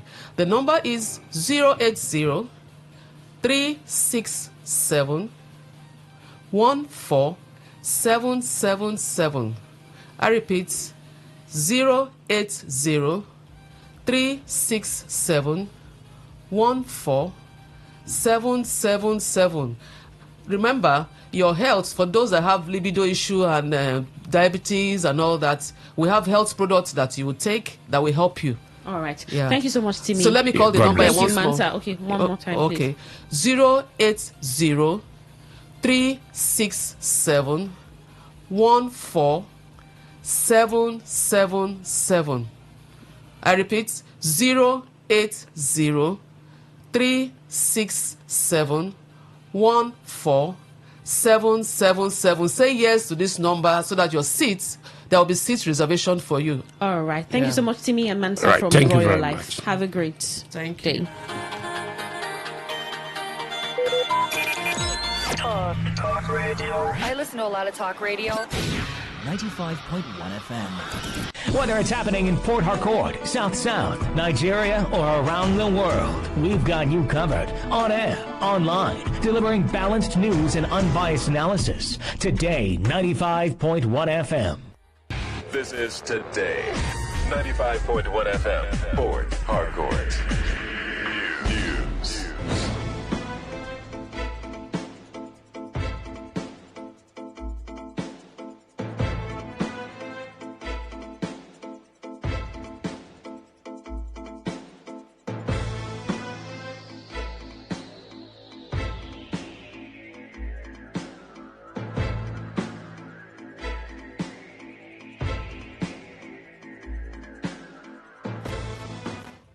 18th of June. Good afternoon. This is the World News on your Premium Talk Radio, Today 95.1 FM. I am Dawn Wilson. Today in the headlines.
Today in the headlines, NGF reaffirm push for state police and power sector reforms. NDC says loyalty oath will curb defections. Rivers Monarch bans scrap dealers following security operation. And on the foreign scene, New York court jails man for abusing corpse on subway train. Details in a moment. Stay with us. Welcome back, and now the news in detail. The Nigeria Governors Forum, NGF, has renewed its commitment to the establishment of state police and sustained reforms in the electricity sector. In a communique issued after its second meeting, the governors said they had reviewed proposed constitutional amendments alongside state attorneys general, stressing that any framework for state policing must be constitutionally sound, uphold federalism, and protect citizens' rights. The forum noted that ongoing consultations would help strengthen the state's collective position on the issue. The governors also reaffirmed their commitment to improving nutrition outcomes through the National Nutrition 774 initiative, while supporting the proposed National Nutrition Bill and broader stakeholder engagement. On the National Solar Super Grid Initiative, the forum highlighted its potential to expand electricity access, strengthen state electricity markets, enhance energy security, and drive industrialization, reiterating support for efforts to provide reliable and affordable power across the country. The Nigeria Democratic Congress, NDC, has defended its decision to require candidates to sign a loyalty oath, saying the measure is aimed at preventing defections and strengthening party discipline. The National Secretary of the NDC, Ikenna Inekwezu, who said this during a television program, dismissed claims that the policy is unconstitutional, arguing that all party members are bound by the provisions of the party's constitution and decisions of its duly constituted authorities. He said the move was designed to prevent politicians from using the party merely as a platform to win elections before defecting to other parties. Inekwezu said the policy was inspired by experiences in other political parties, particularly the defection of lawmakers elected on the Labour Party platform after the 2023 elections. He stressed that the NDC's primary concern is with elected members of the National and State Assemblies, whose defections often weaken party structures. However, he disclosed that the party's presidential candidate, Peter Obi, and vice presidential candidate, Rabiu Kwankwaso, have been exempted from the oath through an administrative decision, despite the party constitution requiring all candidates to sign it. The Independent National Electoral Commission, INEC, has announced that 1,028,929 of the 1,059,360 registered voters in Ekiti State have collected their permanent voter cards, PVCs, ahead of Saturday's governorship election. INEC National Commissioner and Chairman of the Information and Voter Education Committee, Mohammed Haruna, said the figure represents a PVC collection rate of 97.1%, an increase from the 97.0% recorded in 2023. He noted that the number of registered voters in the state rose from 987,647 in 2023 to 1,059,360 in 2026, following the conclusion of the continuous voter registration exercise and the subsequent clean-up of the voters' register. He commended stakeholders for supporting voter mobilization efforts and assured residents of Ekiti State of INEC's readiness to conduct a free, fair, credible and inclusive election. The Minority Caucus of the House of Representatives has criticized the President Bola Tinubu administration for failing to address worsening insecurity, economic hardship, and threats to democratic institutions in Nigeria. Speaking during an interview at the National Assembly complex in Abuja, Minority Leader of the House, Fred Agbidi, lamented that Nigeria is facing one of its most difficult periods since 1999, with persistent insecurity, rising poverty, and public frustration. The caucus highlighted the recent death of retired Major General Rabi Abubakar, who was abducted in Katsina State, as a reflection of the country's deteriorating security situation. They also expressed concern over the continued captivity of school children abducted in Oyo State and criticized the Federal High Court judgment deregistering opposition parties, saying it undermines democracy. The lawmakers further accused the government of prioritizing politics over governance and urged Tinubu to suspend 2027 activities and focus on addressing challenges. A former Minister of Petroleum, Desiani Alison Madueke, has been acquitted of 6 bribery charges following a high-profile corruption trial at London's Southwark Crown Court. Alison Madueke, who served as minister from 2010 to 2015 under former President Goodluck Jonathan, faced 5 counts of accepting bribes and 1 count of conspiracy to commit bribery. She denied all charges, but the prosecutors alleged that Alison Madueke, 65-year-old, was given a life of luxury in London by oil and gas industry figures seeking lucrative contracts in Nigeria, a country that has long struggled with corruption and mismanagement. However, the former minister, who also briefly served as president of the Organization of the Petroleum Exporting Countries, said she never received any bribes and had no real influence over the awarding of government contracts. Following proceedings at Southwark Crown Court in London, a jury acquitted Alison Madueke of all 6 charges after more than 46 hours of deliberation. Alison Madueke stood trial alongside oil industry executive Olatimbo Ayinde, who faced 1 count of bribery relating to Alison Madueke and another count of bribery of a foreign public official. You're listening to the World News on Today 95.1 FM, Voice of the People. After the break, more news, sports, and foreign stories. Stay tuned. Every day, every hour, when the big stories break, depend on our 24-hour news team to bring you the latest. Today, 95.1 FM.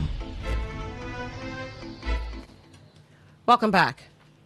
The Director of Energy Security, Office of the National Security Advisor, ONSA, Goodluck Bello, and the Chief Executive Officer of New Guard Security Services Limited, retired Major General Jamilu Sha'am, have commended the General Officer commanding GOC 6th Division Nigerian Army, Major General Emmanuel Emeka, for his leadership in safeguarding critical national infrastructure in the Niger Delta and across the country.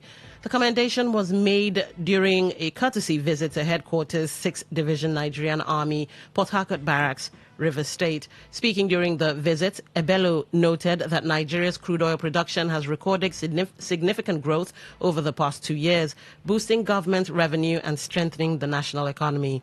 He attributed the achievement largely to the commitment of the armed forces of Nigeria, particularly the Nigerian Army, in securing vital national assets and combating economic sabotage. He also praised Major General Emeka's leadership and expressed confidence in the Army's ability to sustain the gains recorded in the protection of critical infrastructure. Responding, Major General Emeka, who also serves as the Land Component Commander of Joint Task Force South-South Operation Delta Safe, congratulated Ebelo on his appointment and reaffirmed the Army's resolve to prevent criminal elements from undermining the nation's economic assets.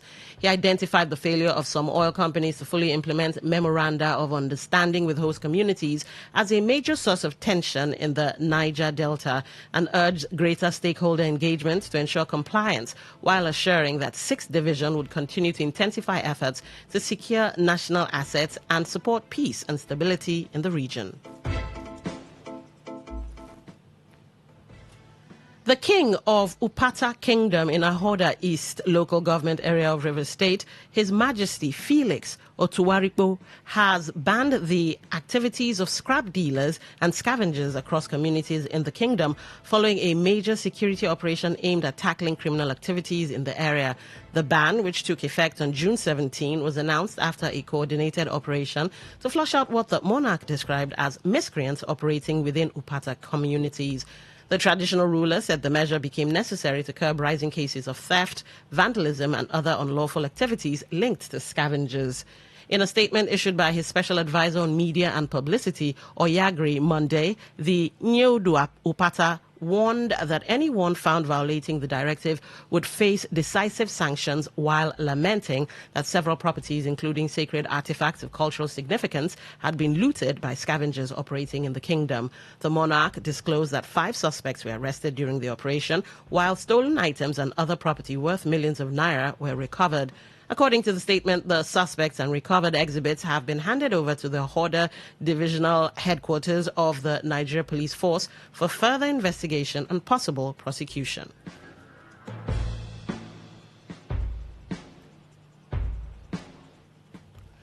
The paramount ruler of Akpo Kingdom in Obiakpo local government area of Rivers State, His Royal Majesty Eze Levi Ozowonhu Amos Olu Oriebe, has congratulated the newly appointed Vice-Chancellor of the University of Port Harcourt, Professor Princewill Chike, describing his emergence as a historic achievement for the institution after 51 years. The monarch also expressed appreciation to the Minister of the Federal Capital Territory, Nyesom Wike, for his role in ensuring what he described as the realization of Akpo Kingdom's long-held aspiration.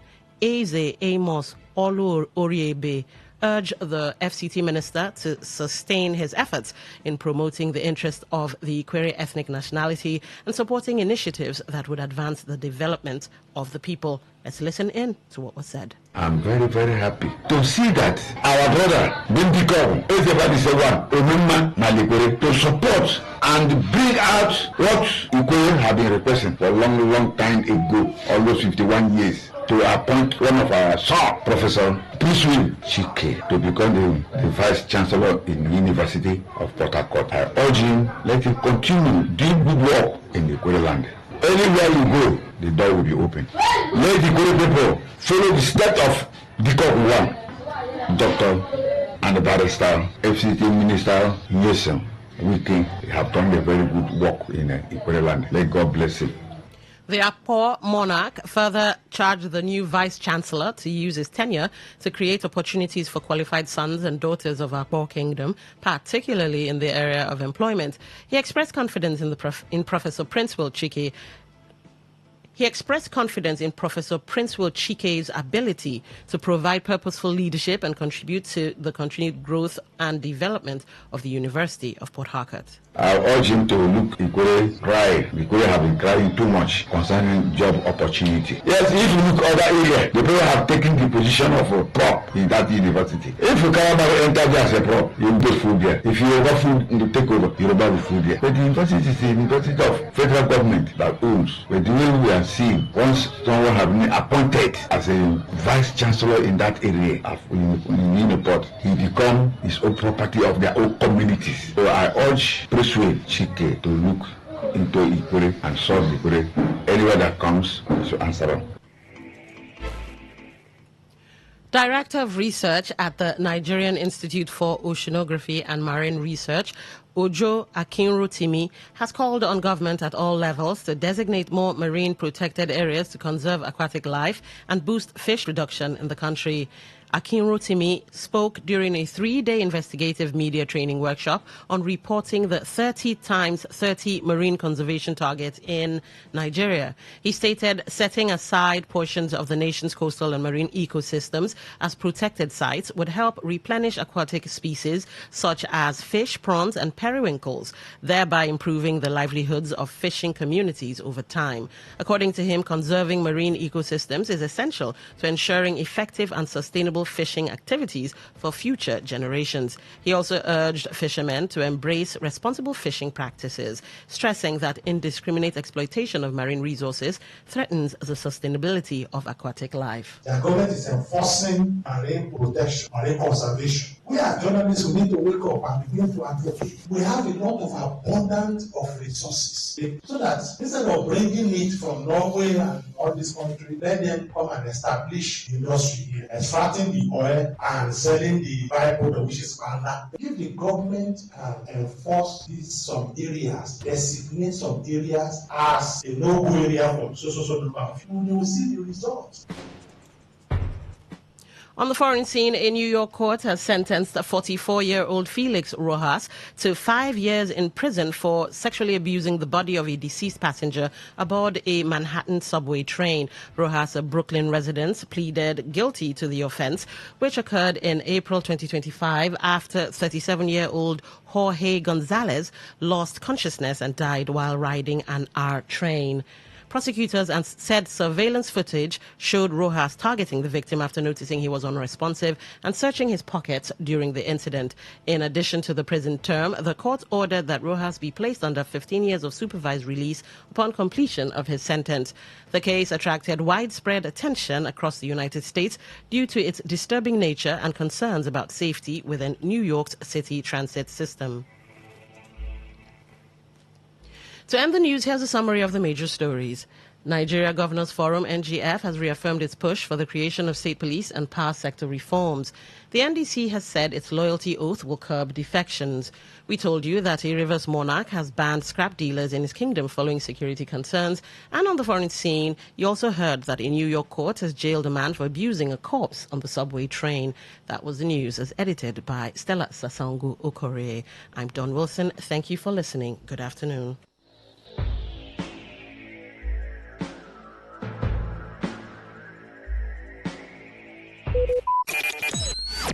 Talk radio. I listen to a lot of talk radio. 95.1 FM.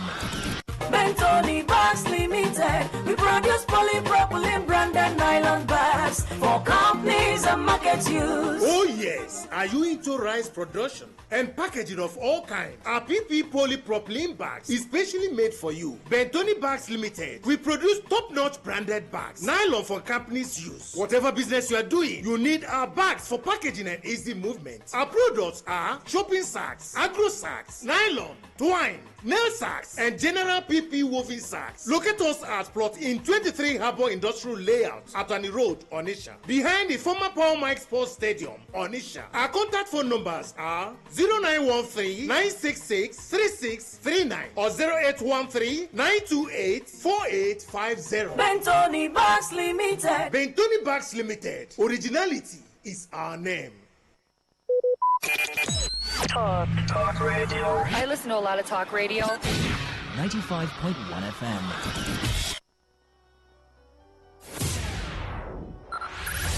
5, 4, 3, 2, 1. Let's take you into a realm,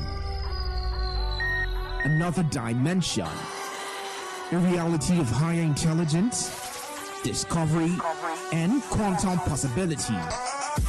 Tune in every Monday, 1 p.m. to 2 p.m. on this station and be part of this journey as we address issues that relate to you and your tech life. It is Today's Tech Show on your premium talk, news, and sports station. Today, 95.1 FM. Live your truth. Express your love. Share your enthusiasm. Take actions towards your dreams. Talk your talk. And walk your walk. It was years ago. There's a statute of limitation on this stuff. Make today worth remembering as we discuss issues as it affects Nigeria moving forward. Talk that talk. Weekdays, 2 p.m. Exclusively on Today 95.1 FM Port Harcourt. Voice of the people. Looking to grow your business? Ready to elevate your brand and reach the right audience? This is your moment to take your brand to the next level with Today 95.1 FM. Your trusted voice, reaching thousands of listeners every single day. From startups to established brands, we create powerful advertising solutions that boost your visibility and drive real growth. Our affordable advertising packages are designed to give your business maximum visibility and real results. Don't just advertise where people are listening. Call us today on 0818-389-2850 or visit our station to book your slot now at Today FM Drive off East West Road, Obiapo. Today FM 95.1. Your voice, your market, your success.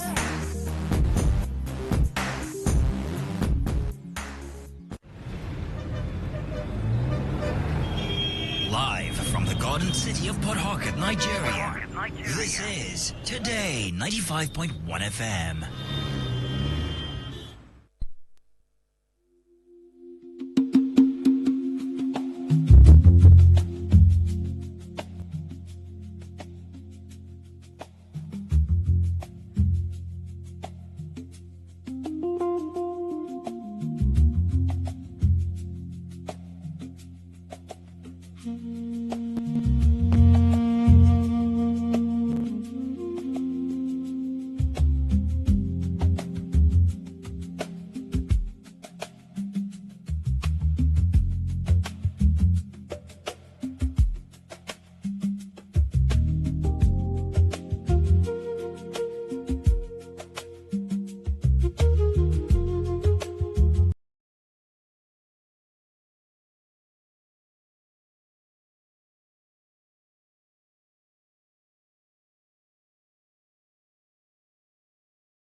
Want to know what's happening? Get latest information in sports, politics, lifestyle, you name it. The frequency of choice. Today, 95.1 FM. Today, 95.1 FM. We serve you the latest update on everything. Today, 95.1 FM. We are the voice of the people.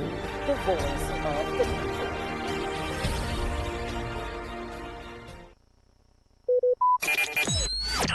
Talk radio. I listen to a lot of talk radio. 95.1.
Across? Yeah. All right. Thank you. My name is once again Mr. Henry. I always frequent in this radio station. But what you are going to hear today, I can assure you, is going to be different from what you have been hearing. For those that are listening from the beginning to the end, I can assure you are going to get something different today. Now, first and foremost, I want to tell us where we are coming from. NRI said the full meaning is Nature Renaissance International. It's a multi-million dollar company which was established May 4th, 2020. We are just 6 years above right now. And the company, as I said, is a multi-million dollar company which that we're all over the 36 states. We're also into 9 African countries. We have our presence in US and UK, and our product is actually found in Amazon, which makes it possible for everybody to get it wherever you are. It's becoming international business. It is a business that actually started from Edo State. It's an indigenous company. We have our farm. We produce our product. We also distribute our product, and we have it in a large quantity. But the aspect we are going to look into today is that how do we give value to people? I'm going to give one powerful opportunity for few people, while the other one is for a lot of people to partake in it. For those that will listen, I'm telling you, are going to hear something different today. Now, from what we have is that you can't really make money without passing value to people. People need to understand that when you talk about money, you don't need to pursue it. You need to pursue value, because money is measurement of value. Money is for exchange of value, and money is the reward for value. That's to say, if you can have more value you provide for people, then you're actually going to make more money. Then for those that build wealth today, look at the first thing they work on building value. In NROI, Nature Renaissance International is not just a company, but it's a company or product of research. The research on where will somebody need this help. That is what is called business. Business is when you help people to achieve their aim, then they pay for the service. That is business. Any business you are doing, they are paying you. Just watch what you are doing. The reason why they are paying you is because of what you are offering. NRI did a little research because we are actually fronted by medically inclined people, not just anyhow people. We find out that what are the things that can make people to live a healthy life. First one, you need to have what is called a regular body checkup, which I always talk about, but we are not going to do it today.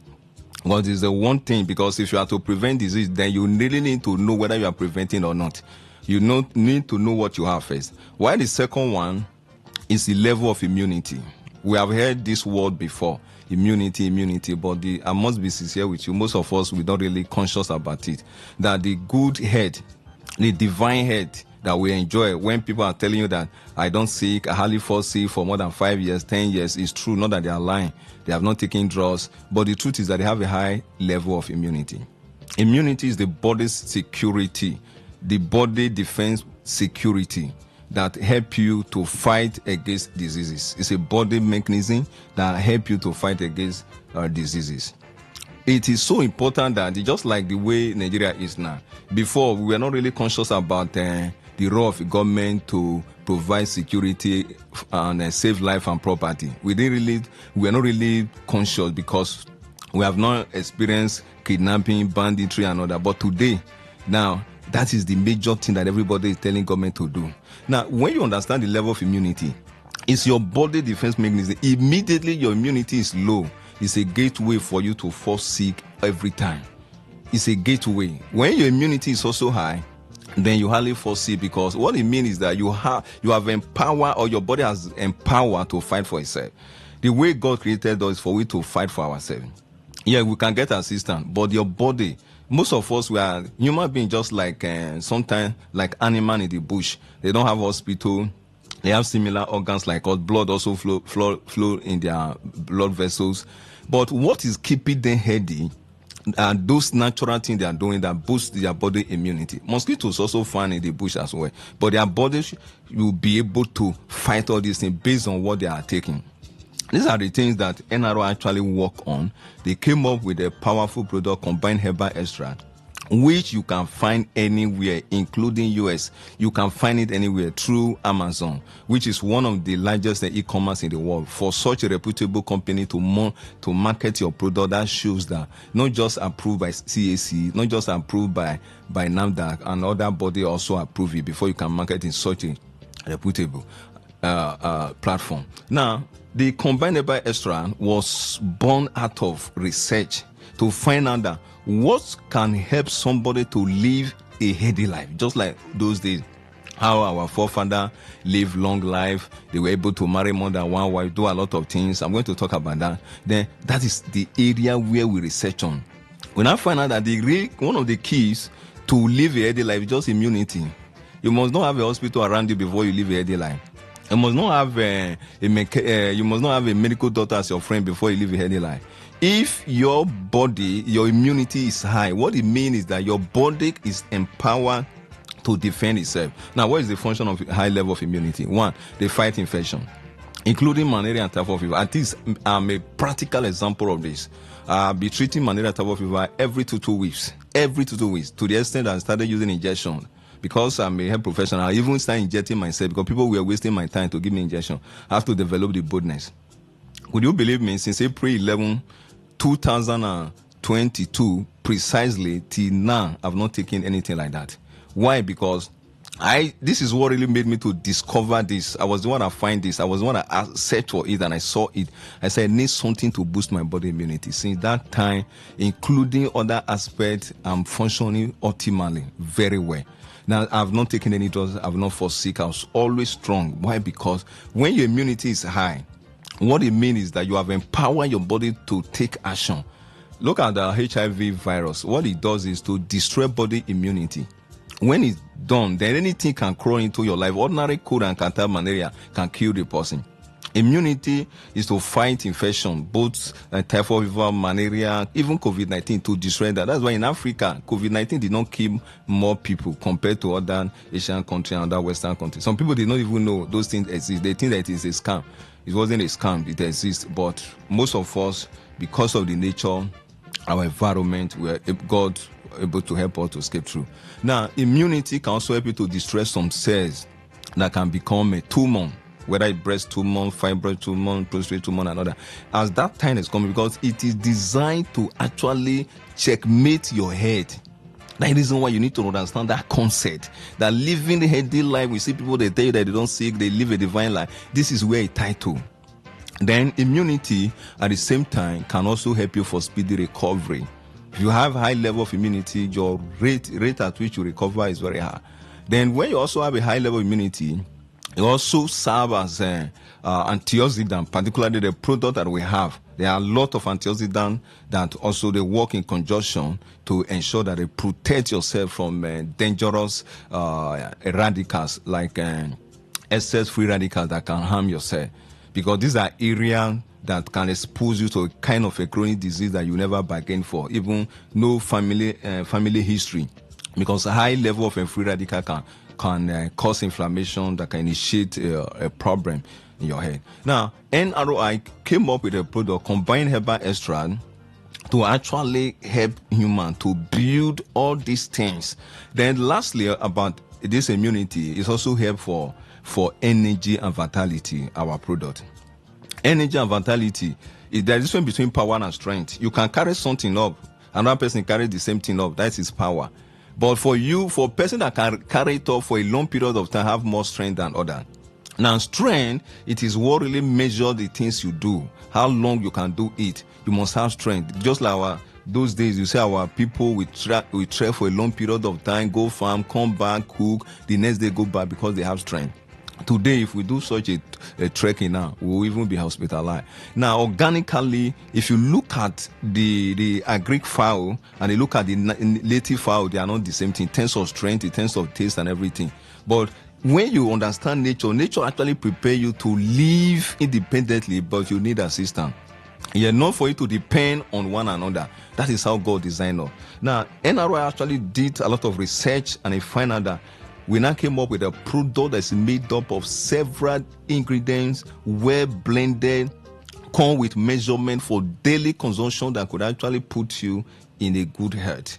Combined herbal extract is not bitter. It comes in 500 ml. There is a measurement attached to it for daily consumption that gives what we call instant and a long-term result.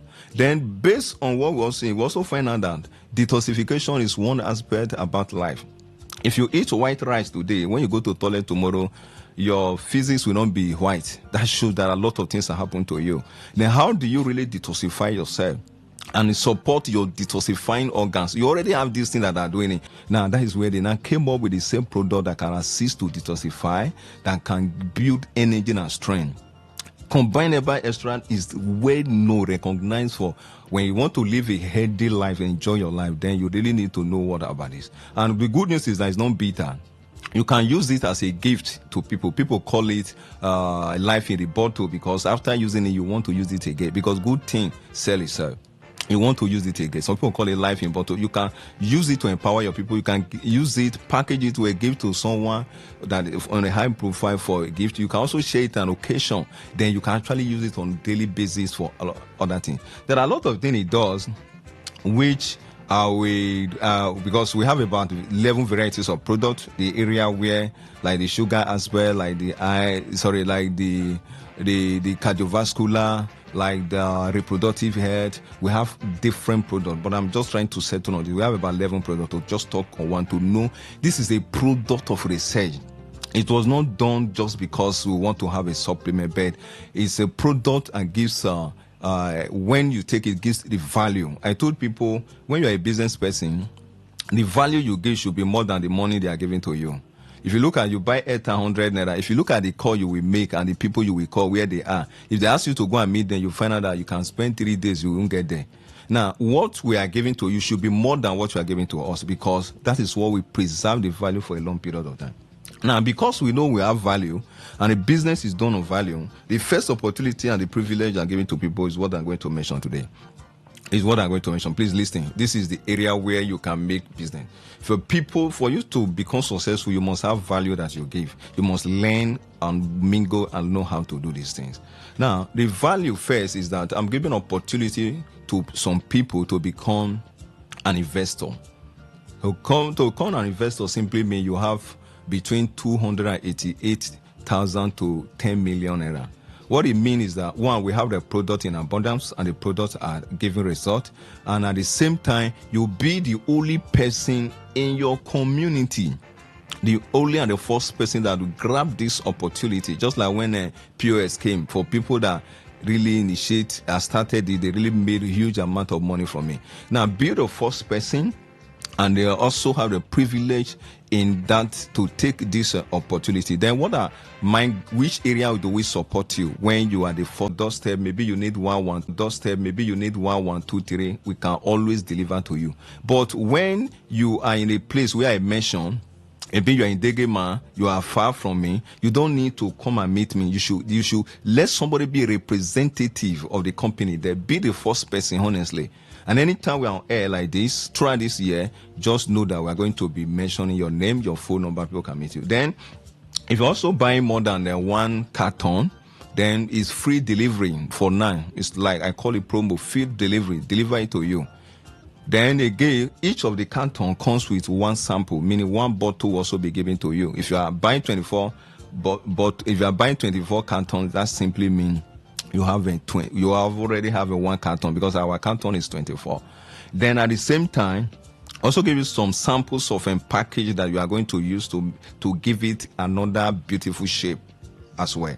Then at the same time, I'm going to give you a magazine, that contains the catalogs of all our products that you're also going to take. Then soft copy of flyer and banner we also give to you that you can print out as well. Then at the same time, I will have a personal strategy that will make you to be ahead, to conquer your community.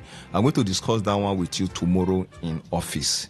That is to say, if you understand what we're talking about, you want to be the first person that I will take opportunity of what I'm saying right now, then you need to visit our office tomorrow by 10:30. Between 10:30 a.m. to 2 p.m., I will be there to come and pick your form. Now, where is our office? It's Honeymoon, number 14 Honeymoon Plaza, along Rumola Road, Rumandolu, between Rumola Junction and Elichi Amadi Polytechnic. There is a church there called Anglican Church. The number 14 Honeymoon Plaza is close to that Anglican Church. It's 2-story building, painted blue, both the roof and the body. Then the time again is 10:30 a.m. Between 10:30 a.m. to 2 p.m. I will be there. Now the number for you to contact me, just text investment to the number, because you belong to the people that are going to do the investment from 288,000 to 10 million, which we are going to benefit all these things that I've said. Text investment to this number 080 67 65 8388. Again 080 67 65 8388. Again 080 67 65 8388. As I said, our office open every day for collection and inquiry of our product. And again, we already have some people who have invested now. We have 2 persons. We have Reverend Hart from Ahoda. Please, if you are hearing me and you are from Ahoda, you don't need to send me a message. You don't need to call me. You just need to call Reverend Hart,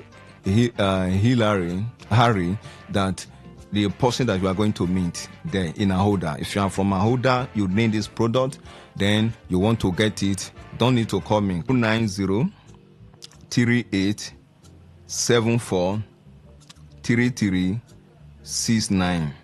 Again, call Reverend Harry for a product if you are from Ahoda with this number. Again, 090 38 74 3369. Then we also have another Pastor Gosway, around Orazi, Busimi, Rumwemen, Eagle Island. If you are from that area, you don't need to come to my office to pick the product or order for WB, because wherever you are, we can deliver to you. You need to call this number. If you are around Orazi, Busimi, Aji, Pen Junction, and his name is Pastor Gosway, you can reach into this.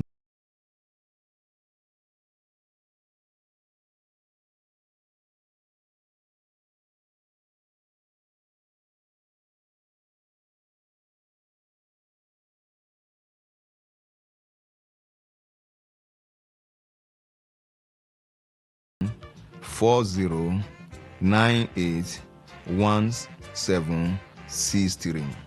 If you did not hear your community, then build a first person to take advantage of this to give that will be able to change your life.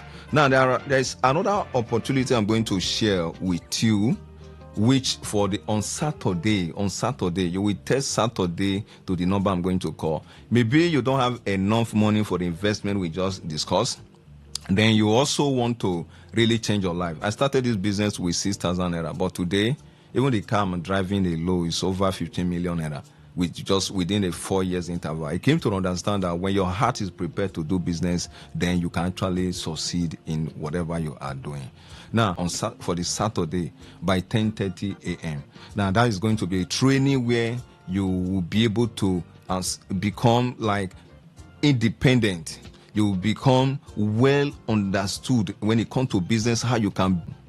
When you have value, then your money you are looking for will come. But when you don't have where you give value to people, you won't be able to make money. Now, the concept of the wealthy people that I love so much is that they have value, they have volume, and they have the frequency. One is that you must have it in volume, then be able to get across to people with volume. Then the last one is that let them come back and make use of it. That's why you see, like the telecommunication company, they can give you SIM card for free, but they want you to come back again to always. It's so in abundance that people will always buy because there is value. You make money from things that are valuable. Tomorrow training will change your dimension to make you understand that what you need to pursue is not money, it is called value. If you can distribute value to people, then you make money. Where do we really get this money from? We make money from exchange of value, providing value, rendering value. These are things that make you to make money. Many people pursue money, but at the end, they don't get it. That is why I tell people, please, we need to have what is called emotional intelligence. If you're emotionally intelligent, you will really understand that for people to become successful, then they have to have insight about what will I really do that will make me make money. It's different from academic intelligence. The reason why for people that are solving the real problem in life, they are the ones that are making money. Tomorrow, on Saturday, 10:30 a.m., you are going to learn something different you have not learned before when it comes to starting something and become successful. I look at a lot of people, particularly the civil servants. Some of them, they already have like 5 years to retire, 2 years to retire. Some of them work for over 20 years, 30 years, but they don't really have much to show. Not that they are not intelligent, they are very smart and intelligent, but there's area they don't really look at, which is called emotional intelligence. One of these days, I think I'm going to talk that, where you be able to evaluate yourself. What I'm earning, where I am working, if I continue earning in the next 10 years, will I be able to buy pieces of land? Okay, what of those that have been working here, have they been able to become successful financially? Then, in my own case, will I be able to build a house for the remaining years? If you can evaluate that, that gives you another level of, before you do something, you have to think. Emotional intelligence will make you to think before you react. Emotional intelligence will make you to build, to solve the real problem. That's why in school, there are people today, they wrote JAM 5 times. They are professors today. Some people wrote JAM 10 times, wrote YX 7 times. They are professors today. Now, the real life that these people say, no, I can become this. I can do this. Emotional intelligence will make you to understand that it is not just all about academic intelligence. There are people today, they couldn't continue with their school, but today they are very successful in life.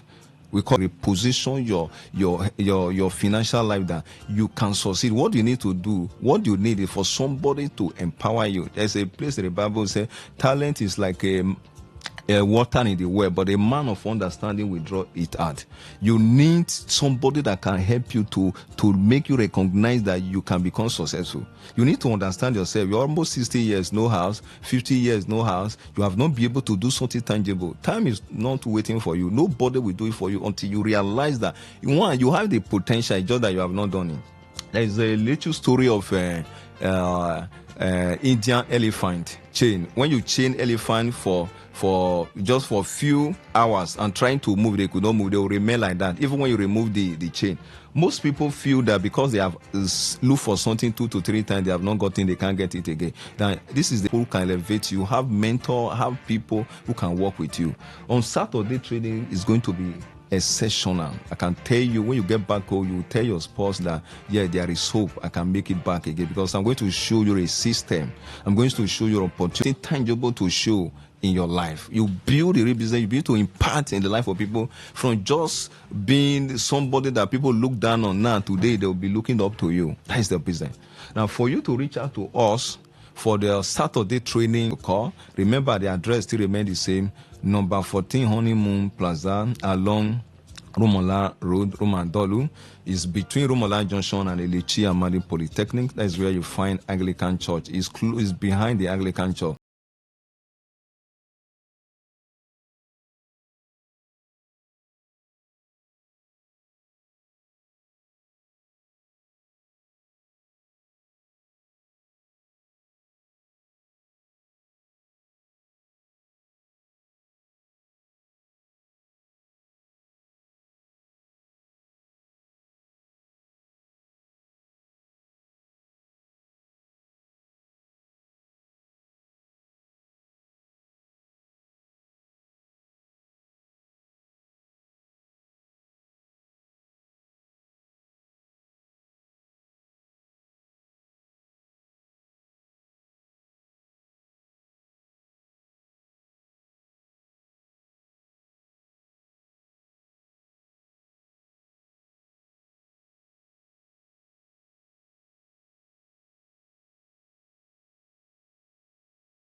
a.m. tomorrow.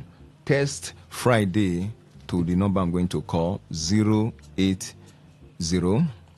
67 65 83 88.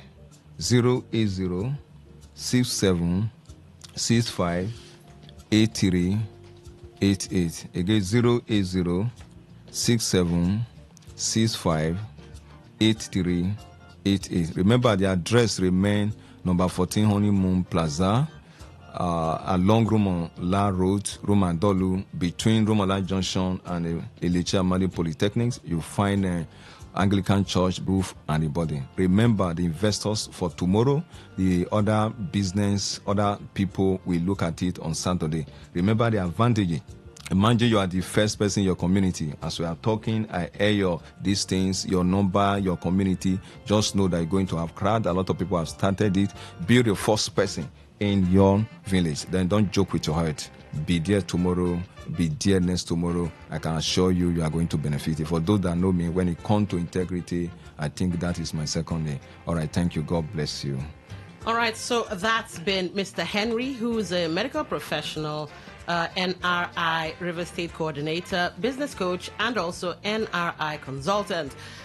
He was here telling us about Nature's Renaissance International Limited and all the advantages of being connected to Nature's Renaissance International. Knife now you hold yam. That is true. Well, now it's up to you. Coming up next is the business news with Anastasia Benjamin.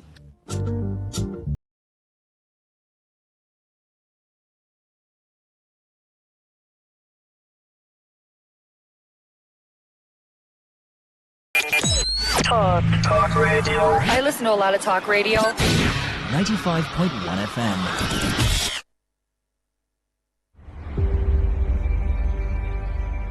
Maybe home is somebody's smile when they look at you for the first time. Maybe home is being a home to something you love and adore with all your heart. And that is what life, friendship, and love are all about.